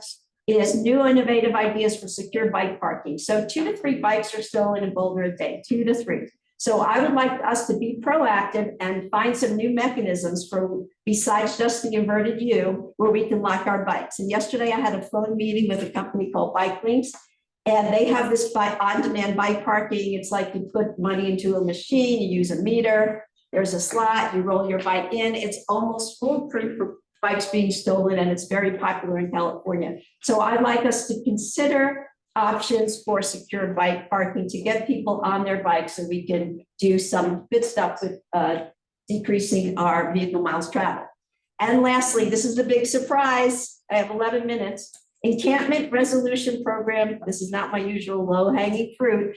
Let's consider copying Denver. They are moving people out of encampments and into housing, and it's been working. Yes, there are a few unintended consequences, but I think it's worth it. And they're utilizing a geographical-based approach to resolving encampments, delivering housing access and support services at scale, coordinating post-closure activation and enforcement message. This is a strategy. I'm going to finish this. It's one more of my promise. That is, they get real estate, they lease it, they put entire encampments in there of the same community. And it focuses on moving people into transitional housing and then closing the encampments and keeping them closed personally.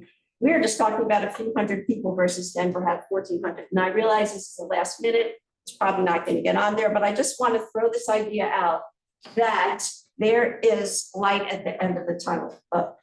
Edit. That's it. Thanks, Tara. All right, 3 minutes and change for questions for Tara. Yep. Can I also invoke Natalie again on the question of what we're doing? So there was a proposal to do bike parking initiative. And I understand we have a TDM proceeding, you just mentioned, sorry, transportation management. Is that in scope inclusive of what we're looking at? Right, so there's a couple of different things around bike parking. So if there's an interest by council in secured bike parking in public right of way, that would be something that would likely be a city-led initiative. And I think that's kind of what Tara's talking about. On the other side of that, we've heard an interest, I think, from some council members around bike parking requirements by code. And that would be something that would be included in the TDM ordinance project that's scope, or is team scope. Okay, thanks, Natalie. Other questions, Nicole? Yep, this is a question for Nuria, and Nuria, I'm just wondering, since I'm sitting under a broken microphone. The question, where does funding come into our discussion of priorities and things like that? Because some of the things I'm hearing from folks have fiscal implications and our budget's flat. So where do we have the space to have that conversation? That is a great question. I always appreciate questions about funding. Well, first of all, we have to get down to 10 priorities, we hope, right? So we'll have to think about that. We will then scope it, right? Because we don't know yet what the exact nature of the ask is. So once we scope those, we will also talk a little bit about what the cost of those will be, right? As we think about it. There are some that are already in the work plans, as you say. And what I loved about many of your priorities is that they are so aligned with what the work plan is. And so what you're asking us to do really mostly is accelerate that work and lift that up. There are some, for example, Tara's last one is a major funding resource ask. We will then have to think about that. And we had a similar conversation not so long ago about safe outdoor campsites. And we will lift that conversation up and we will bring it to you and talk about it. We are about to have a conversation with you, I believe in May. We know, we were calling Mark in May. That we will be bringing we'll be talking with the Financial Strategies Committee, and we'll be bringing to the full council a conversation about where we stand with our budget projections in May to talk about it, but we will have those opportunities with council. And we will be coming back to council in April, I believe, April 2nd. Am I correct in that?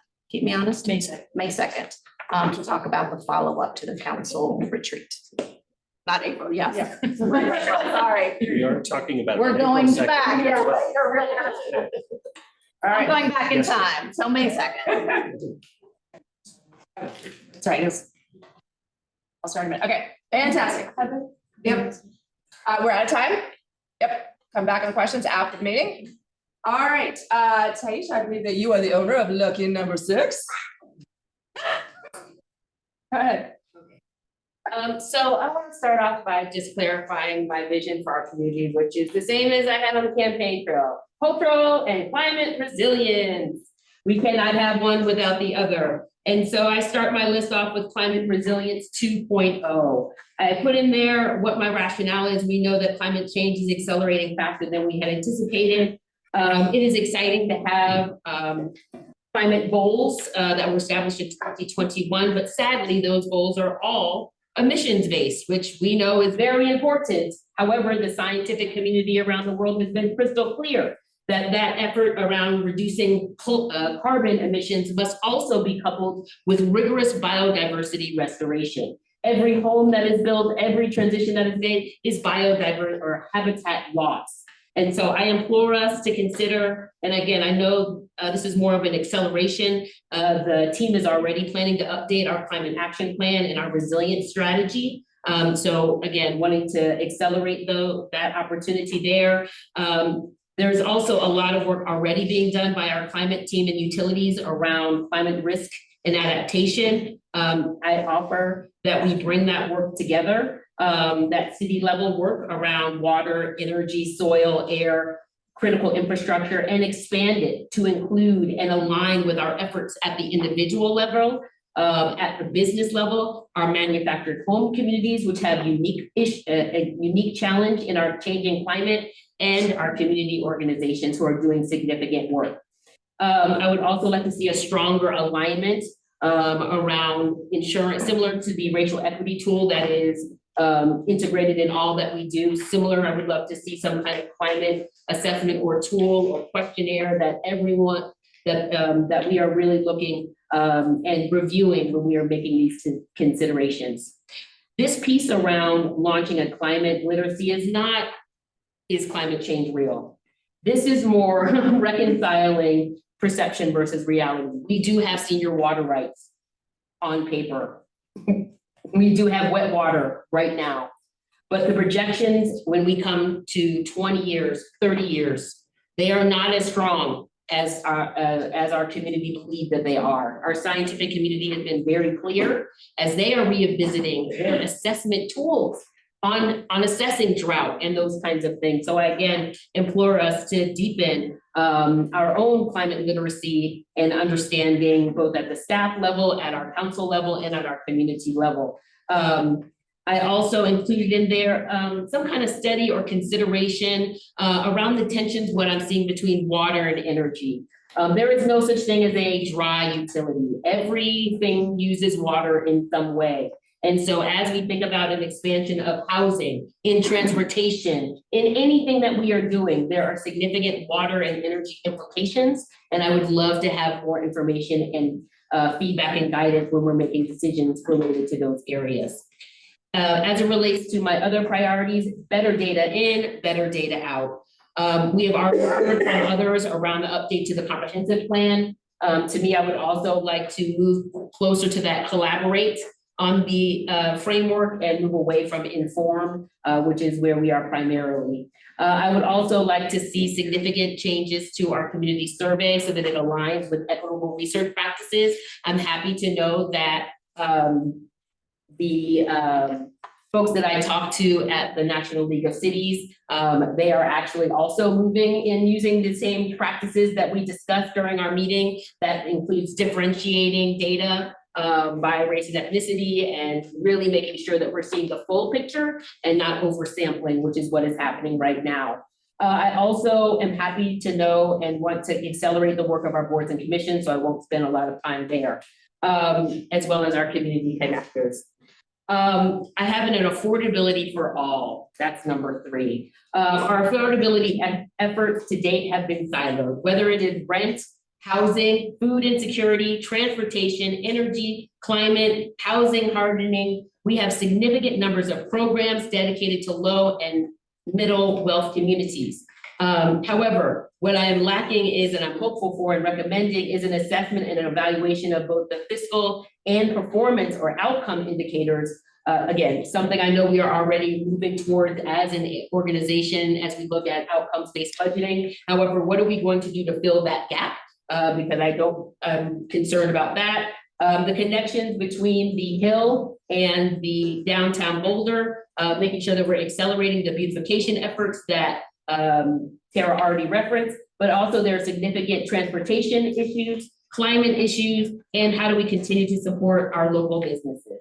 Lastly is cultural resilience, and this one primarily is exploring and aligning cultural and linguistic competency and practices with our existing racial equity tool. And I just want to put in here, better understanding the needs of immigrant community and new arrivals, including workforce opportunities, financial support needs, human trafficking, hate speech, and reporting of hate crimes and other types of abuse. Thank you. Thank you. All right, a little over 3 minutes for questions for Taisha. Yeah, Tina. So just on the cultural resilience piece, so for instance, if we looked at the last bullet around the needs of the immigrant community, if we frame it as a priority, what would it look like? Like what would be would the output be a study or a survey or resources? Do you know what I'm saying? Or No, no problem. To me, I think it would kind of be like a landscape analysis of what are we currently doing, what is currently being offered and provided. Are there areas where we're already seeing issues around hate crimes or discrimination of our immigrant community now? And recognizing and understanding that, you know, there may be an increase of migrants, and not just migrants from other countries, but also climate migrants that are coming up from within the United States of America. So I just want to offer that as well. Thank you for the question. Anyone else have a question for Taisha? I'm also available at this meeting. Go ahead, Sarah. This is about me, not her. Sorry. I already got these texts from people that are wondering what I said. So can I clear the record that when I said my last goal, that it was indoor and not outdoor sanctioned encampments, and it was what Denver's doing. Give people a lock and a key, give them a safe place to live inside. Community, that's what I was saying. Clarification. All right. Who is the owner of the Five of Hearts? That is me. Oh. I'm in a minute since I'm under a broken microphone. I've been quiet. Oh, okay. So I'm going to kind of cover. If anyone else wants to stand and stretch, please feel free to.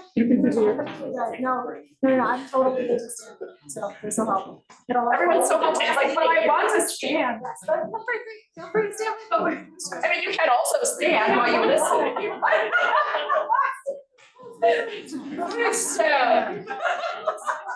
Stretching. Yeah, all right. Go. So thank you. I think that, I was able to check in with most folks, so I'm not gonna kind of reread everything, just some kind of quick notes for any community that hasn't read my priorities. One of I have just some opportunities listed, and one of them is to really start focusing on the demographic shift that our state and our city are seeing. And staff has already started an approach called Lifelong Boulder. And if folks have not looked at the Lifelong Boulder website, I highly recommend it. It is a great place to find resources. And I think you'll see in there a lot of the strategies and policies that are coming up in other areas around transportation, around universal design, accessibility. And so what I would love for us to do is really kind of focus on this work, elevate it a little bit, because it's already ongoing. This was ongoing. It kind of, I think, slowed down a little bit. And we just need to kind of refresh, re-engage, reactivate across departments to get it back up and running again. But the analogy for me is really kind of the racial equity plan and the racial equity instrument. We've seen the success that's emerging from some of this work, and refocusing departments on the additional equity component of making sure that we're including perspectives from older adults and people with disabilities, to me is a good next step in our continuing equity work. We know how slowly things shift, and the next few years are really a critical window of time when departments can make changes in how we're structuring our built and natural environments and our city programs for a broader range of physical and cognitive abilities. The second one was really on this immigration issue, and shout out to Unidad Latina for giving us a really wonderful document detailing some of this. It's not meant to be resourcing. It's not meant that the city is going to take on all the immigration needs across the Front Range or anything like that. The analogy for me is the work that Lauren and Taylor have been doing with the regional minimum wage discussion, that in the initial stages of this work, it was really just a convening, a getting people together to have some of these conversations from the business community, from nonprofit community, from other local governments, from community leaders, and start to think about what do we need to know, as Taisha was saying, what do we need to know, what's on the horizon, what do we have already, so that we can start to develop a plan. as we move forward. So again, it's not meant to be, we're putting a bunch of money into it or anything like that. Let's see. And I think, this would require some staff support, but really I'm just envisioning one or two of us, council members, a staff person, gathering stakeholders together to start developing a strategy and get a head start on how we're partnering across the region to support immigrants who are integrating into our community. The third one was just, we spent so much time on process today and we still had more ideas. So this is just really around getting a working group together because we have such a unique opportunity with this council and with staff here to really think about how we work more effectively together. And it's taking the ideas that were already generated for this retreat. It would be soliciting some more ideas, bringing them to the working group. And it's not the working group's job to fix everything. It is the working group's job to organize these priorities, kind of like Megs did. Thank you, Megs, for all your work on this other one, and Pam. To organize it, to think about what are the right committees to take on some of these changes, if it's related to retreat committee or engagement committee. And then the working group would be the group that kind of takes all the rest. So anything that doesn't fit.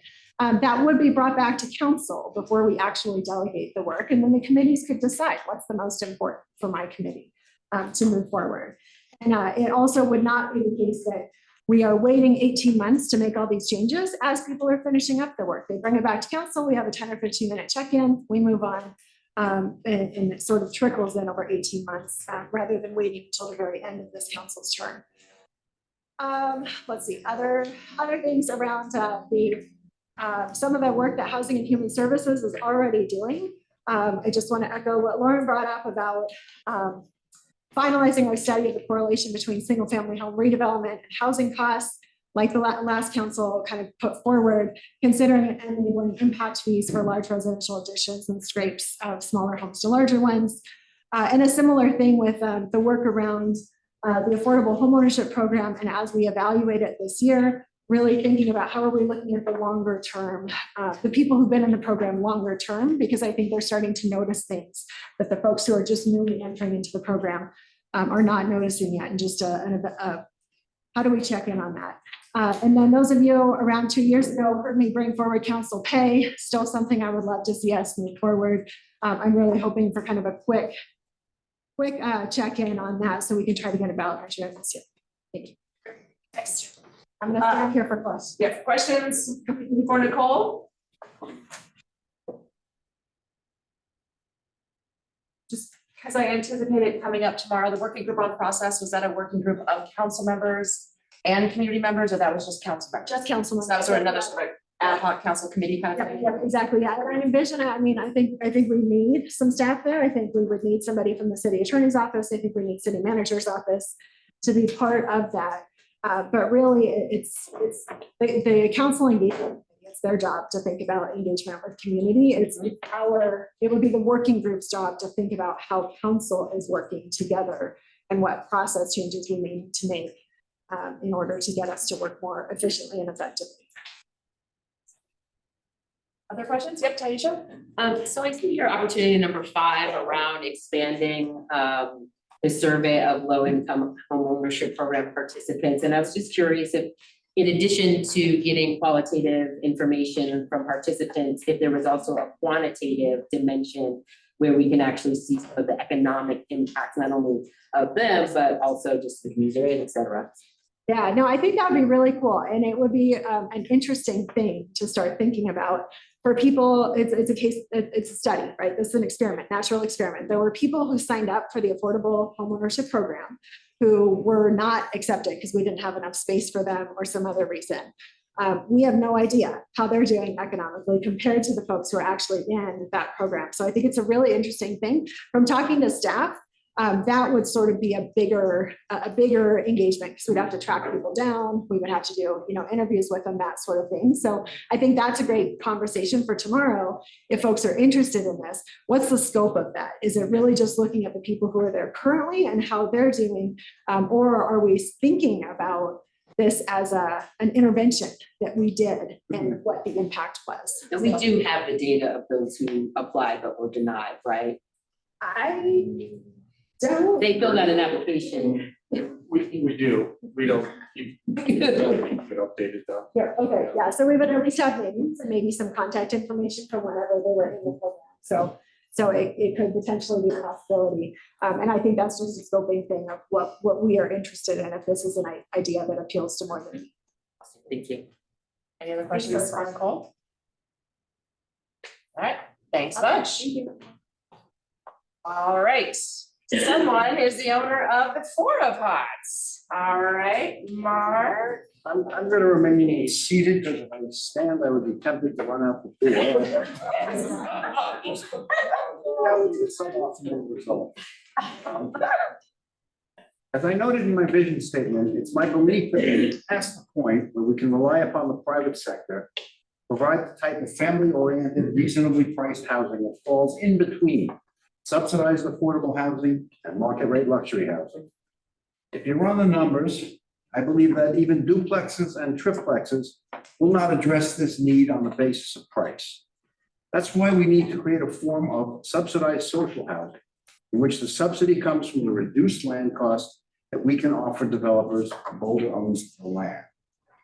In exchange for that reduced land price, we can require developers to build the types of housing and sell them at the prices we require.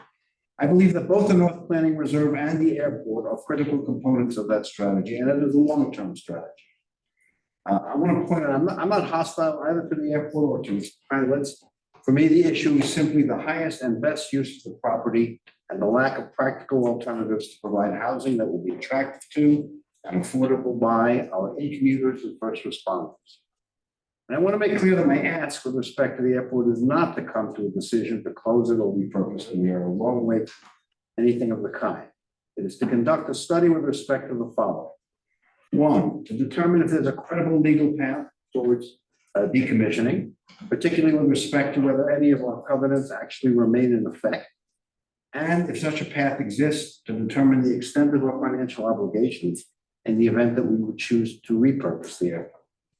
Two, if there's such a pathway, what are the pros and cons of going down that road? And what are the costs? Three, what a conversion to alternate uses might look like, particularly in terms of housing.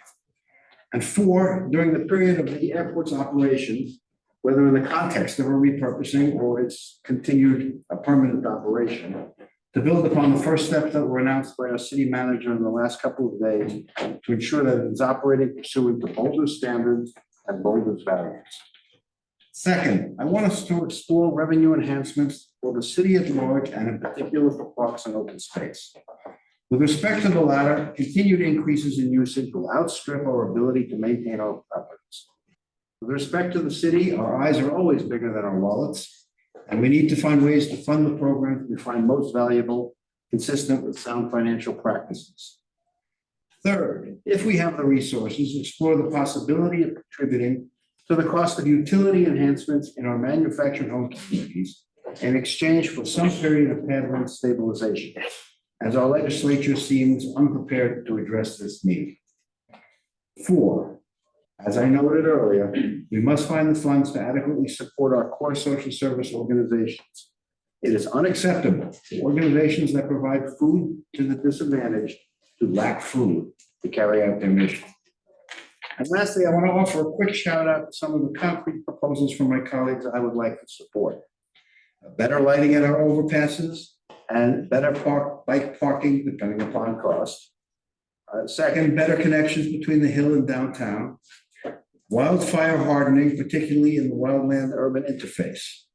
I also believe that accelerated undergrounding of utility lines will contribute to this effort to the extent that resources are available. Four, reinstating executive session. I've never spoken to someone in a governing position in a front range community who doesn't think we're absolutely nuts for not having these. Five, I want to see good implementation of a high utilizer strategy, but as an experiment and with a focus on both expenses and metrics of success, and not to the detriment of our contributions to providers such as HEPA and Bridge. Six, providing expedited permitting or other incentives for sustainable developments using techniques such as passive solar construction or cross-laminated timber construction, my personal favorite. Reduction in the use of steel and concrete in the construction of homes and offices is a goal we can actually achieve. I'd like to study impact fees for mega mansions and second homes, and I'd like to review our short-term leasing policies. We're taking a lot of home units out of circulation. And lastly, study our water supplies, that was your suggestion, and how this will impact our community going forward over the years. So I am happy to answer any questions. Excellent. Sarah, I'm very interested in what do you want to do for parks, because they need more money. So did you talk to Ally? Did Ally have any thoughts, or do you have any thoughts? Ally may, assume Ally may. I'm thinking along the lines of where can we monetize the usage of our parks in a way that's not harmful to those of lower incomes, can provide some extra income to the department. I don't think we're ready to go back with additional taxation, but we need more money. And you can see it. You can see the impacts that are occurring on our trails, on open space and parks and Rec centers. And our rec centers, and either we are going to ignore the problem or we're going to try to fix the problem. We'll throw the latter. Any other questions you have? So I'm gonna take a page out of Ryan and tee up our esteemed Director of Transportation, Natalie. So my question pertains around, Mark brought up issues around the airport, and I just wanted to ask Natalie, what part of the work that is coming to us that you're working on touches on or addresses some or whatever, those parts that Mark brought up? Yeah, thanks for that question. So for airport item, kind of project work that we've been working on since we were with you, I think in August of 2023. Since then, we've been working on all the things that you asked for at that time. One of them was around the financial analysis of kind of what you've described here. Looking at what it would cost us to, litigate, what it would cost us to kind of, if we could be successful in litigation, what would that cost? From the standpoint of what we need to pay to the FAA based on what we know. And there's been other just work around kind of the legal analysis that we've done over the last several months, and that's going to be coming forward. And then we also have been looking at scenarios around the cost of how do we operate the airport with local dollars without FAA dollars for the next 20 years, and some scenarios around that. What we haven't gotten to, because that would really take significant work plan more significant work plan items around actually planning what the land use could be there. That would be a step much further down the road that I think we wouldn't want to do until we've gotten through more of these questions around financial for the next 20 years, litigation, and just more of the legal analysis. I think that covers everything that we've been working on, and that is coming to you in July. It's on the agenda. First, thank you. I'm very happy to hear all of that. Yeah. With respect to the planning for housing, I'm thinking more informally than a specific plan for X number of units laid out in a specific manner. I think there are just some potentials there that we can discuss profitably as a council. What it might look like, it could be in a range of densities from the holiday neighborhood on up. Are there any particular impediments to using that land for that purpose? I'm not looking for a serious housing plan, but it's going to be a very long time. If we go down that road, and that is absolutely not assumed, but even if we do, we're going to have a lot of time to talk about it, which is not necessary to get overly detailed at this point in time.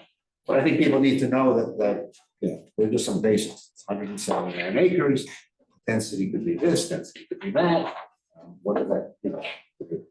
Could you put what do you need, for instance, for a helipad?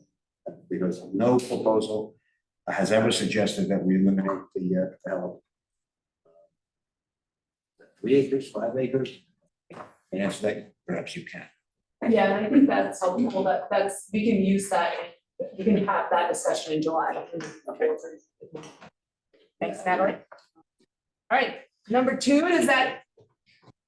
Number 3 is number 2. Yes. Aaron. All right, thanks for giving me the opportunity. First of all, I want to say that you all have brought forward amazing ideas. I'm looking forward to supporting many of them. So I don't want to say that my list is like the only thing I want to be working on by any means. And also, as I mentioned in my opening statement, that I want to make sure that we thread climate action and equity work throughout every one of what I'm suggesting and all of our other proposals. So just to be clear about that. I did say in my write-up that these are not in any particular order. I did lie a little bit. The first one is my top priority. After that, they're not really ranked. But my number one priority is making sure we focus on the comprehensive plan update to make major changes in it, but also to get it done in a timely fashion. Really appreciate Brad and his team and other folks at the city who have worked to look at whether that schedule is feasible. And it does appear to be feasible as long as we stay focused on it. I don't know whether 2025 is doable, but 2026 does look to be potentially. So I would like to make sure that I don't want to support anything else that would detract from the focus on the comprehensive plan, because it's a once every 10-year opportunity. And I think it's time to make some significant changes to make us more resilient and equitable, et cetera, for the future. Another one is a removal of parking minimums citywide. I know we're already working on our parking reform and our TDM ordinance. I look forward to that work. I put it on this list though to make sure that we have removal of minimums as an option that we're considering and an option I'd most likely like to pursue and make sure it stays on the front burner. Another one is the high utilizer program. This is also not quite in flight, but the city council already said we're interested in this, but I want to make sure it as well is on the front burner. We're going to need partnerships for this. It's expensive, but I think those partnerships have a lot of potential to them. I think we could find the funds. And I'd love to do that in such a way, similar ways to how Denver has pursued that, and also Houston and others, where they've taken like an encampment or a set of folks who already know each other, move them into housing and simultaneously so that they can stay connected with each other. That's proven to be more successful. And then that's a place where people aren't camping anymore, right? And so some of Tara's points from earlier. Another was thinking about duplexes and low density residential zones along transit corridors. Lauren mentioned this, Matt mentioned this, others. I know we can only do so much before the comp plan update, but I think it's worth considering in the shorter term as well. Also, code and policy changes to ease permitting burdens on our residents and businesses. Again, Brad, appreciate how you and your team have been working on this already. I'd like to see that work continue. I think we're getting another round of it before too long, but I'd like to keep going through that iterative process because we do hear frequently about burdensome permitting requirements from our local residents and businesses, as well as incentives for commercial to residential conversions, which has come up before as well. Like, for example, could we put a little bit of affordable housing fund money in exchange for that conversion to have affordable housing included in it? Another one was partnership with mobile home parks. Mark brought this up. We have decaying private water infrastructure in several of our parks, which is appalling. Can we put some public funds in? But in doing so, in exchange for getting a limitation on pad rents so that those homes stay affordable to the people who are living there. The improved safety and experience on the Hill, Tara went through that very thoroughly, so I'll just ditto what she said. I'm working on that.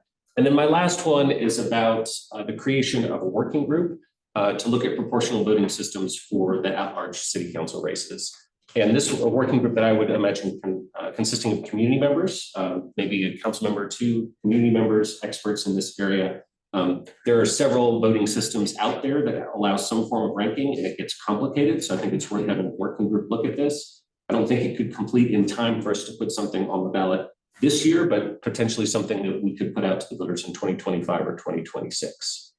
And that's what I got. Talking fast. All right, clarifying questions for Aaron. Yeah. A general question that you might know the answer to. There's some legislation that's going through that talks about the need for electric vehicle charging parking when you're developing. How are we doing removing parking minimums while complying with that legislation? Or do you, how's that all? That's a great question. So we do have EV parking requirements in our code already, and I would expect us to maintain those. So that actually might have a small form of parking minimum in the fact that, well, for example, you would still have ADA requirements, right? So you would have to have some amount of, yeah, but I think you would probably end up in a situation where you also have a minimum number of parking spaces that had EV charging as well. It's a great question, one we have to keep in mind as we work through that. Just curious. Great. Anyone else have a question for Erin? All right. Oh, yeah. It's not so much a question, it's around this permitting piece. It just feels like this is something that others have brought up, that other councils have brought up, and I'm just kind of curious, are there recommendations on how do we make it different this time? Like, what's different this time? It's not, but I feel like it's always here, and it never seems to move past the pain point, and so I'm just kind of wondering what structural changes are different, are we, and not you specifically, unless you have an answer to this. Oh, you know. I wouldn't be a setup, I just was like, hey. We have been gradually making a difference in this area. Yeah. So, for example, there was a woman trying to open a coffee shop downtown. It got caught in a use review process that lengthened her permitting process by many months. We actually changed that requirement a year or so ago, so that the next person who applies for that will not have to go through that use review process. So it's not all the way where it needs to be, but we have already gone through a couple of cycle changes that have made it somewhat better. We still have further to go. That answers the question. Can I add to that? We're trimming around the edges.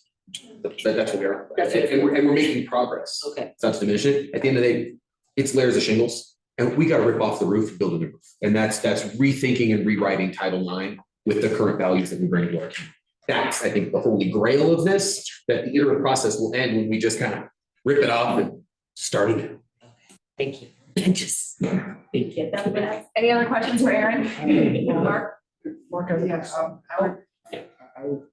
had a lot of conversations with people on the issue of permitting and timelines. And I always ask them, can you tell me which ones that you want to get rid of?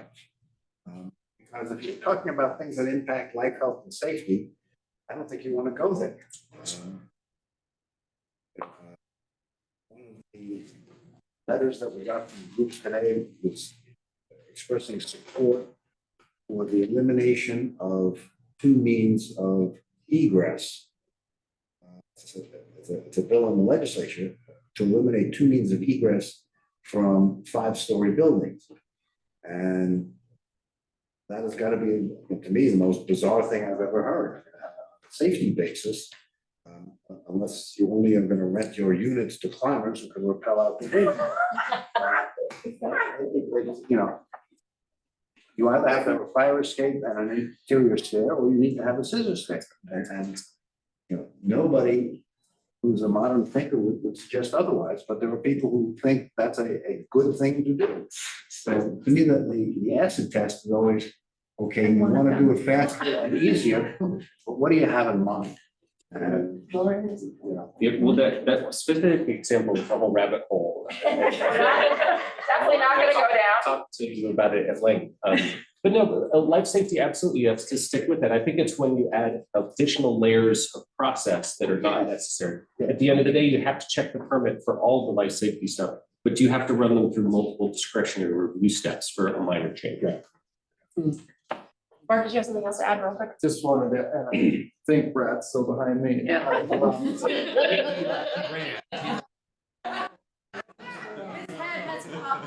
Yes. So we're prepared, Brad's prepared to talk a little bit more about this, figured it would come up, especially tomorrow.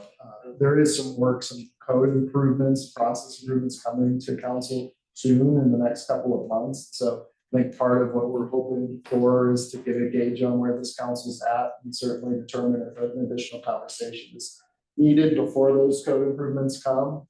And whether or not those really get at some of what this council wants to accomplish. If there's work beyond that, that's a conversation to have. Like Matt's suggestion, again, a broader look at it. I know Brad has some thoughts as the timing associated with the comp plan. So we can get into some of those more specifics as it relates to process improvement tomorrow. Thanks, Mark. You must be the owner of the 2 apartments. All right. Thank you. I'd like to draw council members' attention to the handouts. As a reminder, Cliff, and I think turquoise or pink or yellow, pre-documented here. I can make sure this is all digitally available, but it's an explainer that I put together on the concept of access. Then there's something from the IPCC, Intergovernmental Panel on Climate Change. It's a few excerpts you might find of interest. And then finally, I guess it's kind of a letter of an endorsement from a CU professor who wrote in to talk about some of this. So I'm just going to start with my talk here. So I'm very enthusiastic about what I've heard today. I just identify a lot of common mission with climate, transportation, housing, inclusion, affordability, governance priorities. I'm very excited about eliminating parking minimums, doing more reforms on zoning, signals practices, TDM reform, more bike parking reform, and rolling out CAN and other protected bikeways in an expeditious way, and to really provide a sense to the community that council is behind these things and they can come see us if they have questions. So I'm really excited about that. What I'd like to propose is something to provide some guarantees and significant new strength to move these kind of initiatives forward. What I'm asking for is one thing, and it's a holistic climate policy in city code. Has two components. Fair enough. You might say this has some pieces. So, but in any case, there's two components. But to introduce this, one of my proudest moments as a council member was witnessing our lawsuit hearing against Suncor and ExxonMobil for climate disinformation that I attended a couple weeks ago, or I guess a couple months ago. There's an incredible list of other things that our climate team is doing that I'm just blown away by. And we need to lift this up because they also tell us, our climate initiatives team, that we have to start digging deeper to achieve the climate action we need. And we specifically need to do this in the area of land use and transportation. And I would also say a lot of these things we need to do are about using our resources more efficiently, justly, and with a strategic focus on resilience. So there's two components. One, establish in city code our climate commitments that we have in the climate action plan. Let's do an updated version of that, which we'll put to staff. And as part of that, create accountability measures. Most important, if there's an annual check-in with our climate initiatives team, staff, and city council, so that city council is part of this discussion. So that's basically the first one. What does this do? This elevates the issue to a level of priority that our community, I think, deserves.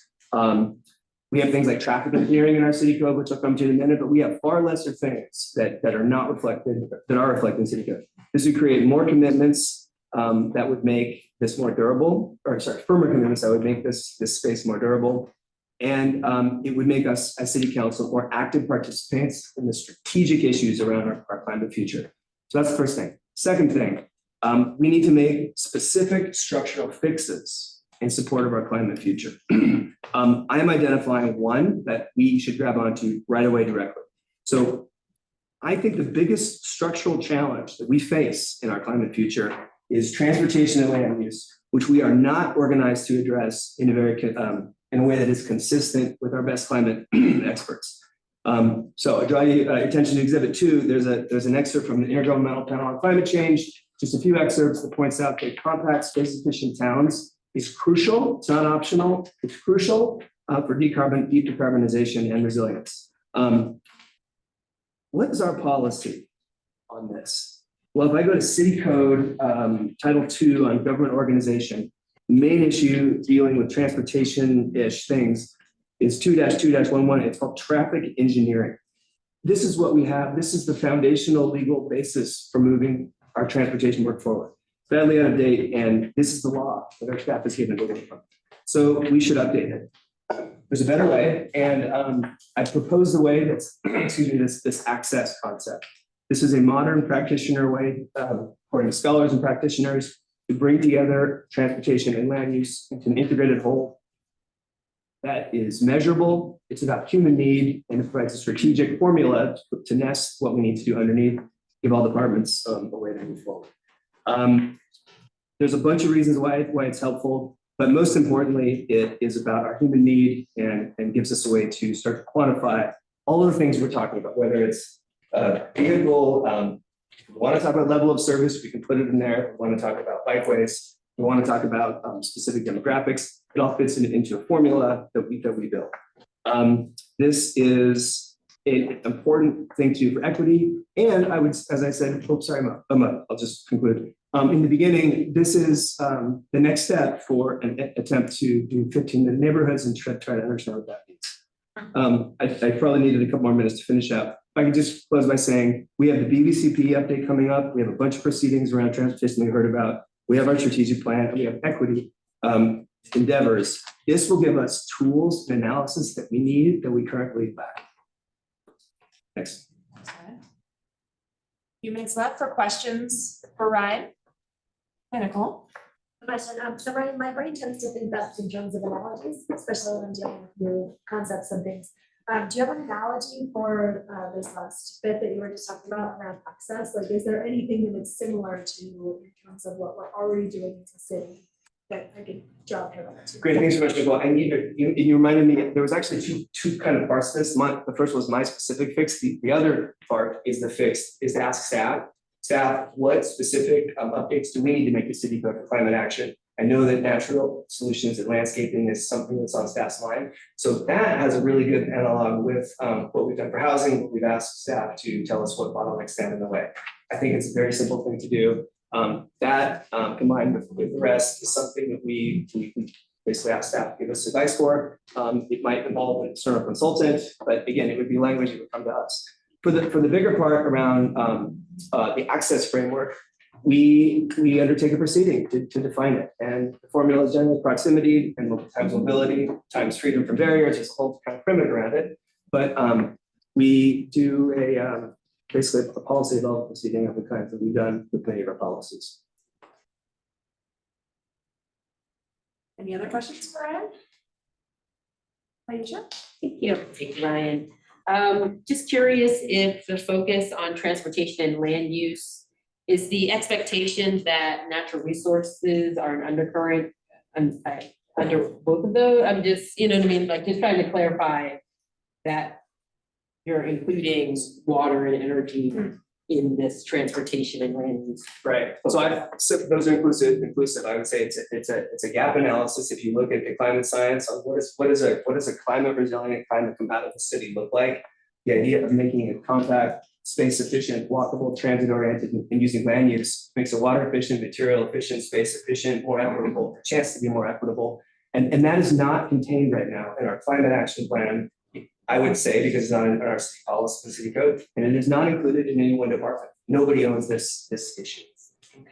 And then for the number one, the citywide commitments, I was curious if you had considered the environmental purchasing policy that we currently have, and just how that intersects with some of the commitments. Great. So my thought is to go to the climate initiatives team and ask them. So right now we've got 3 decarbonization targets, the 70 or 80% from 2018 to 2030. Then it's a 2035 net zero, and then 2040 carbon positive is the language. So I think there's a decarbonization component. We update it, ask them to update it, and they consider resilience and just transition metrics.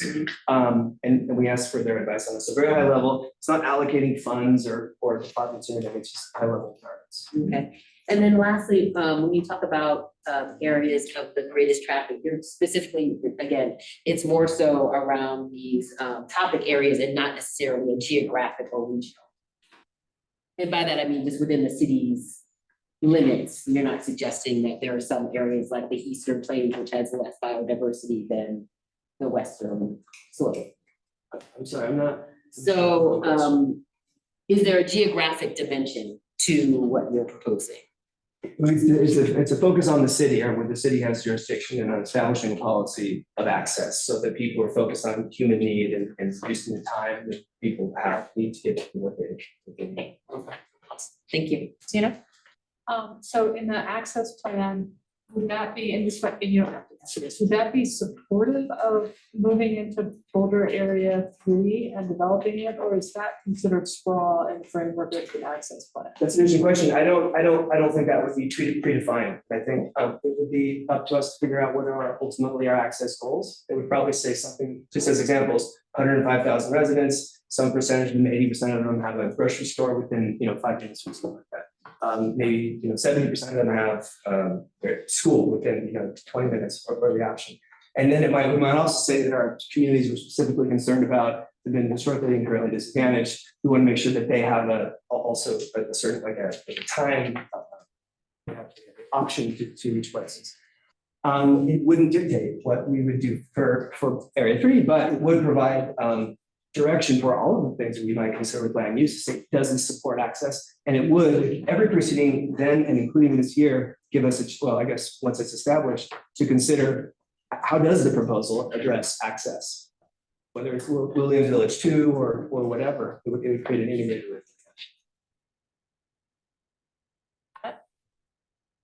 Appreciate you bringing this up, Ryan. And question I have is just sort of around and other communities we can point to on this front. Much like, when we talk about sort of codifying protected bike lanes, we like, ooh, the Cambridge ordinance, right? We like look at other places. And so I'm just curious, are there some other cities that have done either parts of this or all of this that can be used to just better understand how it was implemented? And also maybe lower some people's thought of maybe how large this is, because it sort of grounds it like, oh, we did, okay, so it's not. Yeah, right. So I'm just curious. Great question. So first thing is, like I said, it's decades old as far as scholarly and practitioner work goes. It's a normal part of transit planning. One of the references in there, you find Jarrett Walker has a presentation. It's a 1-hour webinar. And he goes through it and he talks about how access thinking makes transit work the best, because operating costs are one of the major determinants of how transit works. And through proximity, we have a greater chance to do more with less. Very established in the transit world. Other cities like Portland, it's either Phoenix or Tempe, has something administratively that revolves around this. Generally speaking, cities of Europe do this as a matter of code. Like this is why you have, like in Utrecht or Delft or whatever, you have walkable compact cities. It's a large reason why. It's not that I'll leave it at that. Yeah, so it's established. There were a couple council members who had questions for others that we didn't have time for, and I want to give you a chance for a go back if you happen to recall. Lauren, you had the first question. If you happen to recall what it was and who it was for, I want to give you a minute. It was for Tara, and it was about her final proposal around housing people. And if you had any idea where the budget to do that might come from. I didn't get a chance to finish it, so thank you. Ask what somebody else real quick to get. Well, the only person who had an unasked question was you, so it's all Tara all the time right now. So there's about $1 billion. There are, let me just get out the proposal thingy. Thanks for your patience and thanks for that question. So first I want to say there's a million reasons why we can't do it. We don't have the money. We're not a county. So we're not even in charge of a lot of that. But one thing about, the problem is we have encampments. We don't really know what to do with the people in them. They have a lot of needs. And we're never going to get anywhere with them just camping outside. They're just going to move to somewhere else. So what I like about what Denver did was he geographically would move a section of people into an actual building. I repeat, not the sanctioning camp. I'm not an ice fishing person. And that way, ice fishing, you like that joke? That way they have a lock and a key and they feel safe. Now, this is a really, really big plan. When Mike Johnson, the mayor, came up with it, there was a lot of naysayers, and there are some unintended consequences, but really, that's the big question is what do we do with the people? So I have no idea. And also, we're never going to have access to our public spaces either, because we have this problem that can't be solved. So I'd rather never think about it because frankly, I don't have an answer, but I would like to at least get started with some sort of a group or a subcommittee or staff that this is how Mike did it, the mayor, and that's not us, and we're a lot smaller, but here are some ideas that we could consider, even though we have no money. Can I call it, please? Yes, please. And then Nicole, and then we're done.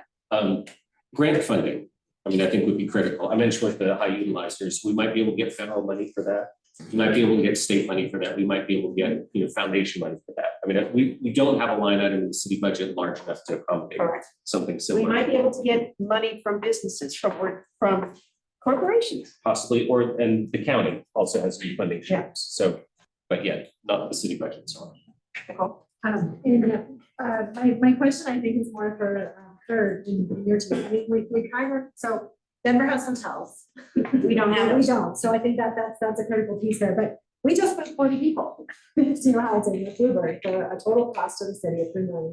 Yeah. And so I guess my question was around, the county tax that passed, there was some money in there for affordable housing. A portion of that, I think, was for permanent supportive housing too. And so I guess my question is around, is that sort of the universe that this might exist in? I think we saw it, but I don't think it was happy with it, so. I can't hear you, Nicole. Can you just, Sorry, how to say that correctly.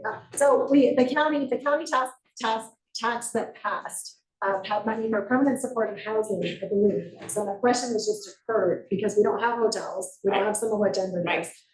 We don't have, we're not a county. we don't mind. So is that an avenue, because Bluebird worked, right, for $3 million, we got 40 people into permanent supportive housing, and that is the end of our investment into that program. So, Right, but so, before you do that, what I'm gonna say is, once they remove the people, let's say we decide we're gonna bring these people who are at the band shell right now, and we're gonna say, you can't stay here, we're gonna move you all into housing. And then what Denver did was they didn't allow any more encampments in that area. So I want to bring in the safety aspect, because maintenance safety, that maybe this is a way for all the community to come together of all the different sides and say, well, this is what we can do. And now this is gonna not have camping because we housed everybody in that area. That's the difference. Okay, Kurt, do you have a question? An answer to the question? Yeah, I'll try to be brief because this could take a few hours. So brief, darling. I think the answer is we hope so. So the permanent supportive housing is one of the things that are listed of types of housing that this want to be financial support. It hasn't been designated as a percentage and such, but there's currently a working group that's going on right now that's making recommendations to the county commissioners on how that funding should be allocated. And there's consistently emphasis on PSH type, both housing and wraparound services. So very short. It's a primer question for tomorrow, Okay. based on what I've heard from my colleagues. Great. I had recommendations, I think a number of us had recommendations that were aligned with or specifically spelled out in staff work plan. So my question really centers around, are we in conflict where, if someone recommends it, that's a staff thing, so forget about it? Or is there synergy to be had that by us attaching to what staff are doing, that by doing so, we're not necessarily burning a work plan item, so unquote, because it's already done, we're just lifting up and maybe accelerating and taking some political ownership of that work plan item. And so I'm just trying to understand the nuanced difference versus new items that aren't part of the work plan. Is it a distinction without a difference, or are there really sort of two different species of priorities that we are aligning on or gravitating towards? Because that may change how I do or don't advocate for specific things tomorrow. So I would answer that question this way. There certainly are things that staff on the work plan, right?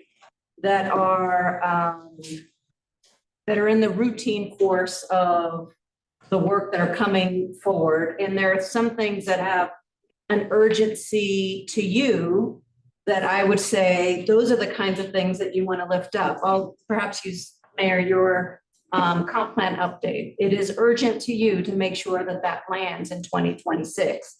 That is your main priority. You want to make sure that, and you will advocate for that to be on the work plan. It is certainly on staff's mind to work on the comp plan. We had originally thought of that and had scoped that for 2027.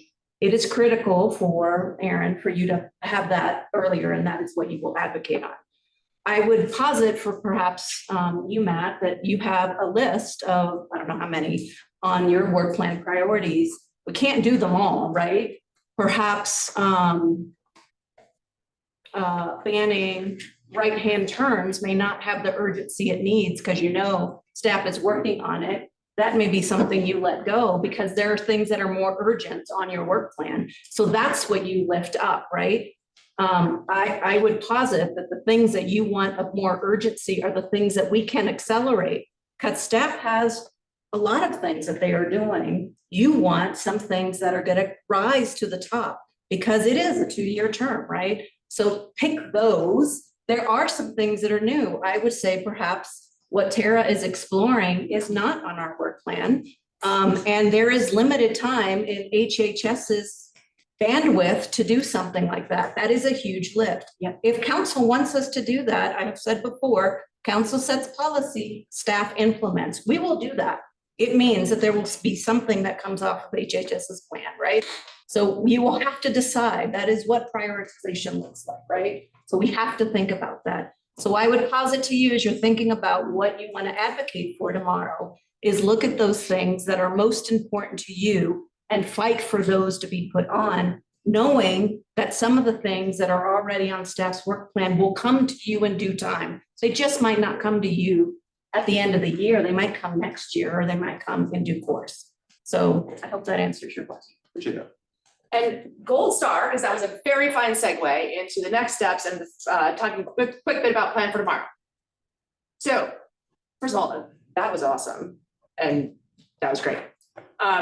Tomorrow is where this work plan conversation really gets serious. And so I want to say a couple of things so we all have the same set of expectations. Thing one is we're going to start the morning with your last round of 5 minutes a pop. This is where we're asking you to answer 2 questions, which one is, what do you want your colleagues to know about how to best interact with you, how to best work with you? That could be some version of, I really like it when you call me and you tell me these and such things, or I just please stop with the texting or whatever, right? Whatever your version of that is, great. And then what are the high level values that guide your preferences? But most importantly, because again, it leans into the work plan exercise, how would you define something that had a big impact?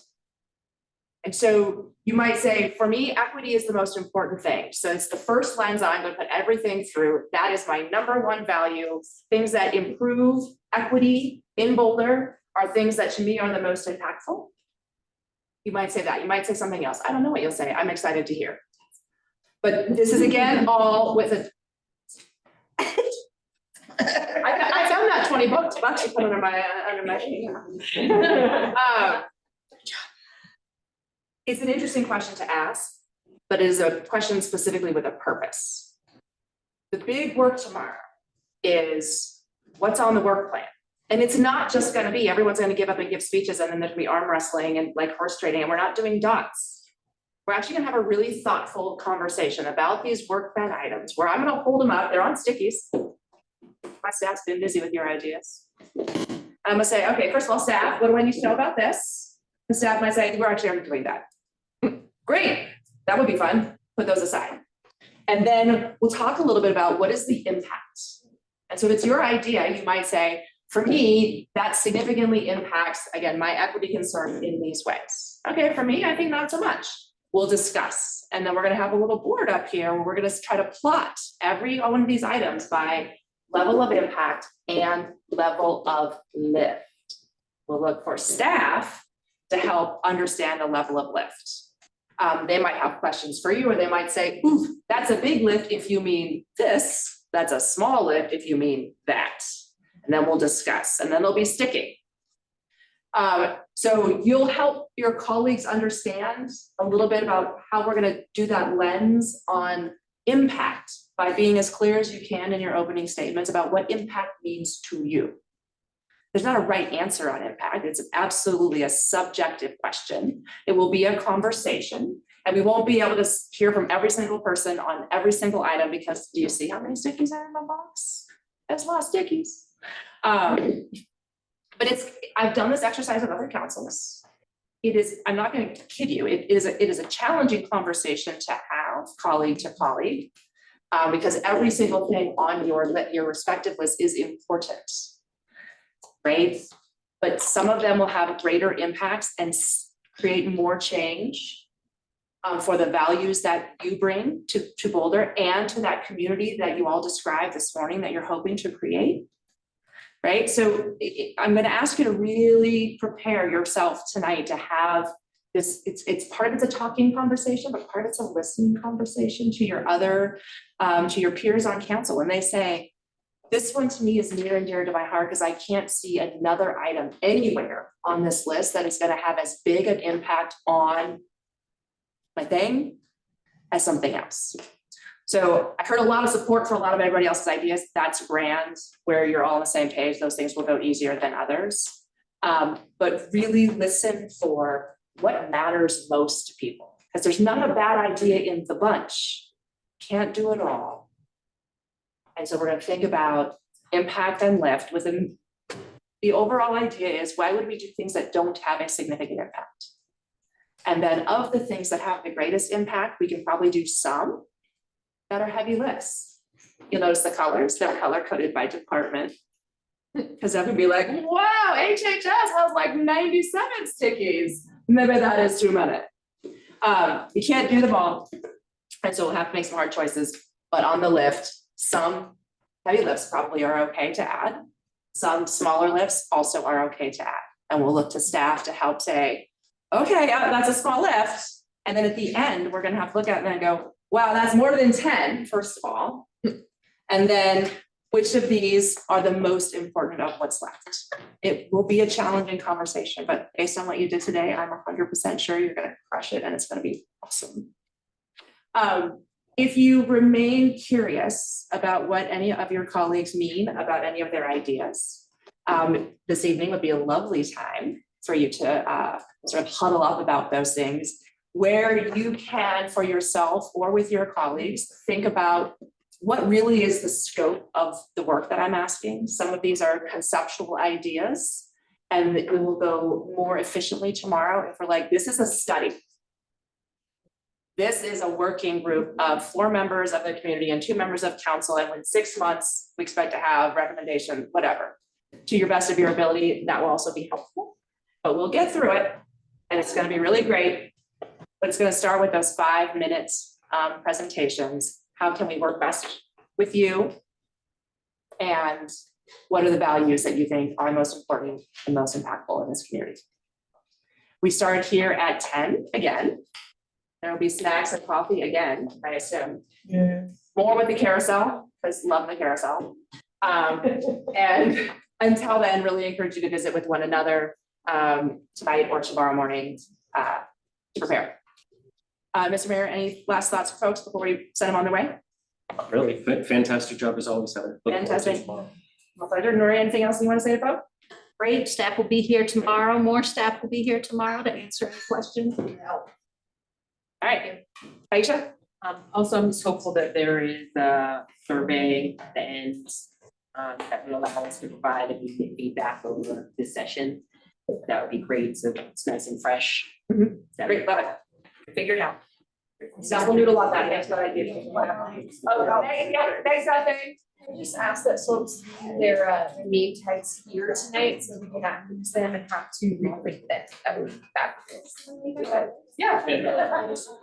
You may leave your folders, please leave your table tents, and then go and be awesome.